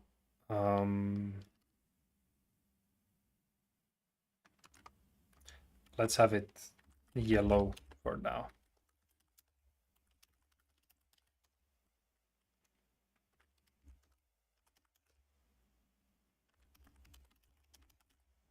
And let's put the line dash also so that it's clear it's not part of the shape itself. So I'm going to copy this also to the path here. And now this draw gizmo, we only do it in the draw if it's selected. So if this selected, draw gizmo.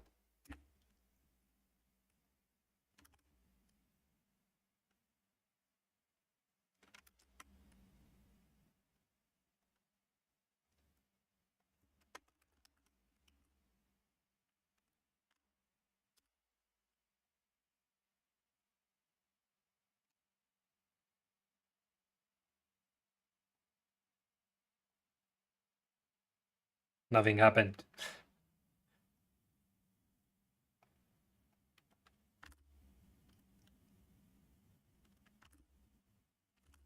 Oh,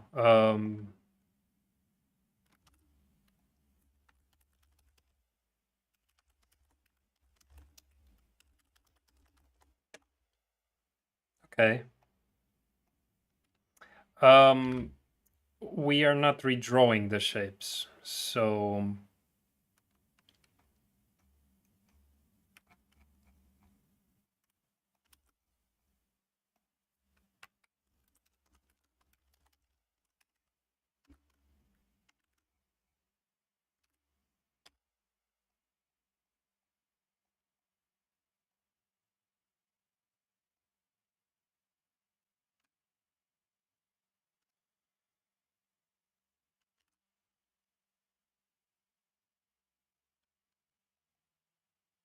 oh,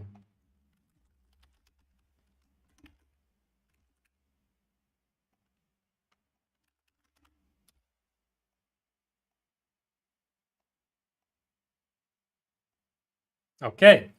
Something. It's not. Yeah, it's now it's changing the style of this because, yeah. Okay, I think safe thing to do when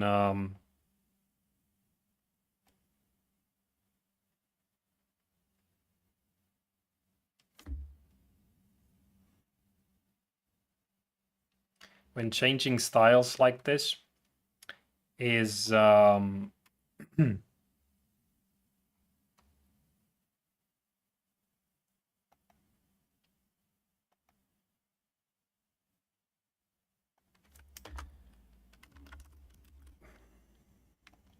save and restore.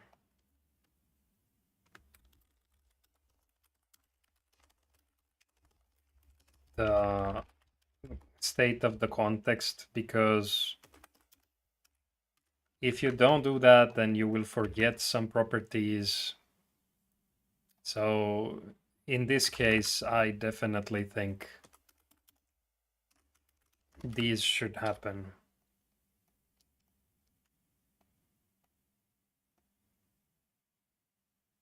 Okay, it didn't work.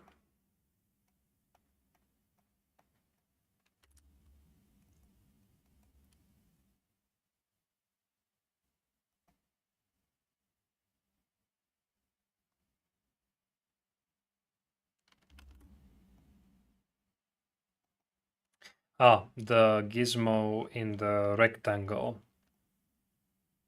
Yeah, this is why duplicated code sucks. Uh,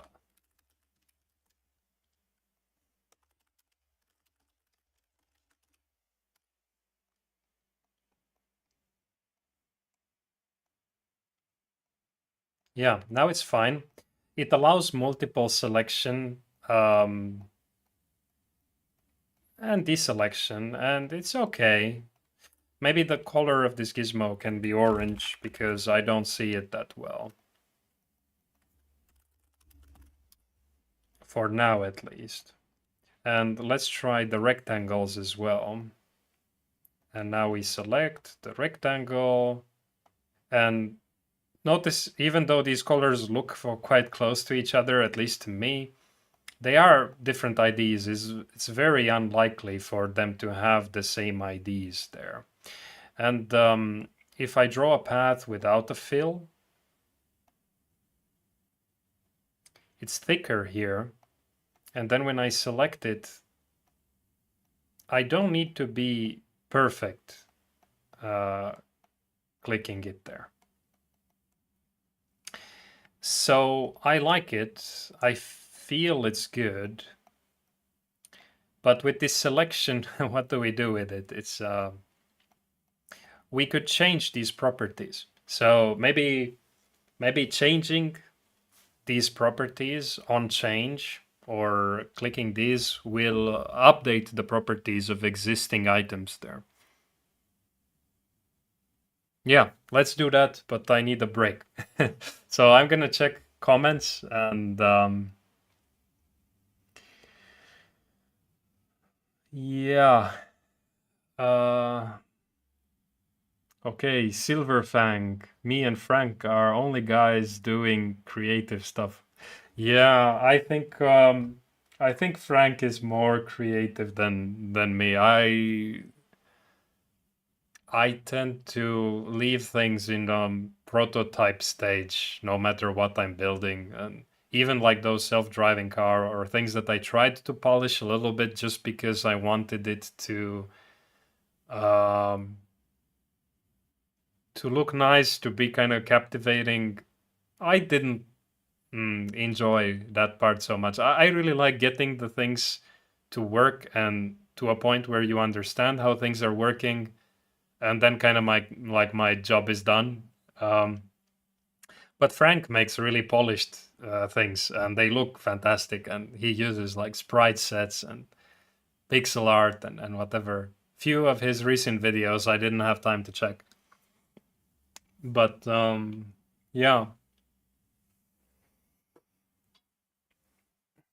Okay, it's 4:52 here, so almost 5, and I'm gonna have to eat something. And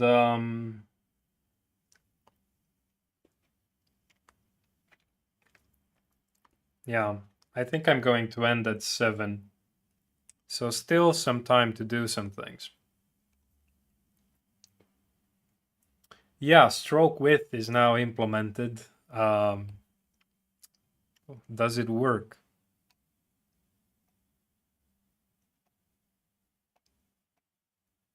Ugly because of these line caps.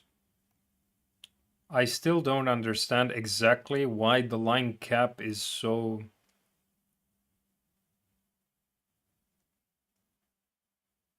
Why is it appearing like that? Yeah. Round line caps are gonna solve the problem.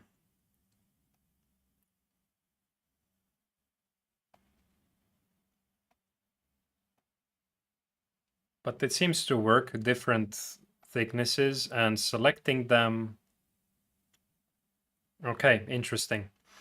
The bounding box here, like you can see the object goes out a little bit from this bounding box. And that's because the min and max point are actually not considering the shape width itself. And for this blue one on the background, it's significant, the thickness of it, so it looks quite bad. I wonder what other applications do. Like if I'm gonna change the width of this line, yeah, it actually seems it's doing the same thing. You see the gizmo here in PowerPoint, it doesn't expand to include the thickness. I think this is fine.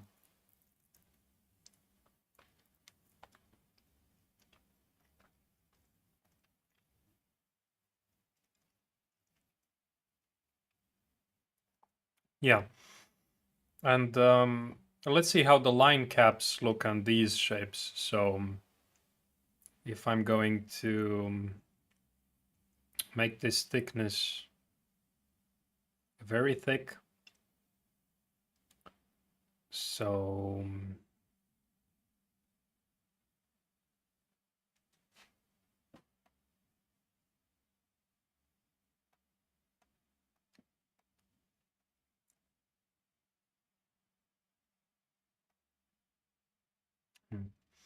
let's draw a shape more slowly. I think I know what's happening. Slowly, slowly, slowly, slowly, slowly. And now increase its width a lot. And maybe even more. And now if we edit the points and start removing some of these, you can kind of see that effect happening here as well. Like the side of this stroke really changes significantly. And the orientation is going to change now also. Like, say it did something crazy here. It's the same kind of behavior we are having. The only difference is that when we draw the shapes, I allow it to draw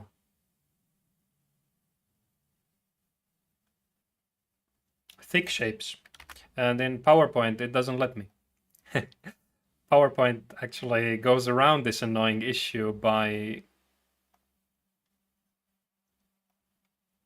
not letting me draw a thick line. And only then I can change its properties. So a thin line looks okay also in our application. There's no problem with that. Sure, here it looks a little bad, but this second canvas that we see there, it's just for me to explain how the method works. We don't need it added to the DOM.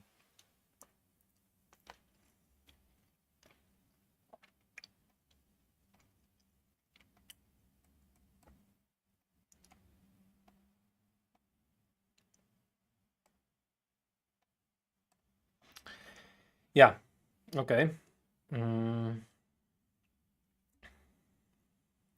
Yeah, okay, no fill button. Okay, this was already.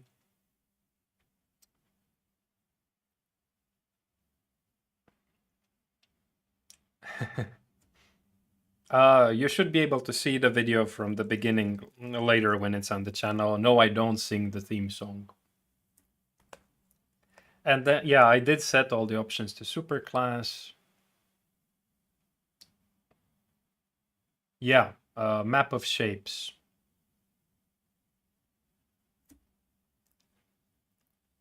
I did that, but I didn't list each shape on the left. I just allow user to click on it.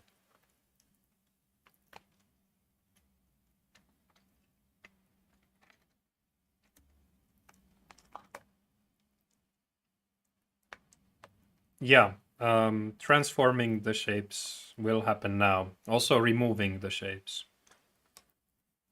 I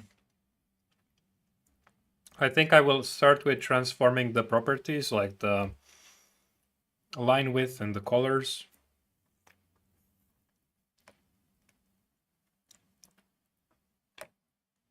Maybe moving them around if there is time. Deleting the shape. Probably the less the coding today will end after those features are done. I will also polish it a little bit if I have time and remove the second canvas from there. It's unnecessary. It just needs to be in memory.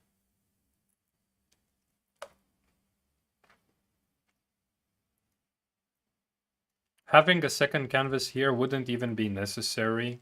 You could just have a matrix, the size of the canvas dimensions, and the values would be just integers, the IDs.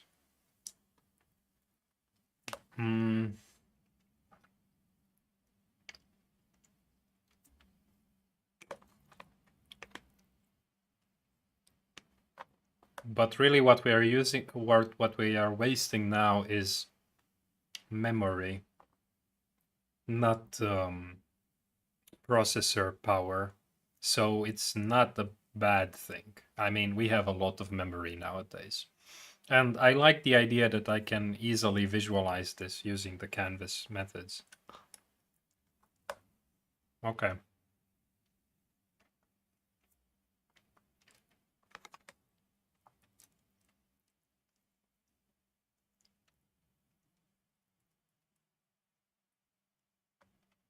Yeah, the eraser, I don't know. I mean, Photoshop doesn't have an PowerPoint doesn't have an eraser because it would erase entire objects. I mean, basically you click on it and it deletes the object. If we think about this as a raster, then having an eraser would be helpful. I actually wanted to erase the pixels if I have it, but we will eventually need to tell this application that, okay, switch from vector to raster, and then we can't switch back anymore unless we do some crazy bitmap tracing implementation. I will have to think about how this, maybe we will have layers, and then the layers will have properties like, is it a raster layer or a vector layer? Moving objects between the layers from the vector layers. Yeah. I want to make something that is relatively unique in a sense that, again, I think that these fancy applications really separate themselves into raster and vector, and I often need the ability to do both, kind of like in PowerPoint. And I think it's lacking, and maybe some other people will find use in this application as well. Let's see. But anyway, I'm doing something from my needs and mostly as a teaching thing. And then let's see what your comments will be and how we integrate all the features. Yeah, of course, having an eraser as the background color, we already have. Like, if I want to erase everything here, I can just do this. But really, all the other objects are there. So, yeah, I just drew a shape that looks like that over everything. And now visually I could do this. But if you do this kind of thing in Photoshop, this is really efficient.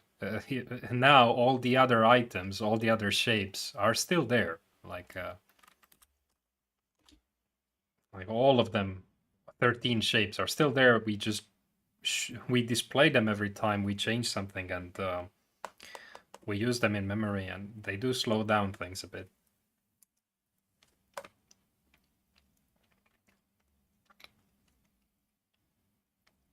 Okay.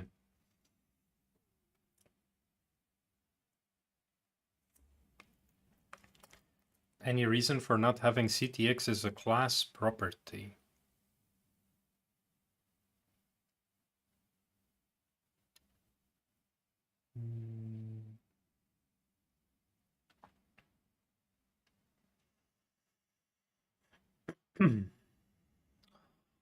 I don't know.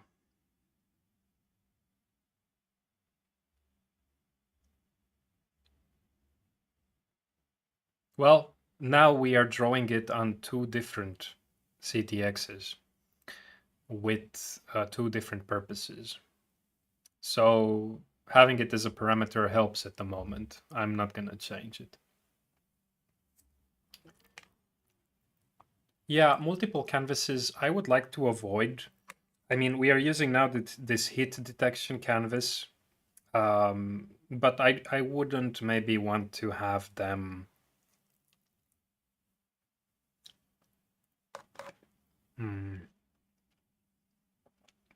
each layer on its own canvas. I'm not sure. But yeah. Yeah, anyway, Rajesh does have the point.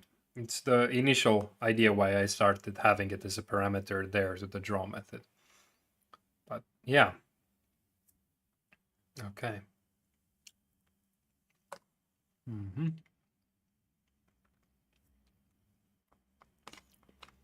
Okay. Hello also to Abdul.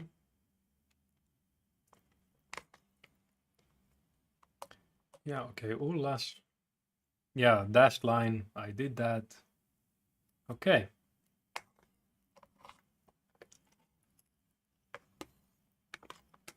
I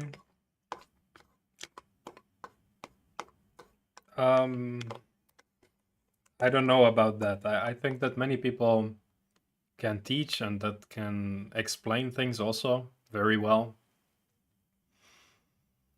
But there is this problem between the concept of teacher and the concept of developer. Like there are companies where developers really teach very well the other developers what to do. But they work in a company and they don't make YouTube videos or they don't teach at the same time. Or sometimes they do. But their main job is to be developers or architects or something, mentors. So most of their work is indoors. It's closed. It's secret. Like now, when I'm checking these features in PowerPoint and Photoshop, they are not published. They are things that we try to figure out how something might be implemented, how it works. But of course, it's in their interest that it's a secret, and we might not be able to know exactly how it works. I'm just speculating a lot here. And now, this type of application development, what I'm doing today, is quite different than usual because I'm trying to implement something that has been done already. And most of my videos are just like trying to do something new, even though I often fail. Like I do something and then I find it somewhere else. Or sometimes people even say, hey, you did this like from there and you didn't cite this method. And it's true. I mean, sometimes maybe I know something from somewhere and I forget to add some reference or something because it's just like in subconscious somewhere. I don't think I do many unique things after I sit a while and check my videos. I can concentrate and think, okay, this probably I got from there and there and there, bits and pieces. And I think the end result is often something new, but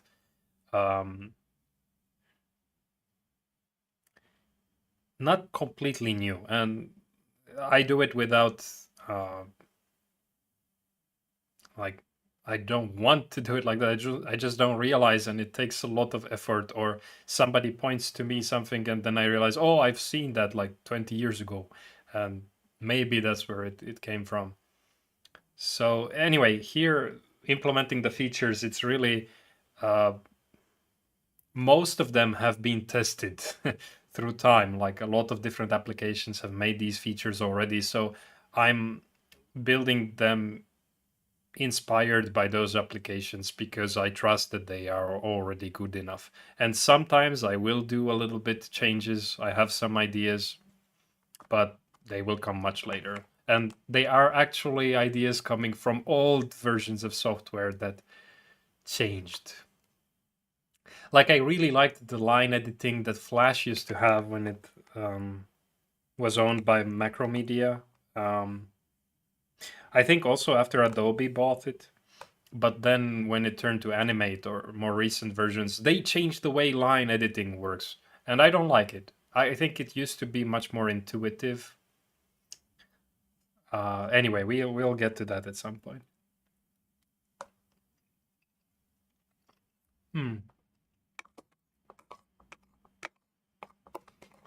Yeah, okay. Glad that you find it useful. Yeah, I will set line cap to round, but it should be an option really, because sometimes you might want to have those. I mean, now if you draw a rectangle and the rectangle has thick corners, okay, that's not a line cap, it's a line join.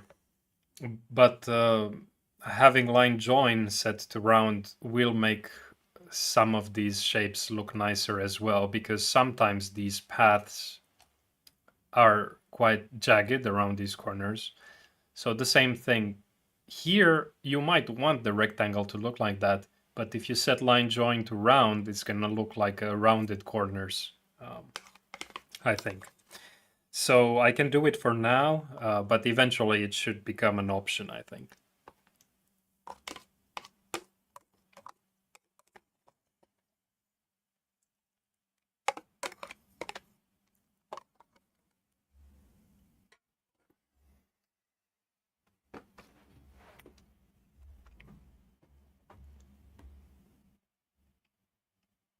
Epic drawing, yeah. I'm eating a risotto I cooked the other day. Do you think that eating a certain amount type of food makes you a good coder, or why do you ask?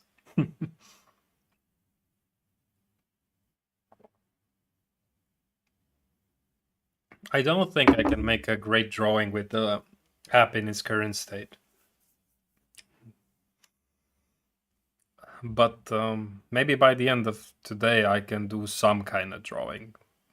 Let's see. Okay. Yeah. Hello from China. Yeah. I mean, it's interesting to think how things work under the hood. And this technique for doing now the selecting of the objects, again, I can improve it even more. But it solves so many things. And of course, you can use it in games or in other things as well.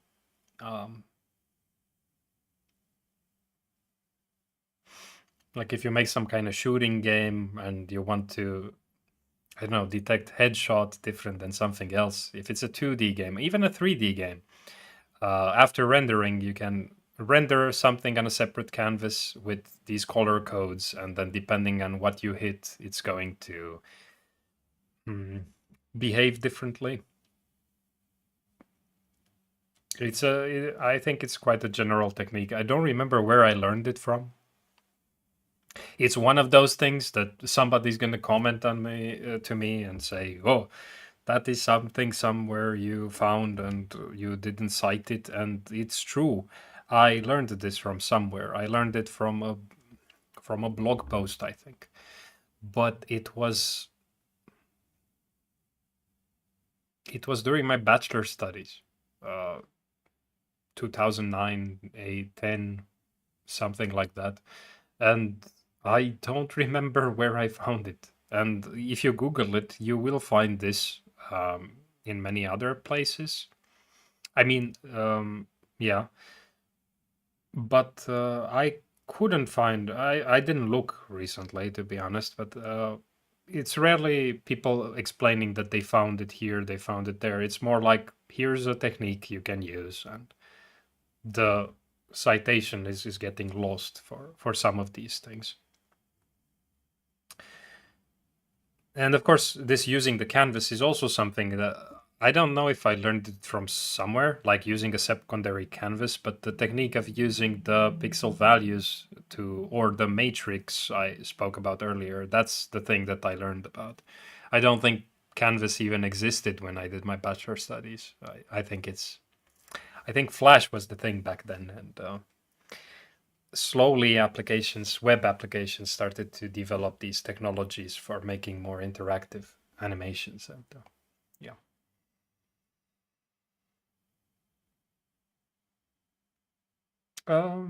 Yeah, well, thanks. I'm glad you find something useful here, but of course, um, yeah, people teach things in different ways, and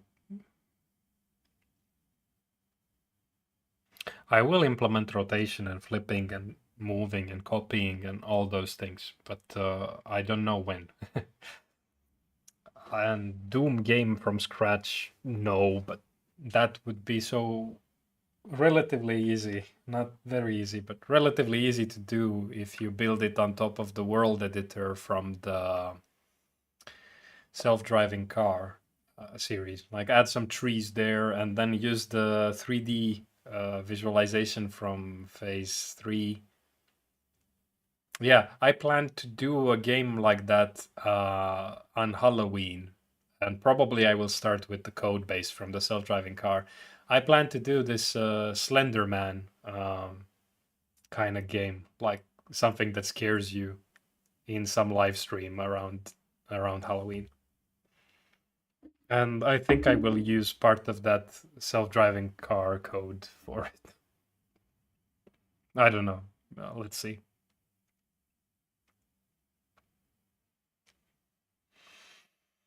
Okay, so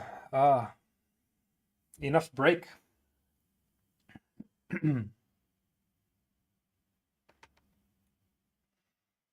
Let's try to go now for 45 minutes and change properties of these shapes.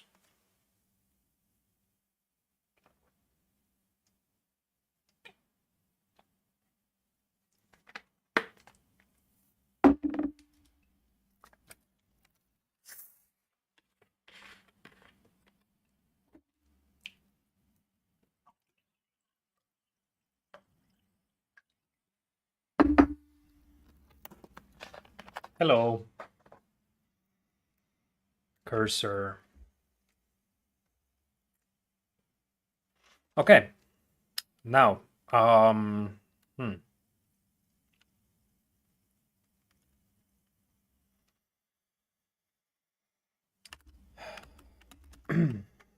So,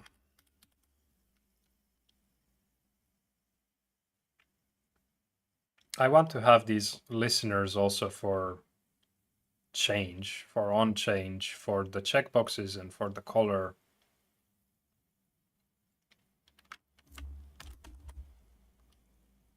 Maybe this view is better.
Maybe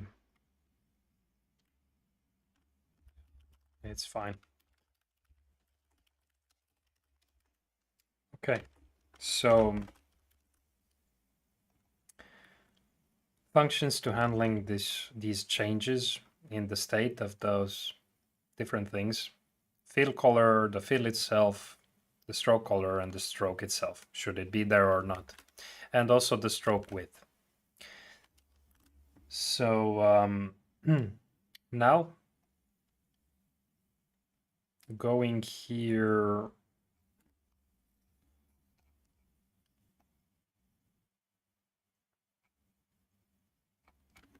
I'm just gonna add these.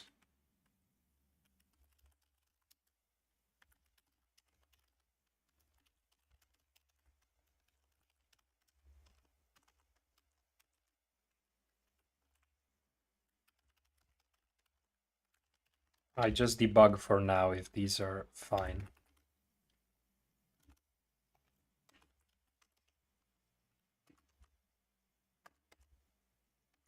It's funny how GitHub Copilot knows that I plan to do the debugging now somehow. So, okay, changing this.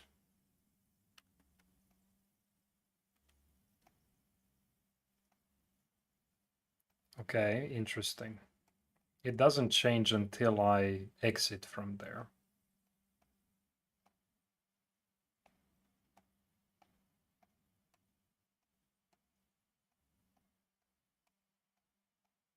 Okay, on.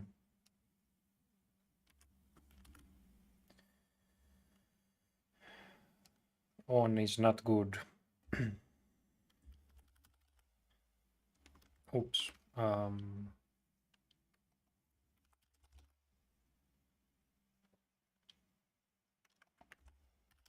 Probably this is good. Let's see also this. Okay, this seems to work. False, true works. This with the line width, I actually want the number of the value. Otherwise,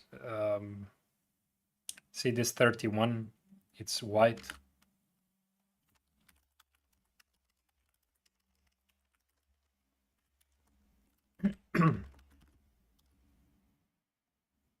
Now it's purple. Small things like this are important because, like the concatenation issue I had previously, if it would be interpreted as a string, it's a place where many small bugs can happen. So now I can get the selected shapes. So shapes, filter. Yeah, those selected, and for each of them, set the fill color to the value. Yeah, this is what I want to do. And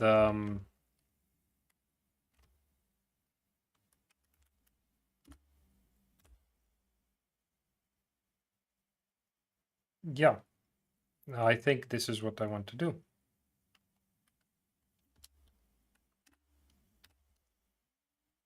Okay. So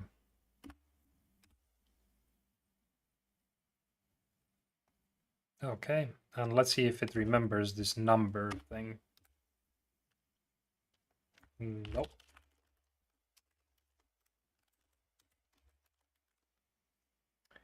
Okay.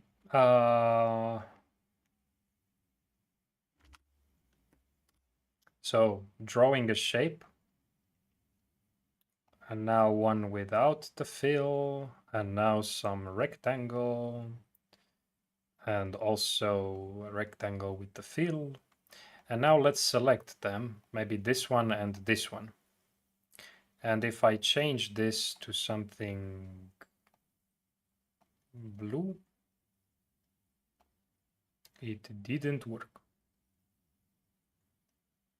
Oh, draw shapes is not called. Oh. The global has to be passed to this one. Okay, it didn't work.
Ah,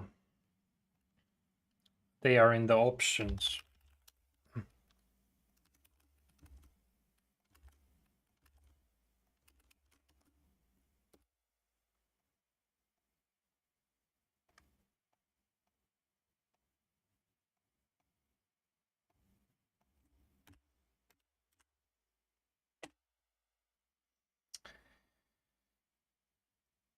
Yeah, it did something. I just need to remember to draw the shapes after each of these.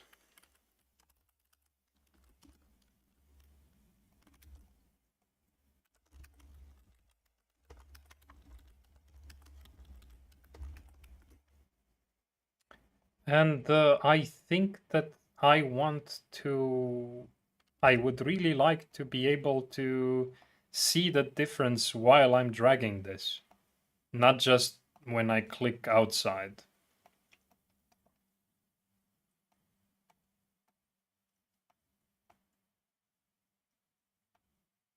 Like now it affected.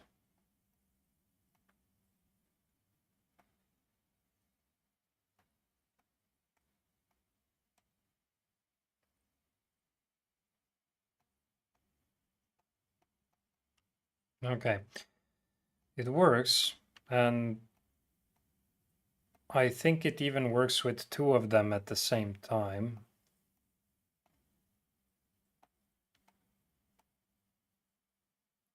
Yeah, really nice. But again,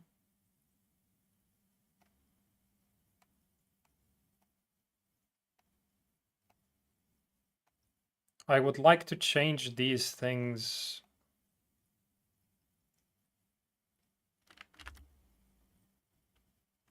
while dragging here. Like I want to see how this new color looks before I accept it. Maybe I wanted a lighter one, like that. And I think that it might work if I do on input.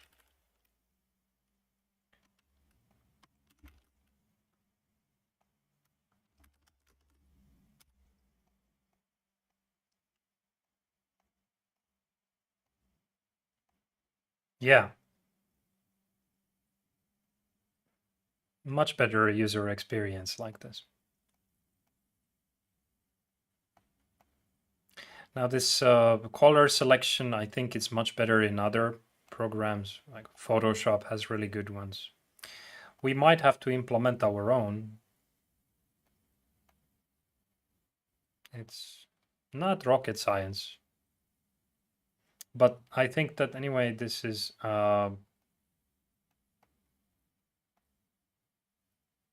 nice. Okay, nice. Maybe we can remove this other canvas for now. Somehow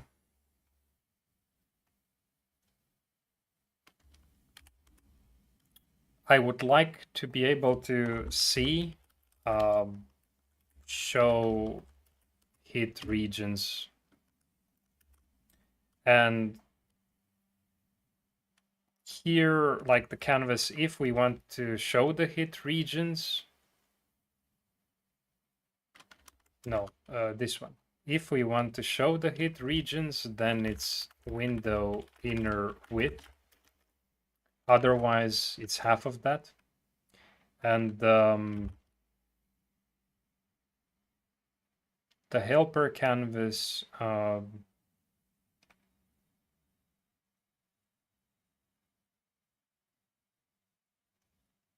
I will just hide it. So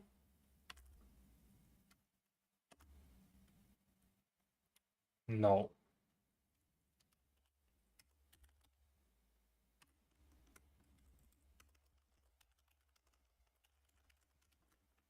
That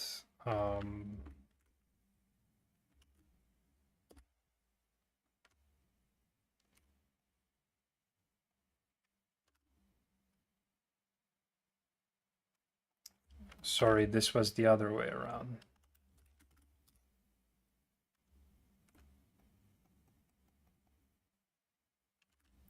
Okay, here also some messy code that will eventually get refactored.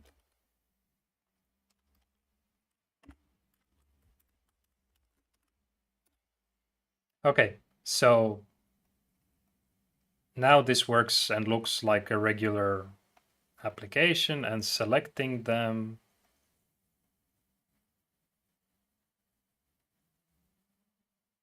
seems to be just fine.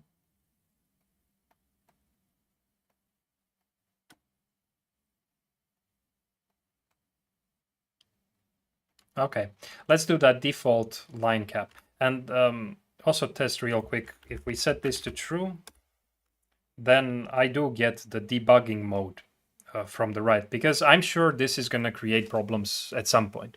I mean, there is a possibility that the things will have the same colors, and eventually something will need debugging, like when we have multiple layers or something. I don't know. So I want to be able to do that easily. I don't want to remember what I need to change to get it to work.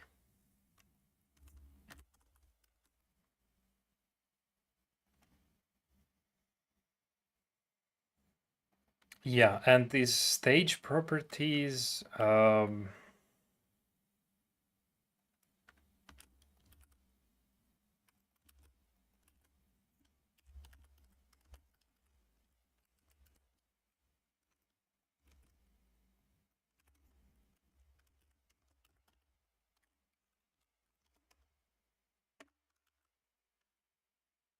yeah, in this way they are not being.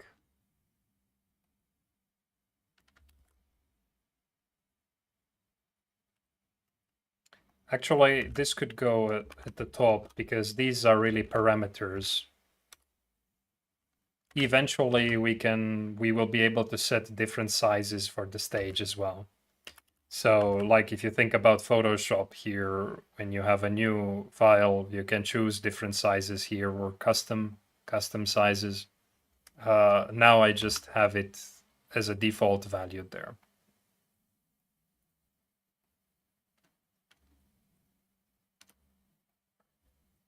And this is actually the proper zoom size. Okay, so yeah.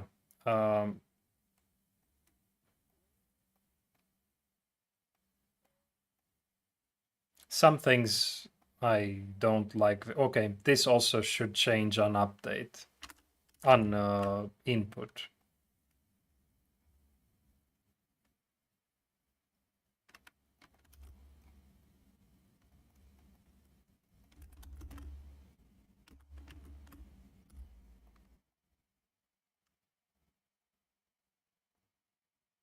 Yeah, okay, much better. And those line caps,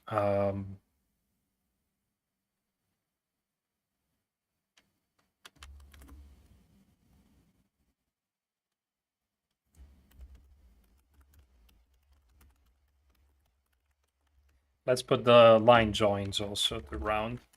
They will eventually be some properties. But now this looks much nicer. And you can see this round shape there. Let's make this path at the top here without the fill, so we still see the other one through it. Let's deselect it and select the one in the middle. That also seems to work just fine. Change some of the properties there. Okay. And maybe we don't want a stroke for this one, just fill. I really want to drag these now. Yeah. Okay, nice. Okay, some stuff happening in the chat. Let's look real quick.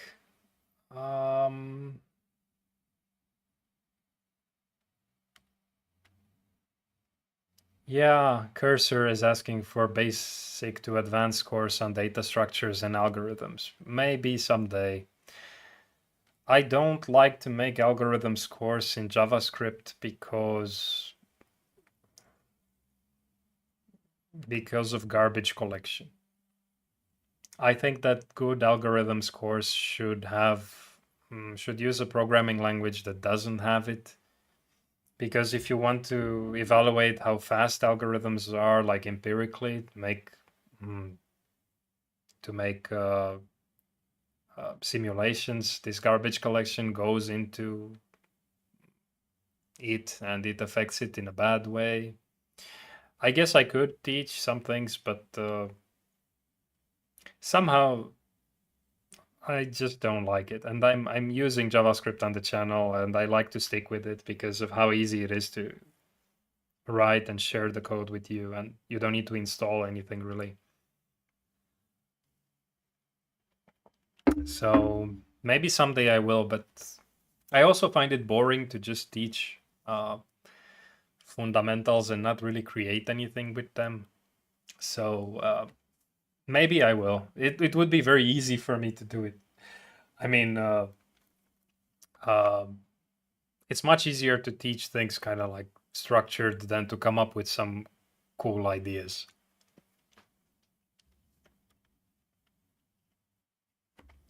Hello. Oh, somebody else from India. Okay. Tatwa Darshi. I don't know how to pronounce that. Oh, Nick. Thanks. Wow.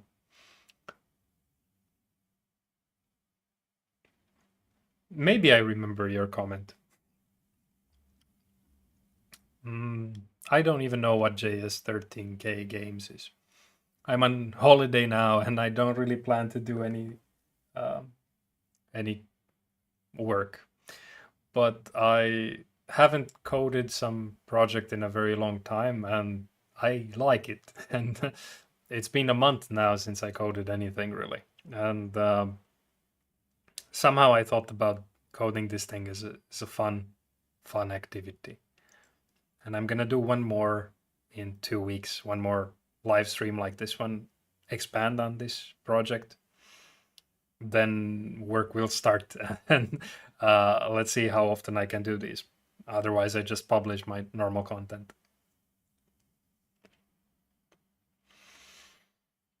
Yeah, drag functionality to the superclass.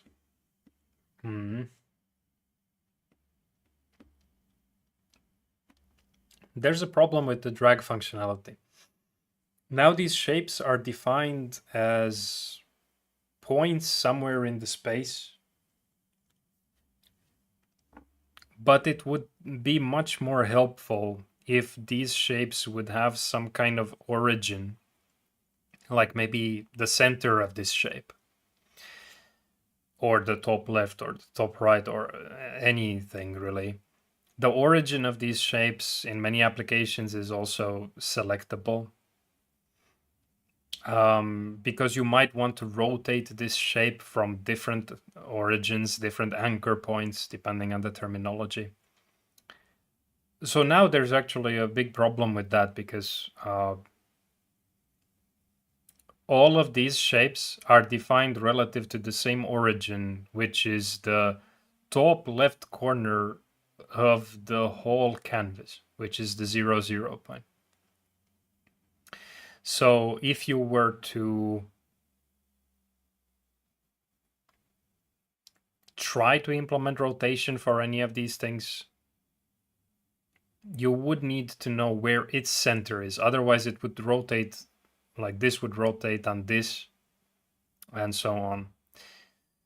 So really, when drawing these shapes, I think that the shape should have an origin, a center point somewhere.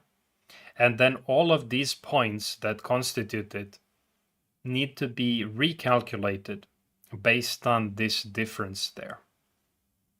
If that makes any sense. Because now, if you think about the logic, all of these shapes, all of these paths, all of these rectangles, they have points in them. And if I were to drag this shape from here to here, what I really want to do is move its center point from here to here. But if I would try to implement it with the current structure, it would mean I would have to change all its point properties to the new position. And the points relative to this center point don't change. Like if this is 0 here and minus 50 pixels, it's going to be 0 and minus 50 pixels also relative to the new center point there. It also helps with this efficiency, because moving something from one place to another doesn't need to recalculate all those and store them only in the displaying process maybe. Let's see how that can be done efficiently.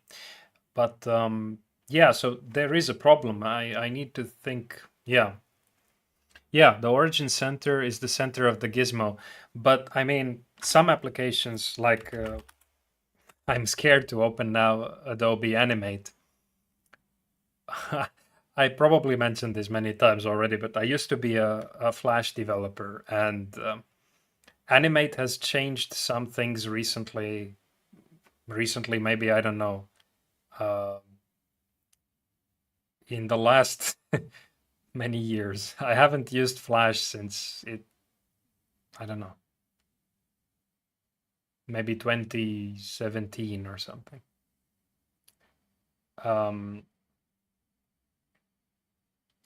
Probably some of these features are also in Illustrator, I'm quite sure. But I haven't used that one as much.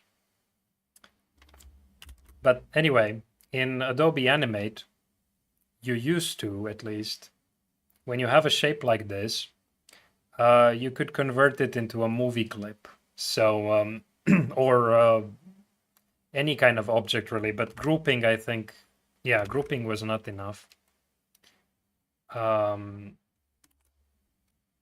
But how did you do that? Insert, modify, convert to symbol. And here, movie clip or graphic or whatever. And once this happened, you do see the center point here. And this center point is the center of the gizmo, basically. But it's also changeable, which would give a very different freedom when working with your objects. And of course, when animating the objects, this would help a lot, because like if this would be a leg, then it's attached here to the body, and okay, a leg would need more things, but you maybe get the point. Like, okay, I can't do that. Oh, even duplicating. Yeah, it had a library and it's the same object.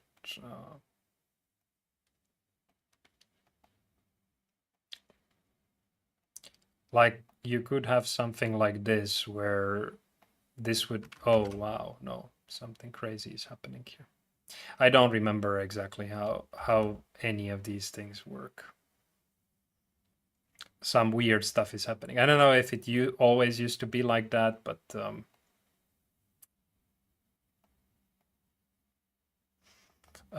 I think I know what the problem is. Yeah. Anyway, when animating stuff, it used to be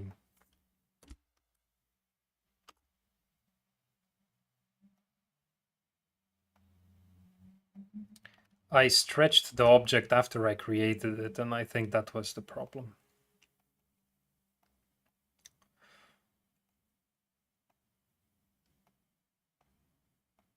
Yeah, so now it's okay. And then, of course, you can move the big leg like that, and then the knee joint in the middle as its own.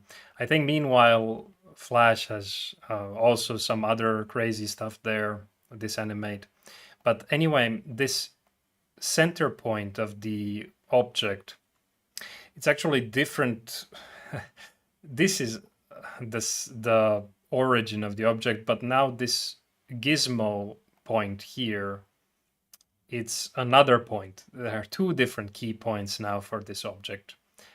A little bit confusing, but anyway, this one for the gizmo, for choosing where to rotate from, can be especially useful no matter if you animate something like here or if you design something. So eventually I would like to be able to do that, but for now I will just consider this to be in the center of the gizmo. Yeah, so how do we do this? Mm,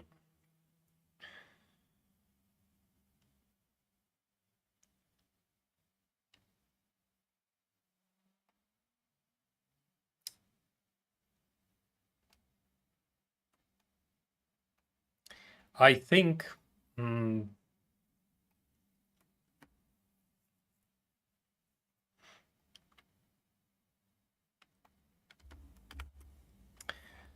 when you finish drawing a shape, like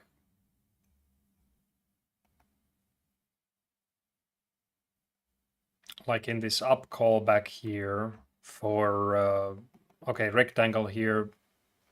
Rectangle is actually easy to handle, easier to handle. We want the rectangle to be so okay, wait. We want the rectangle after it's drawn, we want this to be its center, and these points, the corner points, they could even be let's leave them like that, but relative to this center point. And then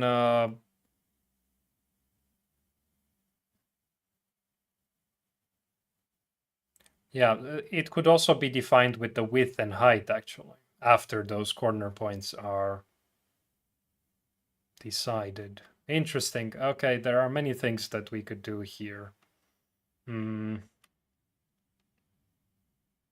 I would refactor this rectangle to start at this center point, and I don't know. And then this path, after it's done drawing, I would like to calculate its center point and then everything offset relative to that. So let's start with the rectangle first. So we are creating the new rectangle here, but before we add the current shape to the shapes array, we can tell it to recenter or something. I don't know what the name of this should be, but I want to calculate its center point and update the values there.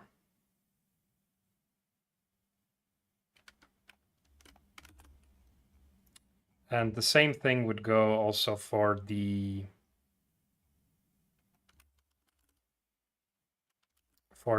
path.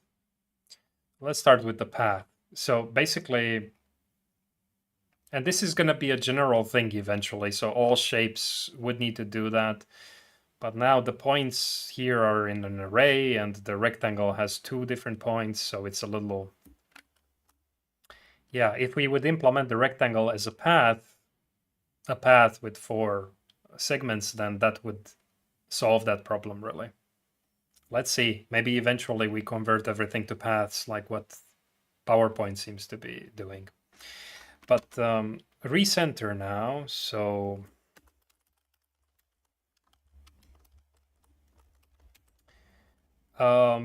this center, okay, it wants me to, probably it implements averaging here. I want to implement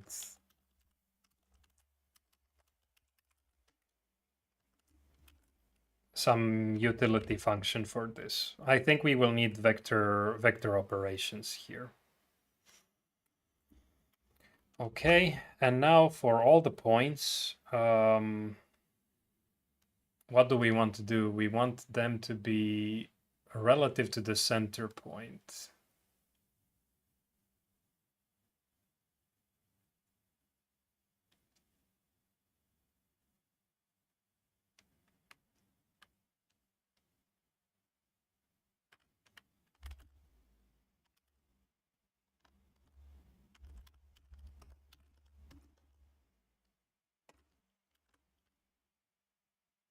I think this is what we want to do.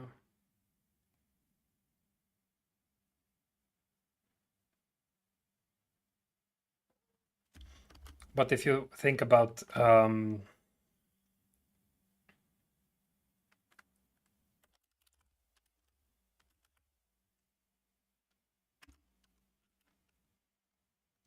those utility functions, then maybe something like that. And let's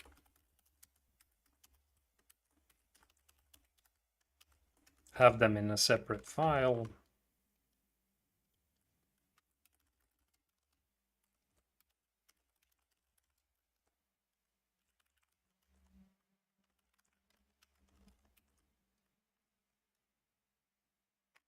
Okay, it wants to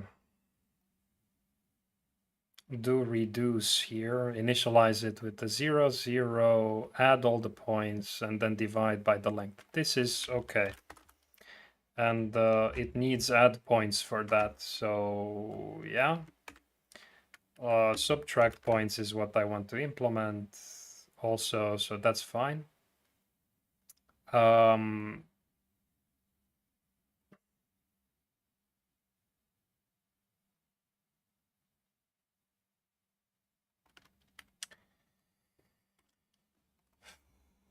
I think this is bad because it means the point gets reassigned to that value, so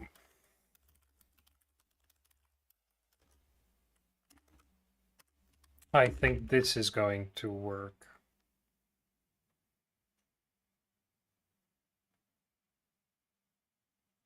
Okay, and the recenter in case of the rectangle.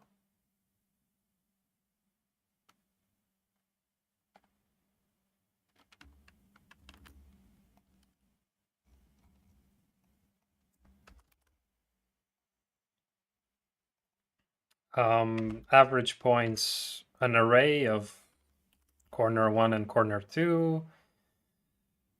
And now I think we just do it one by one, so. But again, oh, okay. This is okay to reassign it there, I think.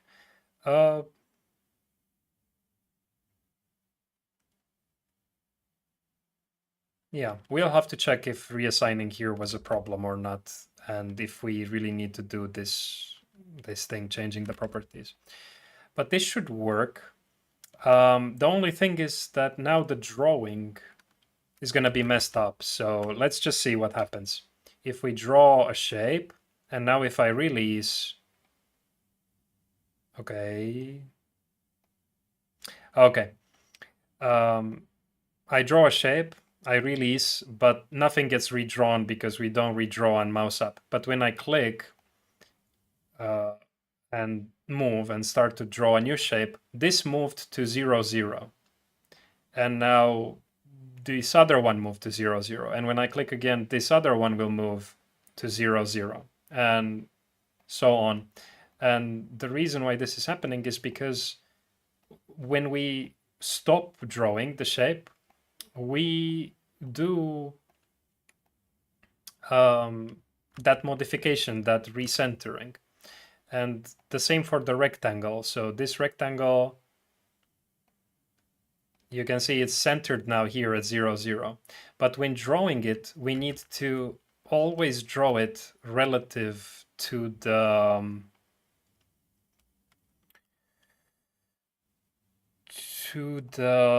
center point. So add points. Okay.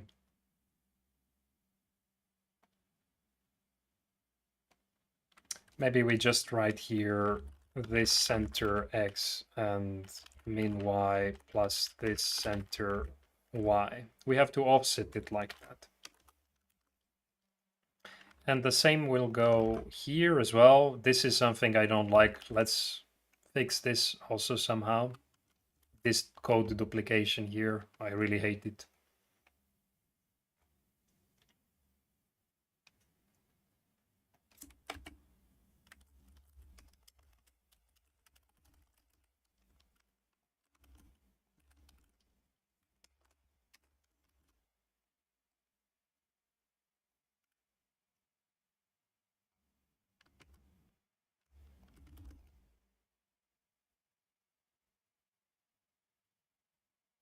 Oh, okay.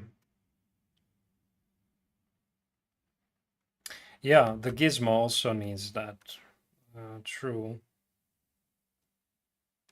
But I also forgot about this one. So much code duplication. This is really horrible. Like, no.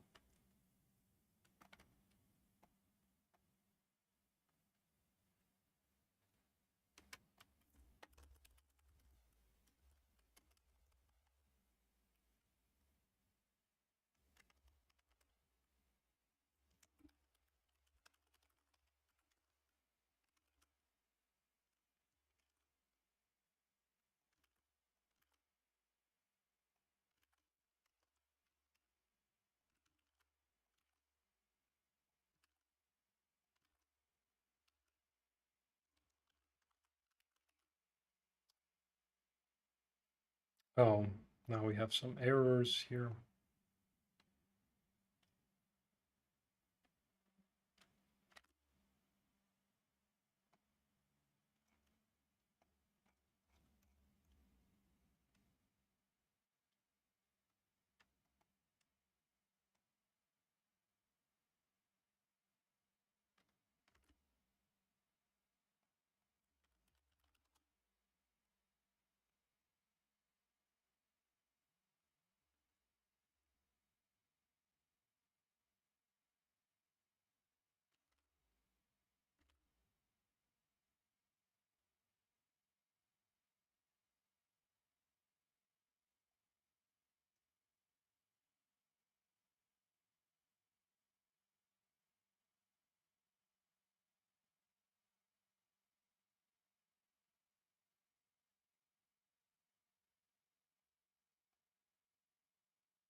Ah, okay. Center doesn't exist when we just create to draw something. Yeah. Um, hmm.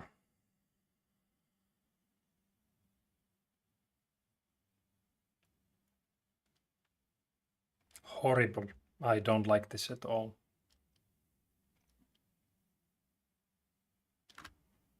We don't have the center yet for the shape that we haven't yet drawn. It's only available at the end. We could calculate a kind of running center, like recalculate this every time a new point is added.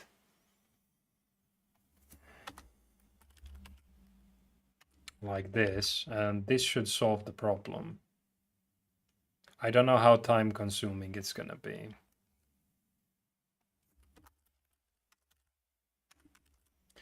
And that means recentering, it's unnecessary in the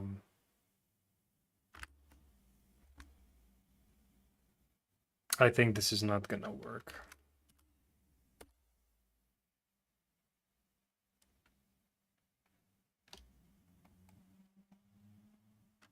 Yeah, wow.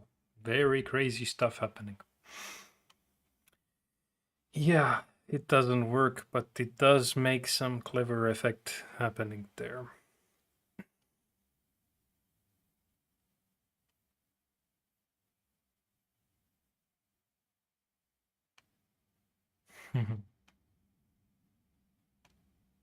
I think it doesn't work because the previous center has to also be used here.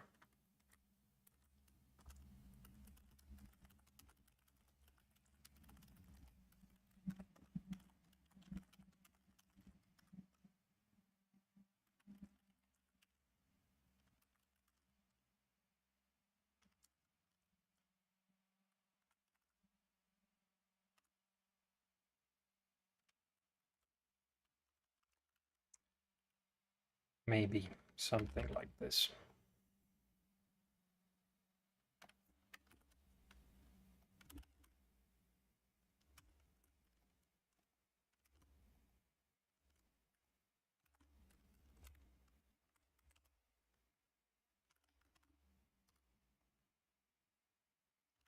Nope.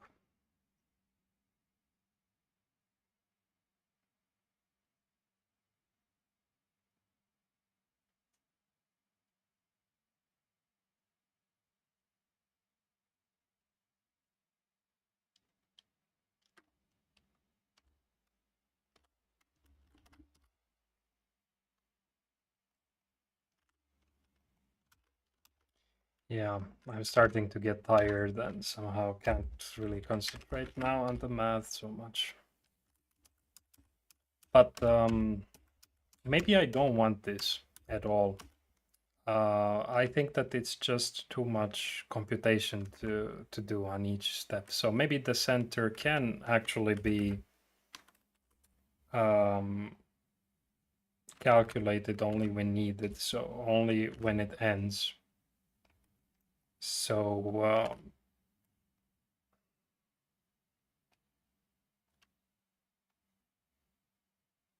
yeah, the center gives an error there. Basically,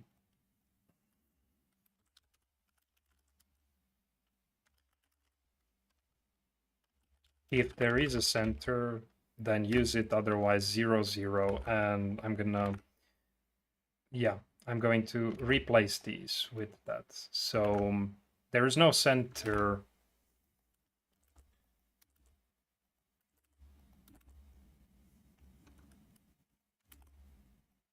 Then we just draw them relative to the 0, 0 point.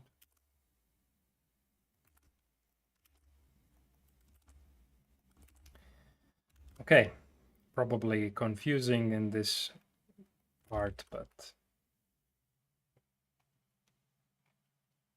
yeah, and no need for this.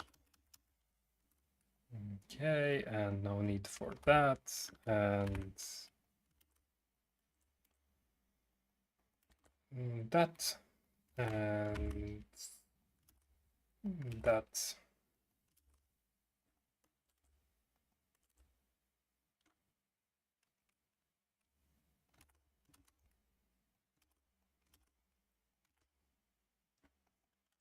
Okay, let's see now how this goes.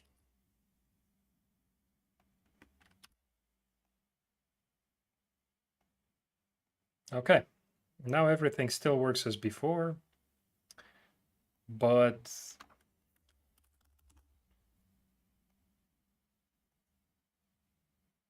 the centers are different. And then the points, you see, they have also negative values because they are relative to that center point. So now I could actually, let's make some rectangles also. They also work. And now if we select, yeah, the gizmos also work. But now the center of the gizmo is also, the center of the object is also something that we could do. So,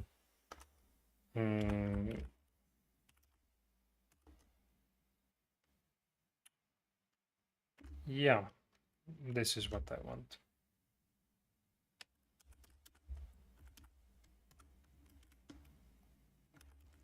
And definitely this gizmo code needs to go elsewhere. So, okay, interesting. 0, 0 is actually here. Why?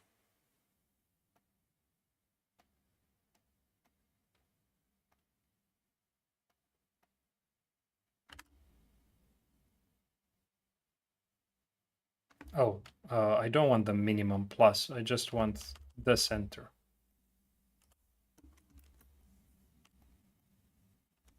Minimum in this case gives a negative value, so that's why it's going on the other side. Okay. Now this is not good. It's the center is calculated as the average, like the center of mass of these points. And if your shape has many points on one side, then those are basically attracting that center towards it. So you really want the center of these to be there. So recenter, you don't want average points, you want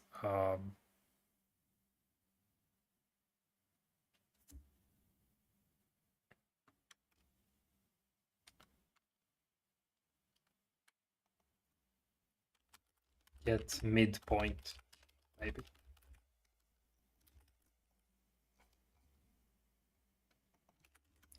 And I'm gonna keep this average points. I'm sure it's gonna be useful at some point. But get midpoint.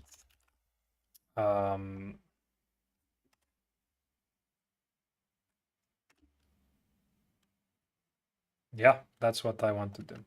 So get the minimum on X and Y, and now if the path is like that, it's always in the center that we expect it to be at. And the rectangle, whoops. Yeah, they also work. Okay, so these work.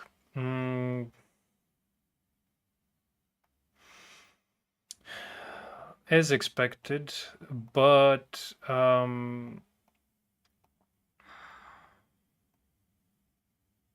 rotation I'm not gonna do today, at least. But I do want to do the movement. So moving the things depending on these. And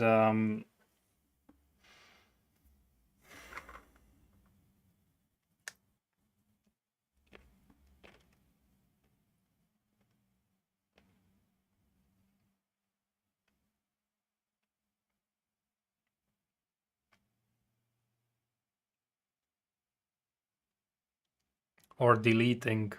Deleting should be easy. Let's do deleting first.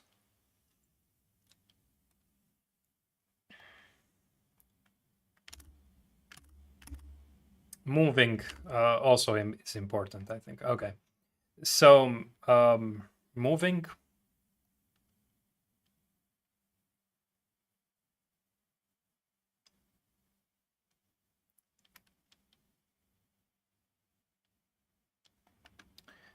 This down callback for select. So here we select the item.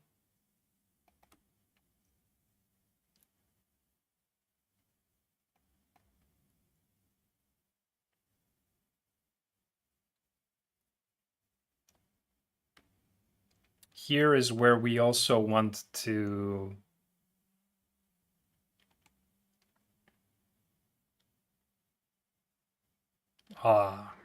it's not that easy. Yeah, here is where we also need to figure out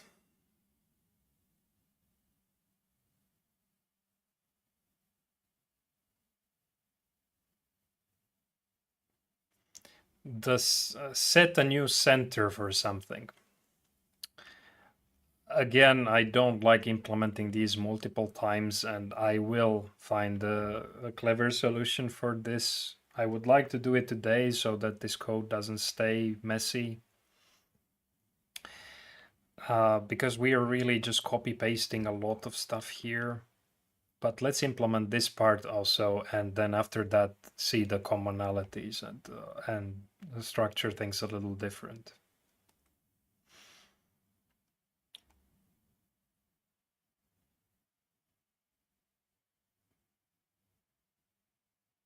This recenter function, maybe we can specify the center.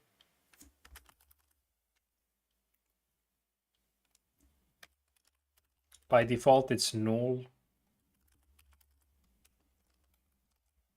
If there is a center, let's return this one. Otherwise, we get the midpoint of the points.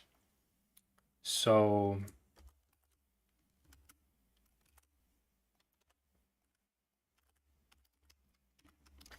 now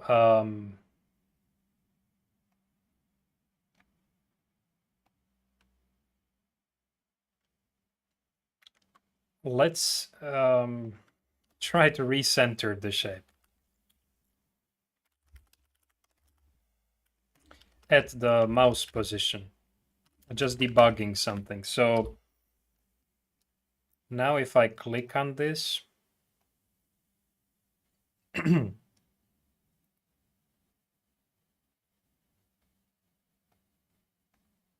no, it didn't work.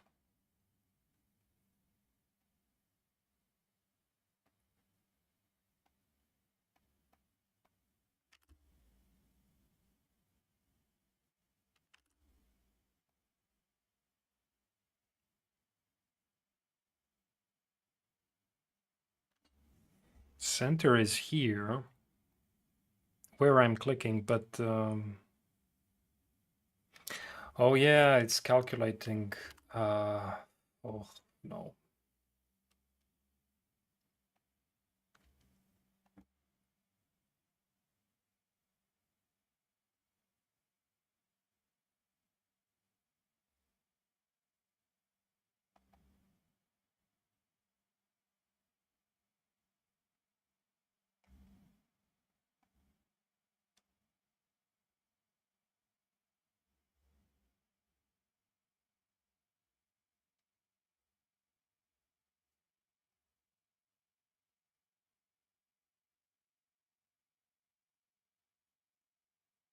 No, no, this is not good. Uh, this was fine. This implementation was fine.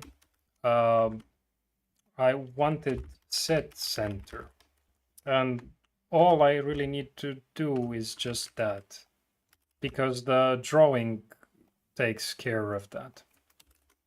So here, set center to the new mouse position and then draw the shapes. And now if I draw something and then I click on it here, it is one way to move this shape to the new center point every time you click. So it's not yet the dragging functionality, but every time you click somewhere, you're moving that specific shape. And same with that. So somehow moving it by clicking is now a possibility to do.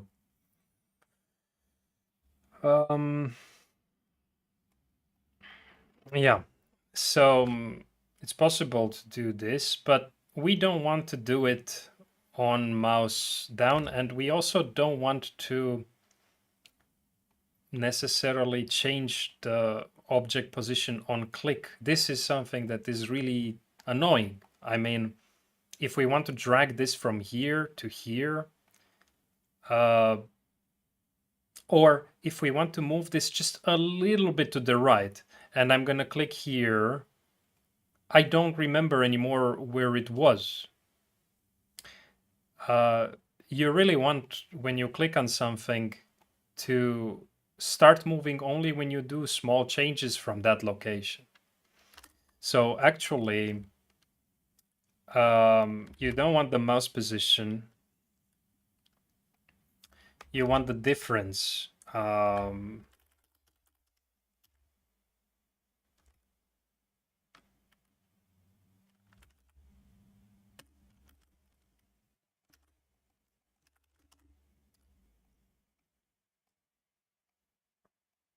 Oh,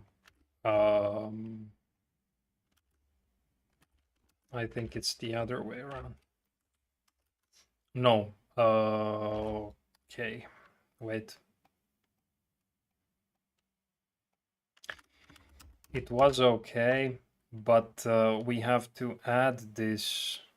So we get, okay, we get a difference from the shape center to the mouse position, but we also have to add it to the center.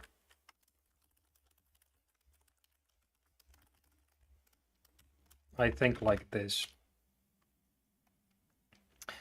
I'm doing some mental math here, but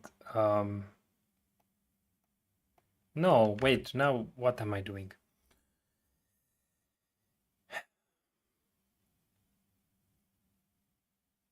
No, this is supposed to be like this.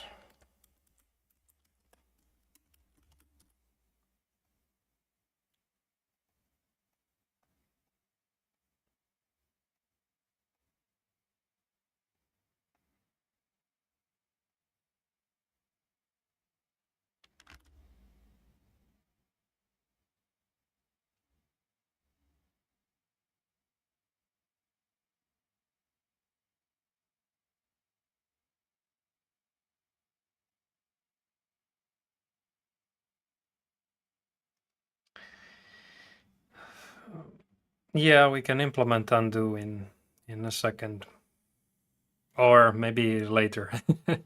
Why is this problematic? So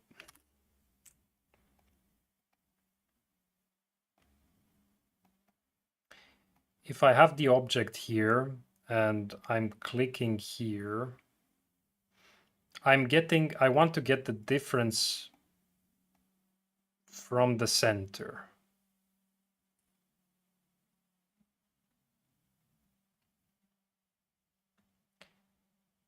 Okay. The difference should point in this way, should point towards the center. So this is mouse position minus center, I think. And this needs to be added to the mouse position. I think now it works. If it does, I used my tool for something useful.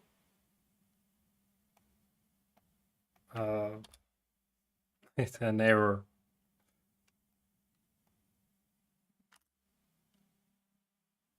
Comma.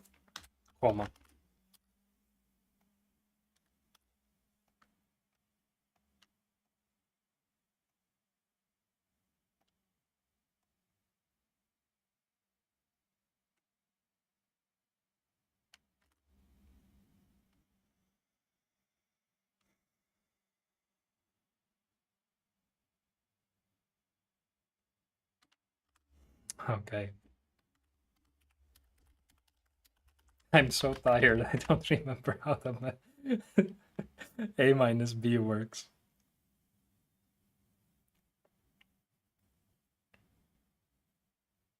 Okay, so this is A plus B and this is A plus B minus A gives me B.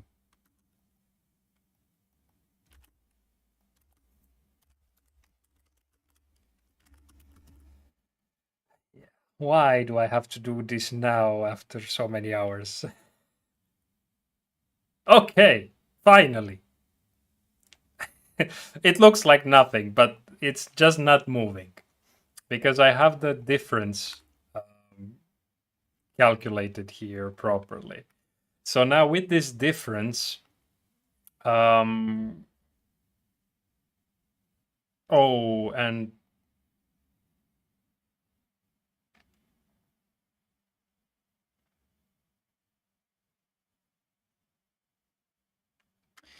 yeah, I also don't want to select multiple shapes at this point.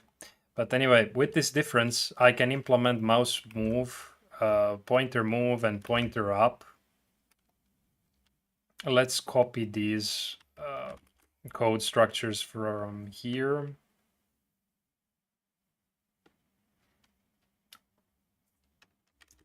I'm gonna leave this draw shapes even though it lets everything the same.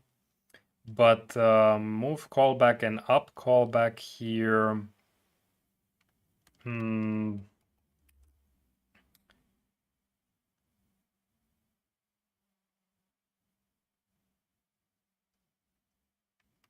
Let's call this mouse position start position. I should have refactored this like throughout the application. But now mouse position here is add point.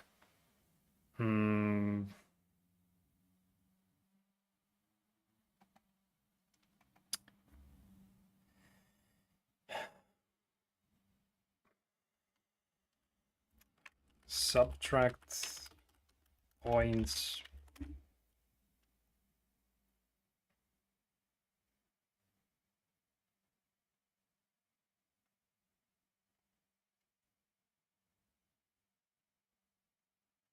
No, start position, I think.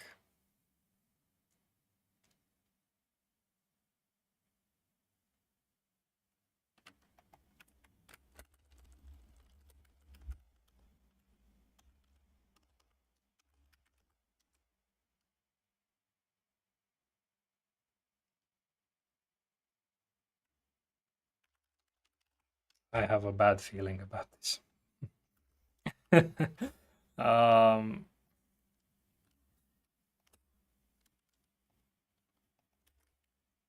Okay, start position to mouse position. Okay. And this I want to give to the center of the shape.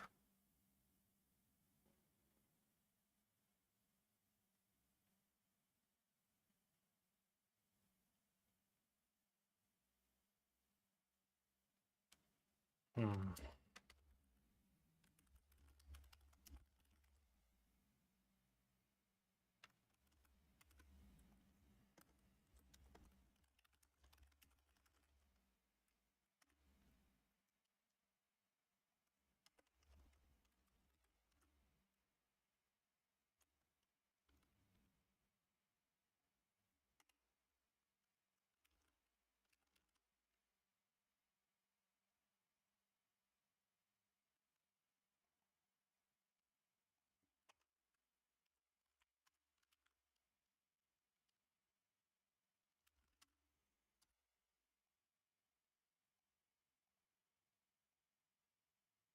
Okay, somehow it worked. And now it stopped working. Okay. It could be because something is happening on this up callback. Oh, I don't want anything to happen on up callback just to remove the event listeners.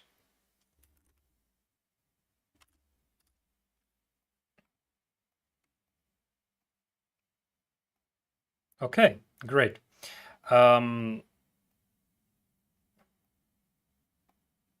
This shape is being selected and unselected, even though I'm still basically selecting it. So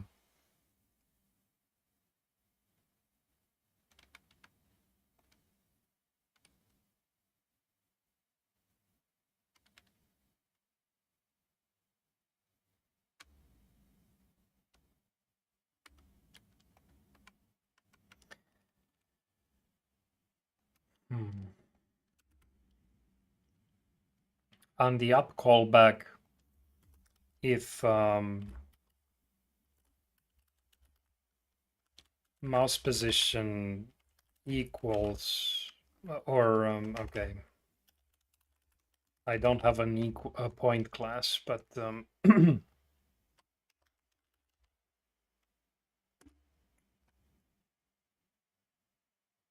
yeah, if the alt center is the same as the shape center, it means we didn't move it. So so selected is false.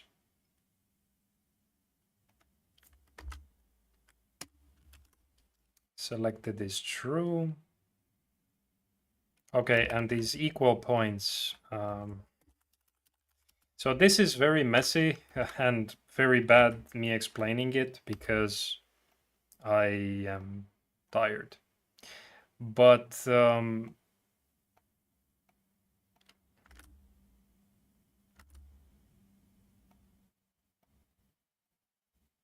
okay, why is this not unselecting it? Because the centers should be different.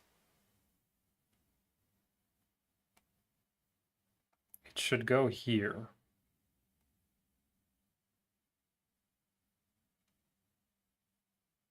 Ah, hmm.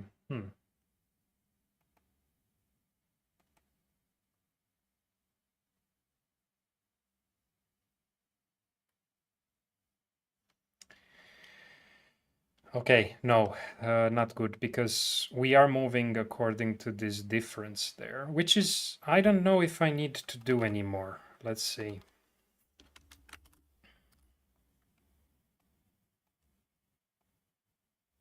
Yeah, I don't. So now,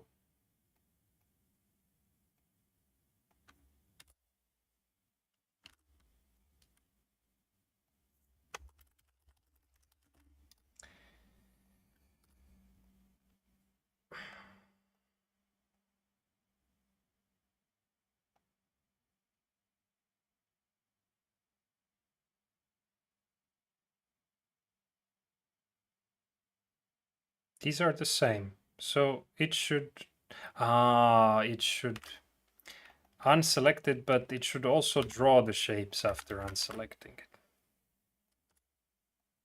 So now selecting is like, no. I mean, this stays selected if I move it, it's fine, but, and unselected if I click, but if I click and then release, it shouldn't do that. It should keep it selected so I can do the previous things. So I don't want...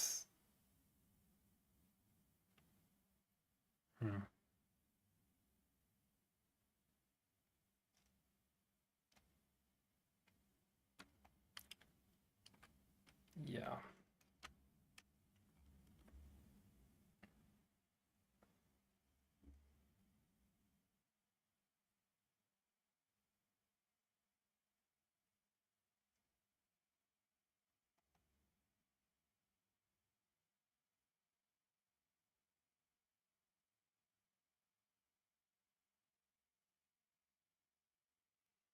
Yeah, so many comments there. I think that it's already, yeah, I can't keep up anymore.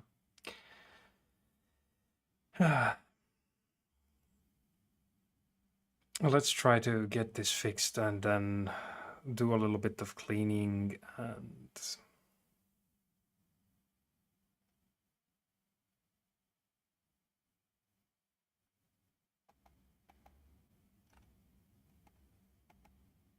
Okay, so this not needed anymore. I don't want to unselect this.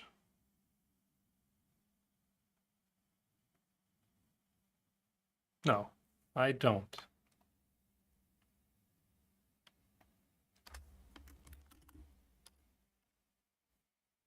I think that selecting is fine. Unselect should be here if I click on nothing. So if we don't have a shape,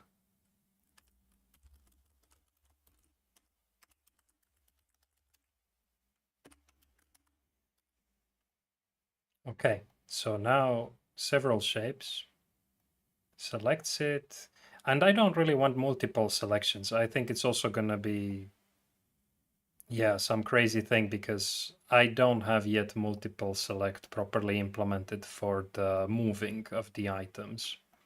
So it makes it confusing, but wait, why is clicking here not? Oh, draw shapes. Draw shapes, and also before we... Yeah.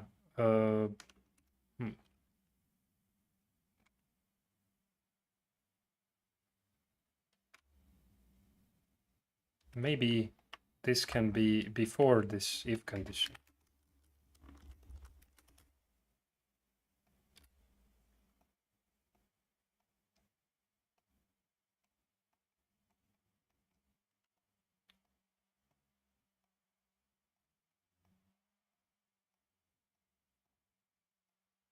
Yeah, this is fine.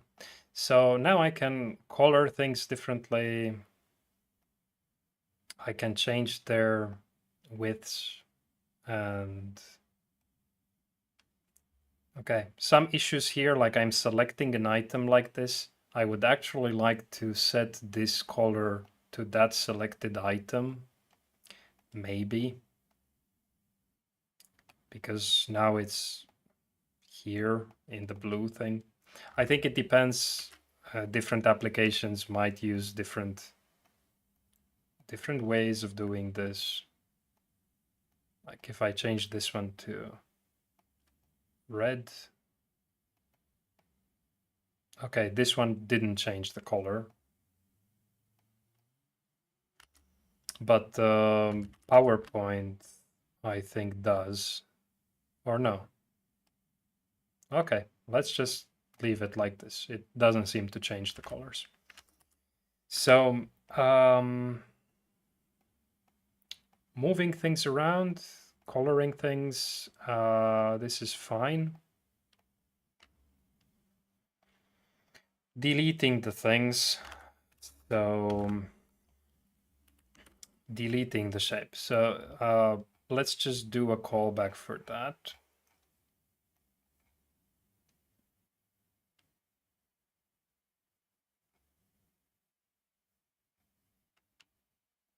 Where are we adding these?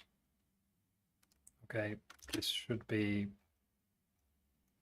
above. No. Yes. Let's move this here, and this won't work now because these are written in a different way. So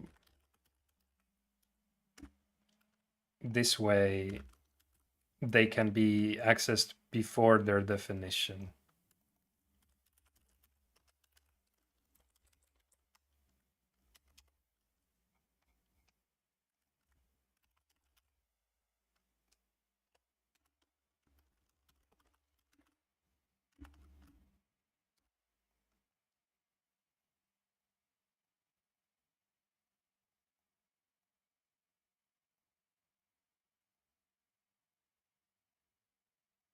Okay. Some things I don't like clicking here and now clicking outside to get rid of this deselects the object. It's interesting.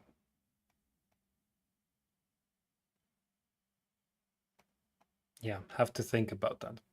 But anyway, okay. So now the event listeners are here at the top after these properties. And let's add one for the window.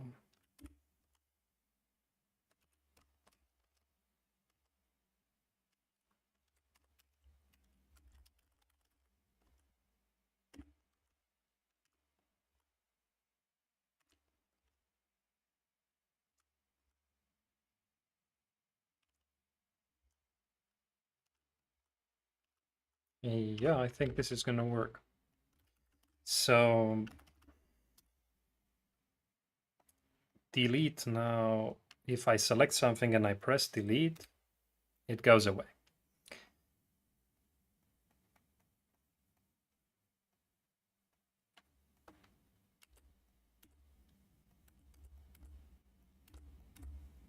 Okay, nice. Okay.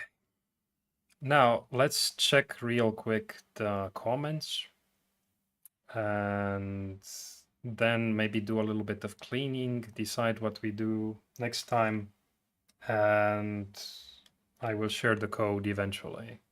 Maybe just after the stream, I will put the link in the description.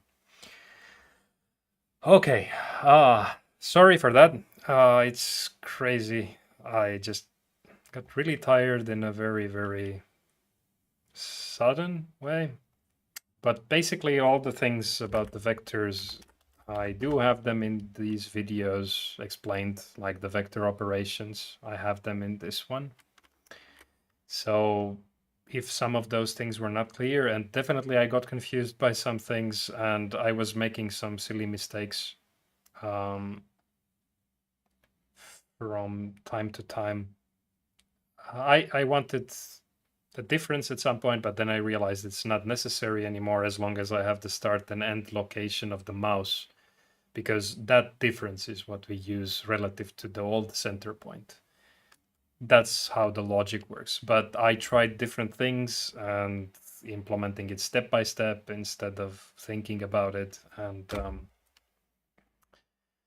didn't work out. Yeah, that's a problem when doing these videos like live like this, because I would need to maybe start some kind of drawing app and explain what I'm going to do, but I don't know if I really need it until I end up in the middle of the of the thing. So, yeah. Okay.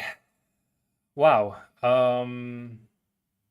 Yeah, the drag and drop functionality is now added to the each individual item, and I really hate it.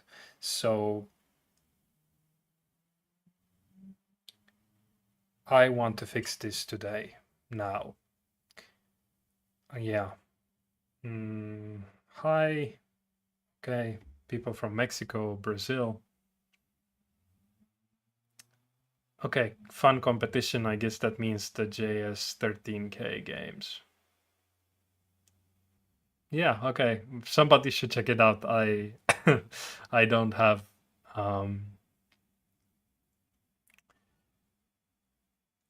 plan for competing much now. Yeah, center of the gizmo. All points should be relative to the anchor point. Yeah, anchor point and center of the object, center of the gizmo. So center of the gizmo and center of the object are actually two different things in Adobe Animate. Now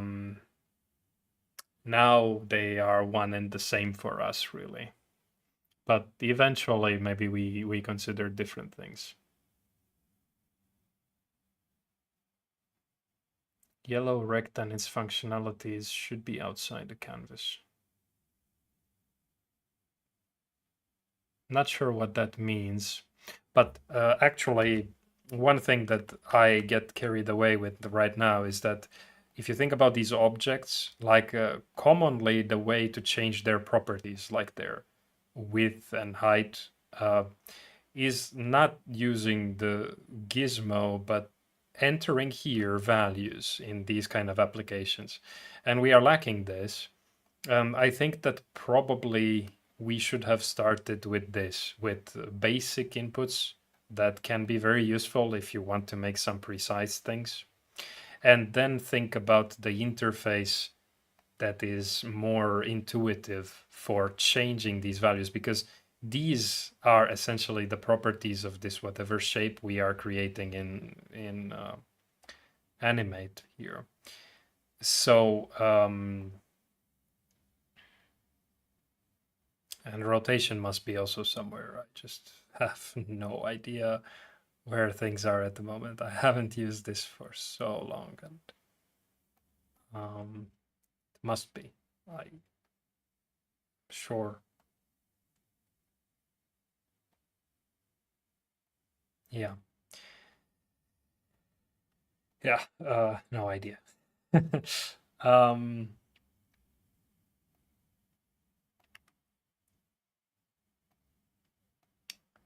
it must be because if you animate this like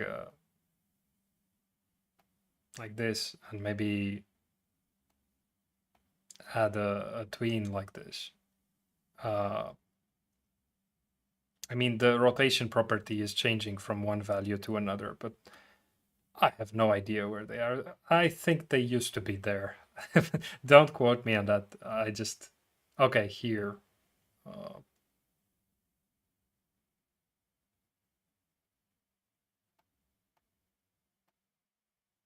yeah, I don't know. Anyway, some of these applications, I believe, have become more confusing because they want to add more and more features. And yeah, they are small things. Most of them, I think, that only few people are using, or those really, really experts. But that just makes the whole interface more complicated. And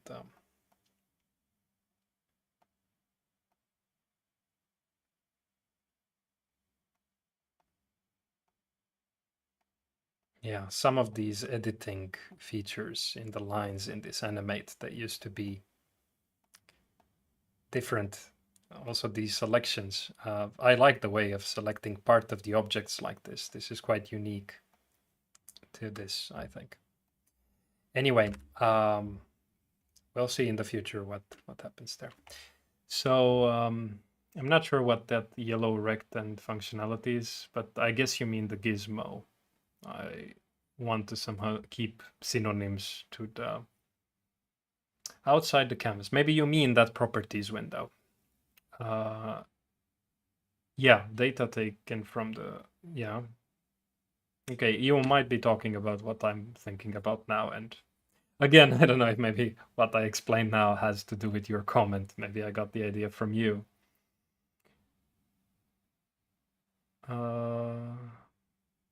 I don't do any more virtual world things now.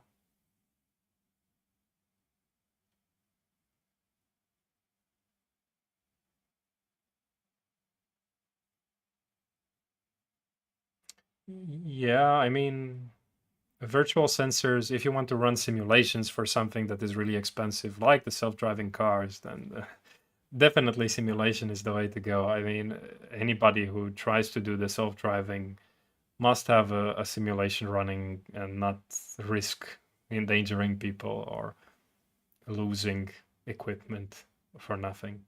Yeah, all 4 hours and counting. I will do half an hour more and of cleaning up if possible. Uh, Not a genius, otherwise I would have not gotten stuck in the vector math. um, just a lot of practice with many similar things. Like I did make an application like this. It's just like 2009, really. So 15 years ago. So I know some things about this already. They're just very deep somewhere, and that's why I can do it. Like just a lot of practice, basically. And yeah.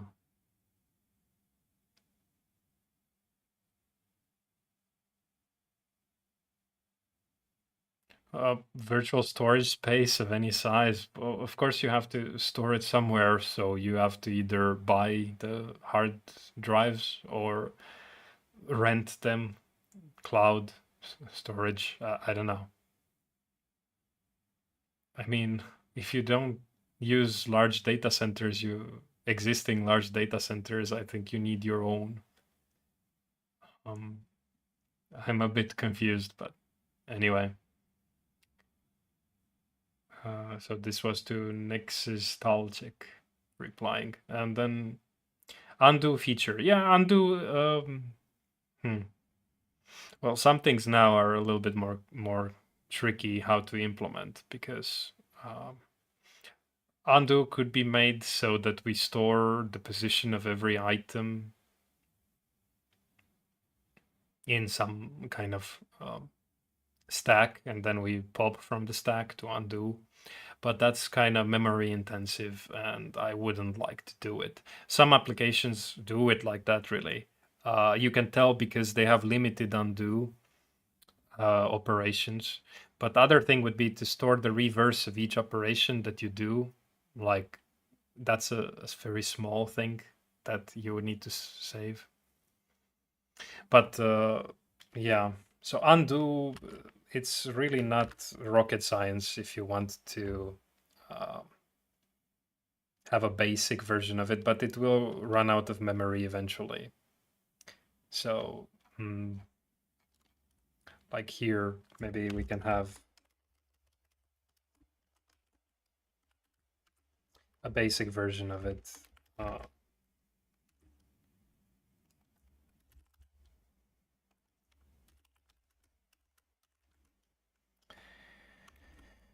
okay.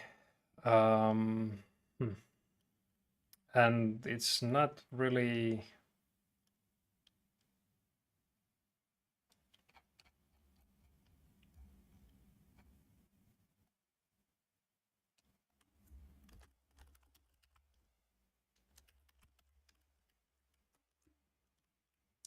No, I don't want to do that, but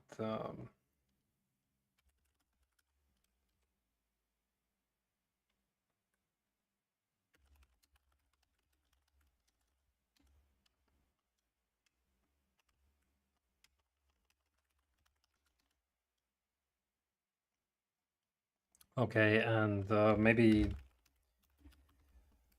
I will store them as JSON. Because if not, then they will be, I mean, if we change their properties, this is gonna suck. I don't have it in place, functionality for this, and yeah, not now. I don't want to risk. getting stuck on something silly, but it's fairly easy if we have a way to load the objects.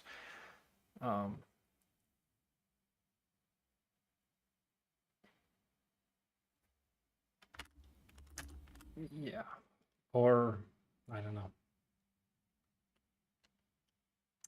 Yeah, I don't want to implement something unnecessarily complicated now. I think there's a way to serialize all the properties of the object and then deserialize them and somehow write a clever piece of code. And I don't want to re-implement that from scratch.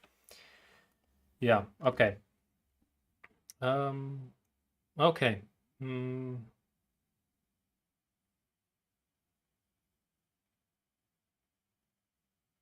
Ah, you mean move the thing to the top when you select it? I don't want to do that because sometimes you want the thing to be behind something and just move it around. And then if it's up, moved automatically, then you have to somehow figure out a way to move it back. So extra clicks, you don't necessarily want to always move something towards the top. So many many interfaces work like that. Like here, I'm moving this behind these other objects and it's just fine. If it would come up like this, and now having to put it back where it was because I liked it there, I have to send backward multiple times, many times, and I don't even know how. Oh, and now I clicked something accidentally. So maybe something like this is what it was before. So doing something unnecessarily here can make the interface more complex.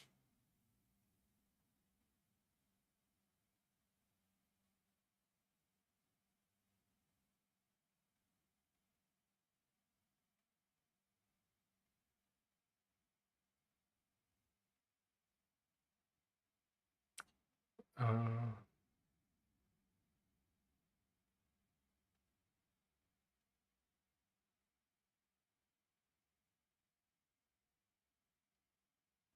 Apply and cancel buttons.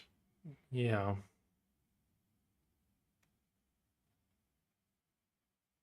I'll think about it. Vector class with all the helpers. Maybe. I'm making a drawing editor, a graphics editor, a drawing app. So, yeah, I don't play games. Yeah. You don't need to subscribe. I'm a bit worried about the subscribers becoming too many because it's hard to reply to comments. So yeah, I'm not really looking forward to that.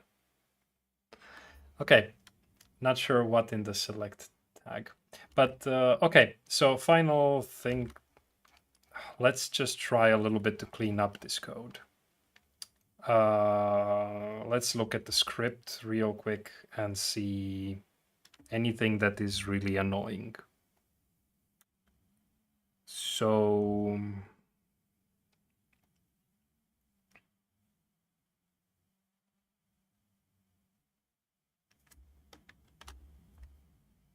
a little bit annoying stuff here, but not very bad.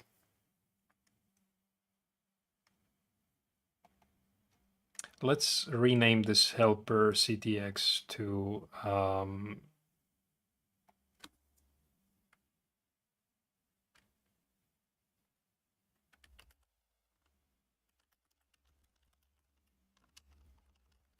hit testing CTX.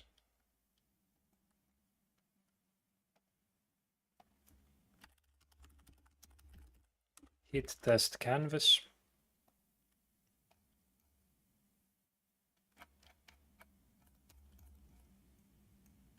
So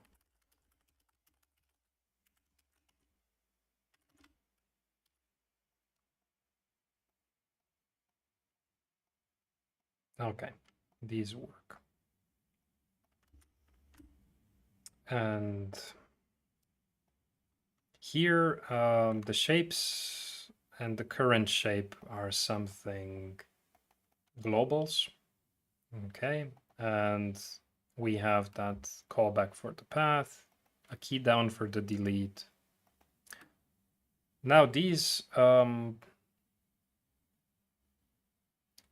they might go in some other place, like maybe tool event handlers or something like that.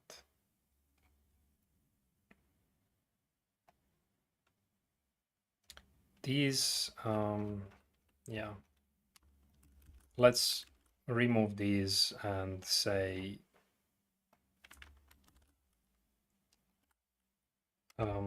tool events.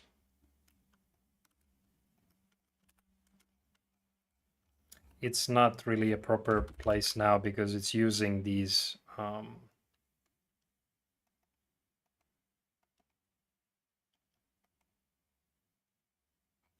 global variables and other stuff. Maybe at some point we should use modules here and import, export things in a better way. But I just want to, okay, I forgot this one. And delete, this deleting should also go there. So path, select, and then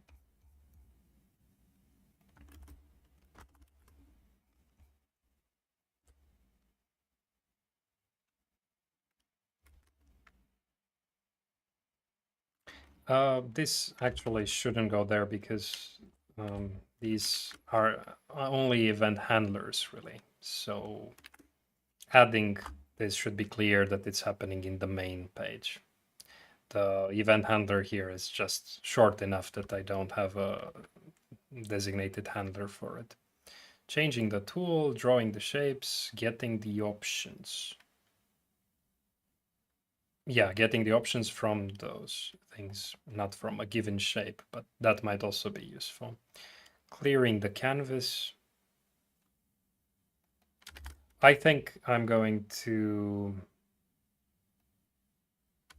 move that hit testing debugging code. So here as well, it simplifies some stuff, and maybe add a comment here for debugging.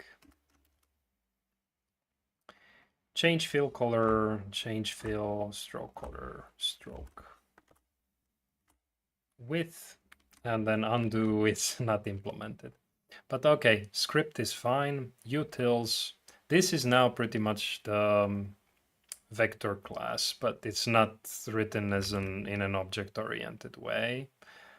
Does this code still work now after my changes? Okay.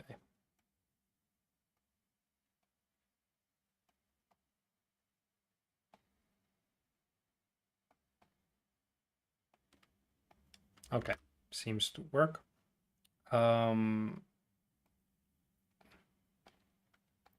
path, rect, and shape. This is something I hate because a recenter, like recenter for the path and for the rect, gets some midpoint and then modifies all the points like this. And let's try what happens if we just put here point is equal to that. Does this break? And center isn't needed there really anymore. But yeah, it breaks. It breaks because it changes the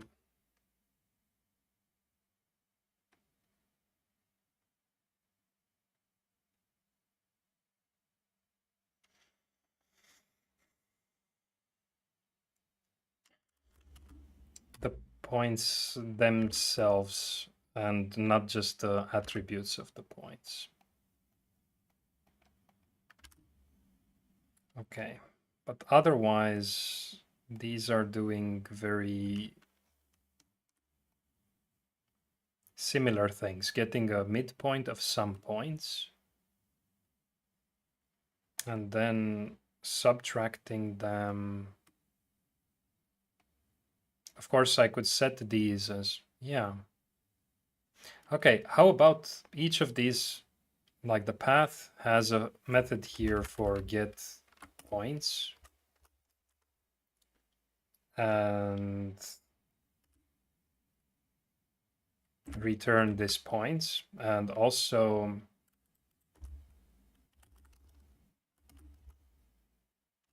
this will return corner 1, corner 2. And set points something like that. And then this one has set points, just sets them like that. So the idea is that now inside of, instead of this recenter from path, we can have a recenter in shape.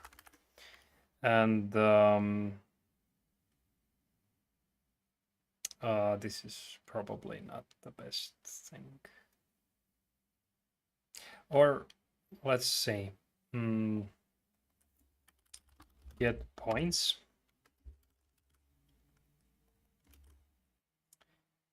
And okay, points is equal to this get points. And then we do that.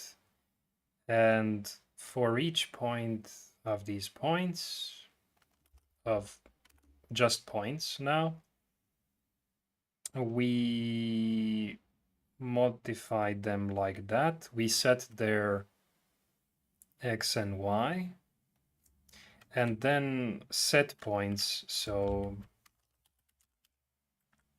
and this should mean that now we don't need a recenter here in that way, or this one, because the one from the superclass should take care of it.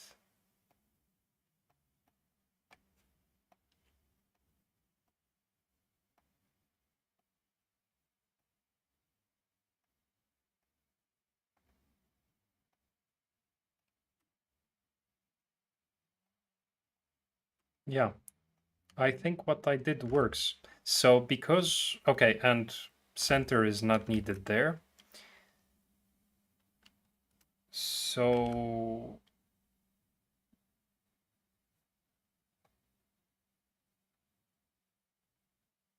okay, that's good, I guess. And now this draw gizmo,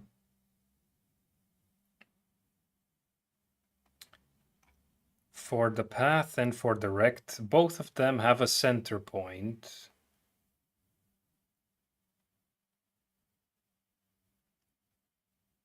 Actually, they always have a center at the point when you're drawing the gizmo because it's after it has been calculated. But then this minimum and maximum calculations are different. And this is also something that we can extract here in the superclass. So draw gizmo on a given CTX.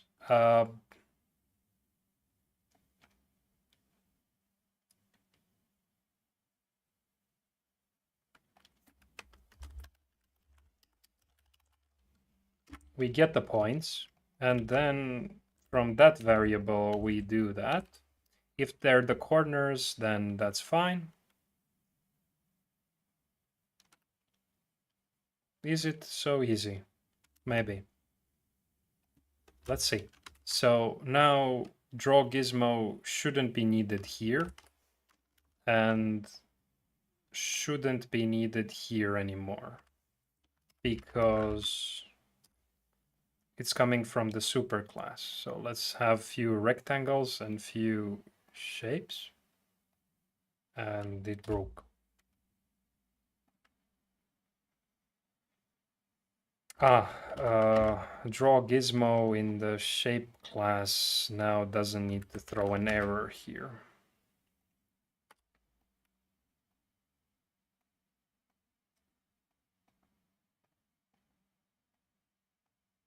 Okay. Wow, this simplified very much here. So this is really important step, trying to simplify the code that we have here, because if it stays like this with duplicated mess, it becomes horrible to read it. And I'm sure that after I'm done simplifying this, it's not going to be fixed. I mean, you can still improve it a lot, but it's going to be much easier to figure out what it's doing. And also, get back into coding when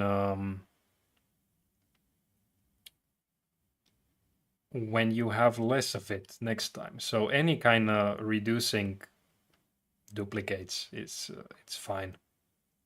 And now this draw hit region and draw, really the only difference is, okay, the gizmo is one thing.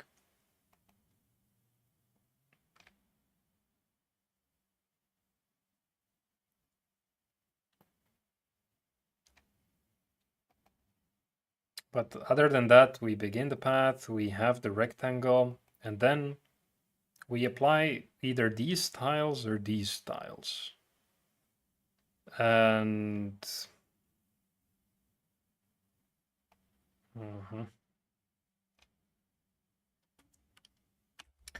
hit region set to false by default.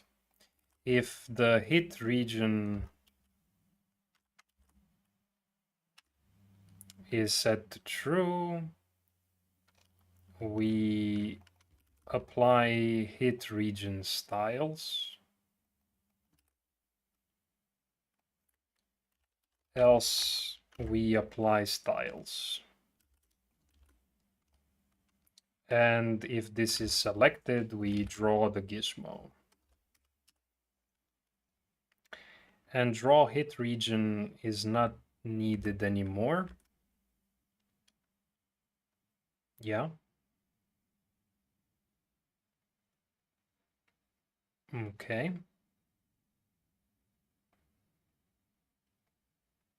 And let's do a similar thing here as well. So hit region, maybe it's better to say is hit region, or I don't know. Anyway, it's quite clear. So here, if hit region apply those styles, otherwise do that. And okay, nice.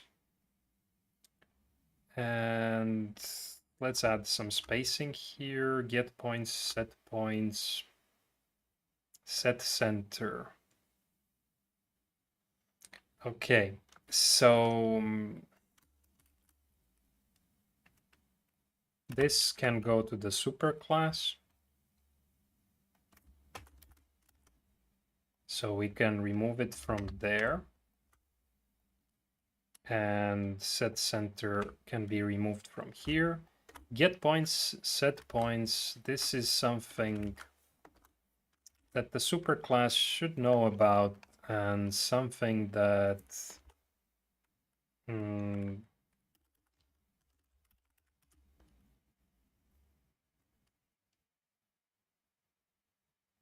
yeah, like that. And set points in the same way.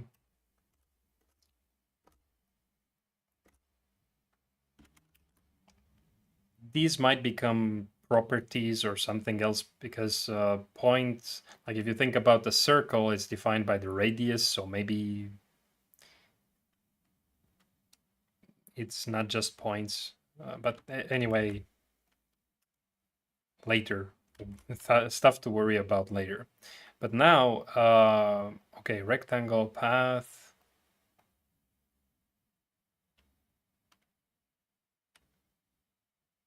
We do override these set points and get points. Good.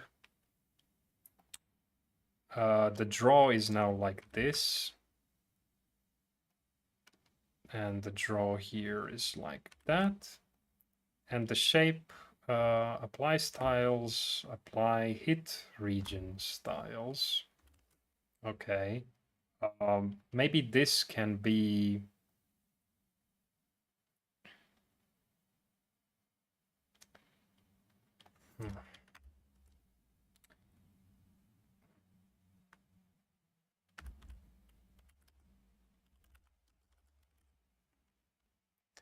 Let's consider it a kind of dilation for the figure.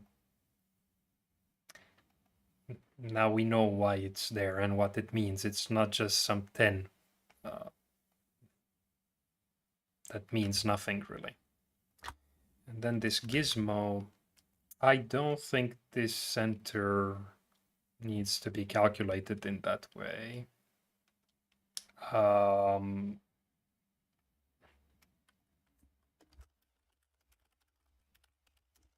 Should know at the top that this center exists. But here,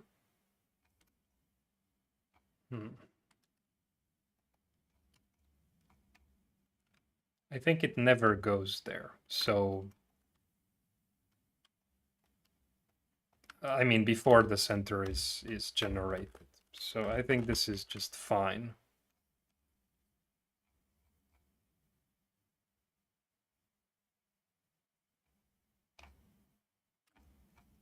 Yeah, okay. And we have to open again script.js, and here when we draw the shapes for this hit testing, it's the same draw on a different context, but we also have to specify true here because we want to draw the hit region. So the same draw method, but drawing the hit region specified by this true there. Did I break everything? Let's see. Okay, let's draw one without fill and maybe a green line. Okay, seems to work. A rectangle with red line. And let's add the fills also, cyan. And now let's also try drawing a thicker one. And let's select this one and make it thinner. Change its colors. Seems to work. Yeah, this is fine. And these, can I click them? Okay, move them around.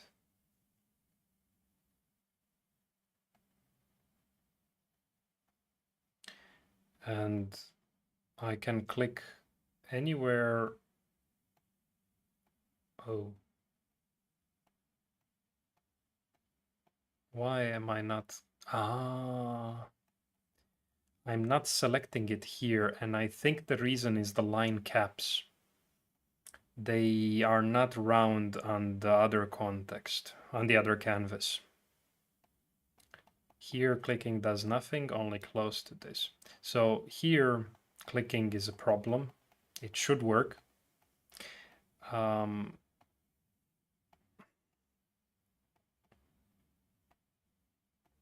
Yeah, so let's try that debugging. Anyway, I think that this last refactoring that we did now really helped reducing the size of the code. And yeah, here you can see this problem. So even though the dilation is there, if I click somewhere here, it doesn't select it because it ends up being here because this is not round there. So apply hit region styles doesn't have these things here. And this is something that we'll eventually need to figure out. I really think we should already do that, like this options line cap. Yeah, because if we don't, we will forget about them. It's one of those things that could be really annoying to debug later on. So line cap and line join. Get options. And it's fine if we leave them hard-coded here, where we where we get the options, because it's just one place and they are the same options that are being passed to both canvases. So yeah, now it shouldn't be that problem anymore. Yeah, perfect. Okay, we have something. And I'm quite happy with the amount of things we were able to do today. And I think the code is decent.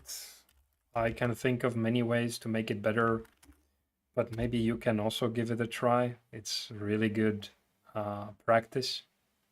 If you do find improvements, then let me know in the comments below or on Discord. I will, if you leave comments somehow that I really recognize them and I can reply to them and I find your contribution useful, then I can credit you. I will make some kind of about page here or maybe a loading screen or something where your name, nickname, or whatever you want, just let me know. I'm gonna make it appear there. The GitHub link is going to come in the video description after this stream ends. Let's have a quick look at last minute things. So let's see. Yeah, Vector2 class, definitely. Okay. I don't really make web applications. I mean, I'm not the coder anymore. I just teach and I make these relatively simple apps on the YouTube channel.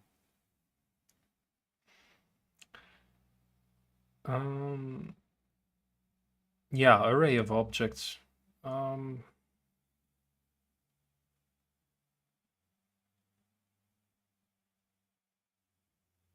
Yeah, so the history basically could be, each entry could be all the shapes on the stage at all times.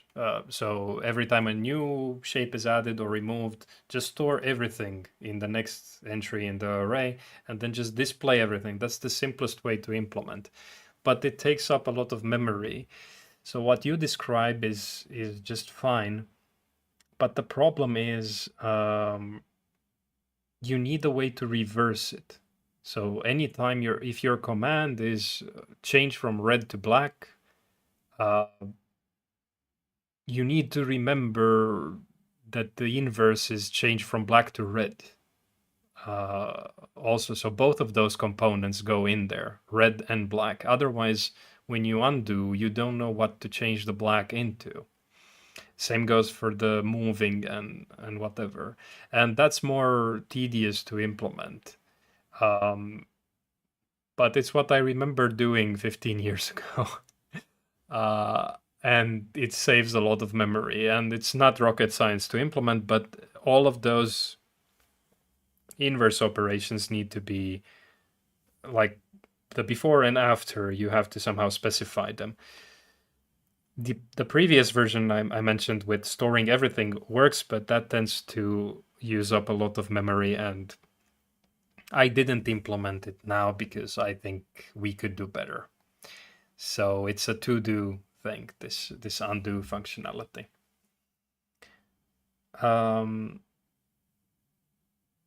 Yeah, we can't do it at the moment, but we will be able to.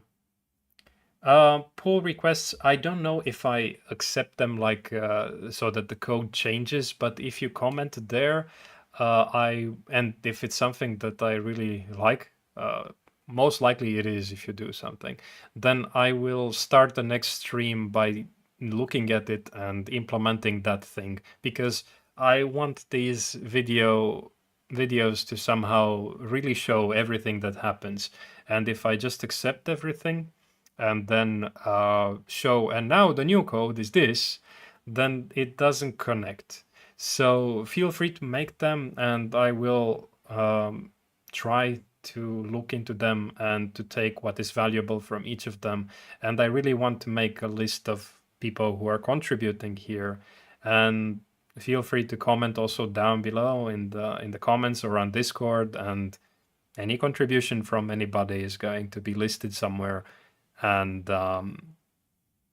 yeah, look for the code in the description and let me know what you think. But I'm going to, let's try this one more time, make sure that there is no silly bug.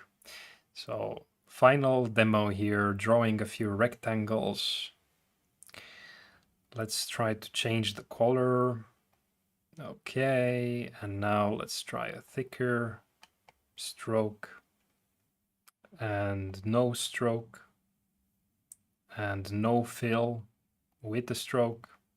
There's also a possibility to make no fill and no stroke, but I think we are in trouble when we do that one. Maybe. I think, yeah. I think we just create a shape that is not selectable anymore, and yeah, I'm not gonna do it. So, okay, some path here. Let's try a path with the fill. Let's do, let's draw a heart. Oh, oops, accidentally clicked there. So, okay. Somebody asked at some point to really draw something with this tool. So it seems to work. Now selecting the things, I select the heart, I move it here. Maybe I want it to have a different properties. Okay, and the rectangles, I can also move them to different places. Change their properties as well. Okay, line thicknesses.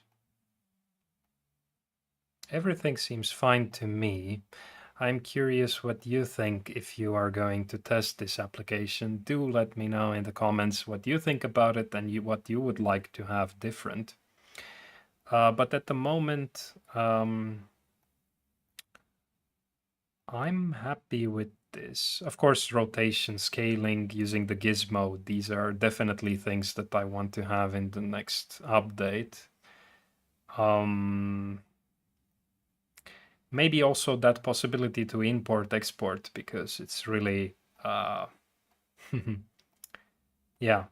So if I were to think about the next to do here at the top for the next live stream, I will definitely want to do undo,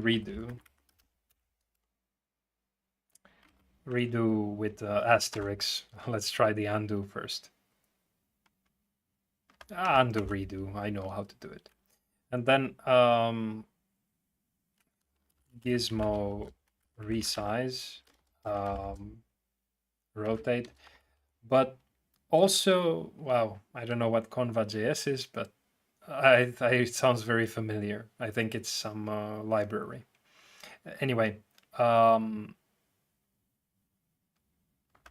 let's put the all caps, remember properties panel, because like if you think about other applications, other things, they often have some kind of properties where you can change something.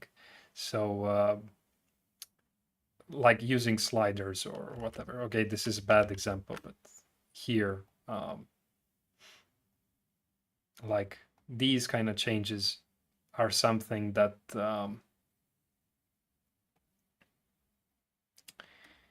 maybe we want to control like that. So maybe starting with the properties panel and having those properties changed by typing or whatever, scroll bars, will make the code cleaner, because then after you have that kind of rudimentary way of setting the properties, you can think about a more intuitive way, like using the gizmo. So sometimes starting like that, and then if something looks like unneeded in that rudimentary way, just remove it and rely on the interface when it becomes so good. So I really think that was a mistake today a little bit, changing the location, the width and the height in these properties. Yeah. So undo, redo, gizmo, resize, rotate, hit testing, we already have. What else should this have?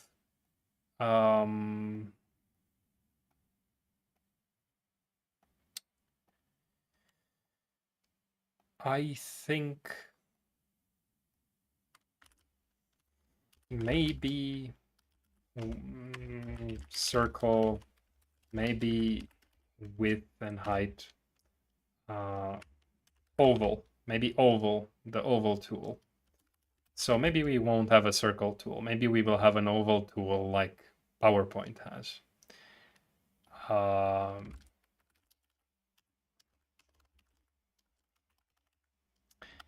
Something like that. I'm thinking about this idea. And what else would be really necessary in the next version? I think I will be streaming again.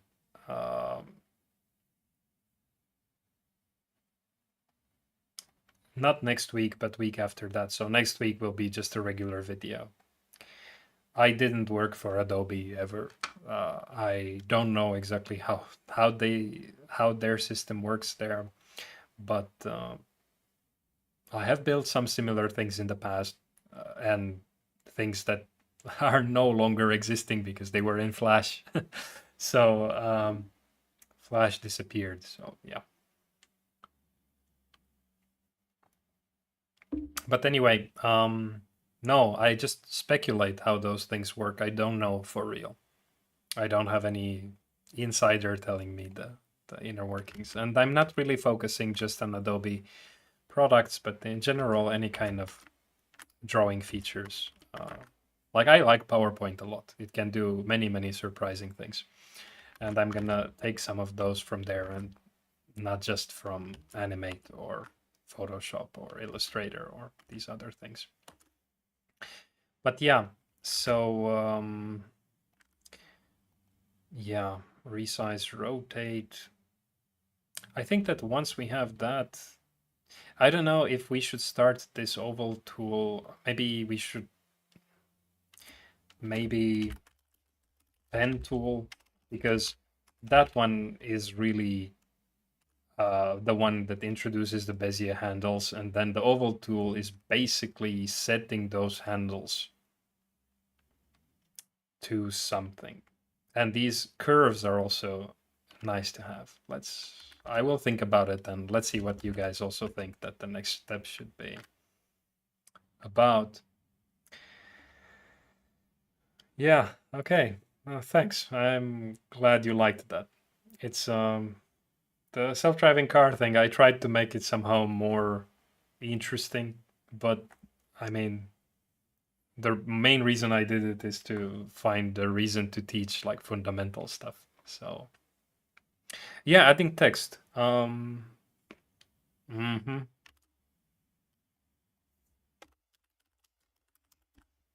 These maybes are things that will definitely appear at some point, but I mean maybe for next time. So undo, redo, gizmo, resize, rotate, properties panel. These are the definitely. The other ones, it depends how long that next stream is going to be. And I will still increase this. So, okay, really final testing now. So I can draw closed shapes like this, open shapes like this, but then selecting them, I could remove the fill. If I want an open shape for real, then it doesn't need that fill there. And then the rectangle is the other tool, and selecting them works, and I can change also their properties, like add the fill and change the color and so on. And rectangles also work without the fill or with the fill and not an outline. Yeah, and with both.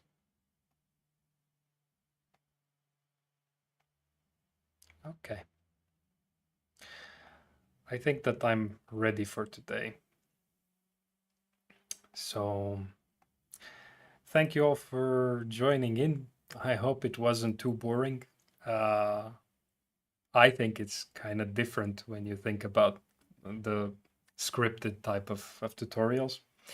But I also think that this kind of problem solving and refactoring and figuring out the features that you need are really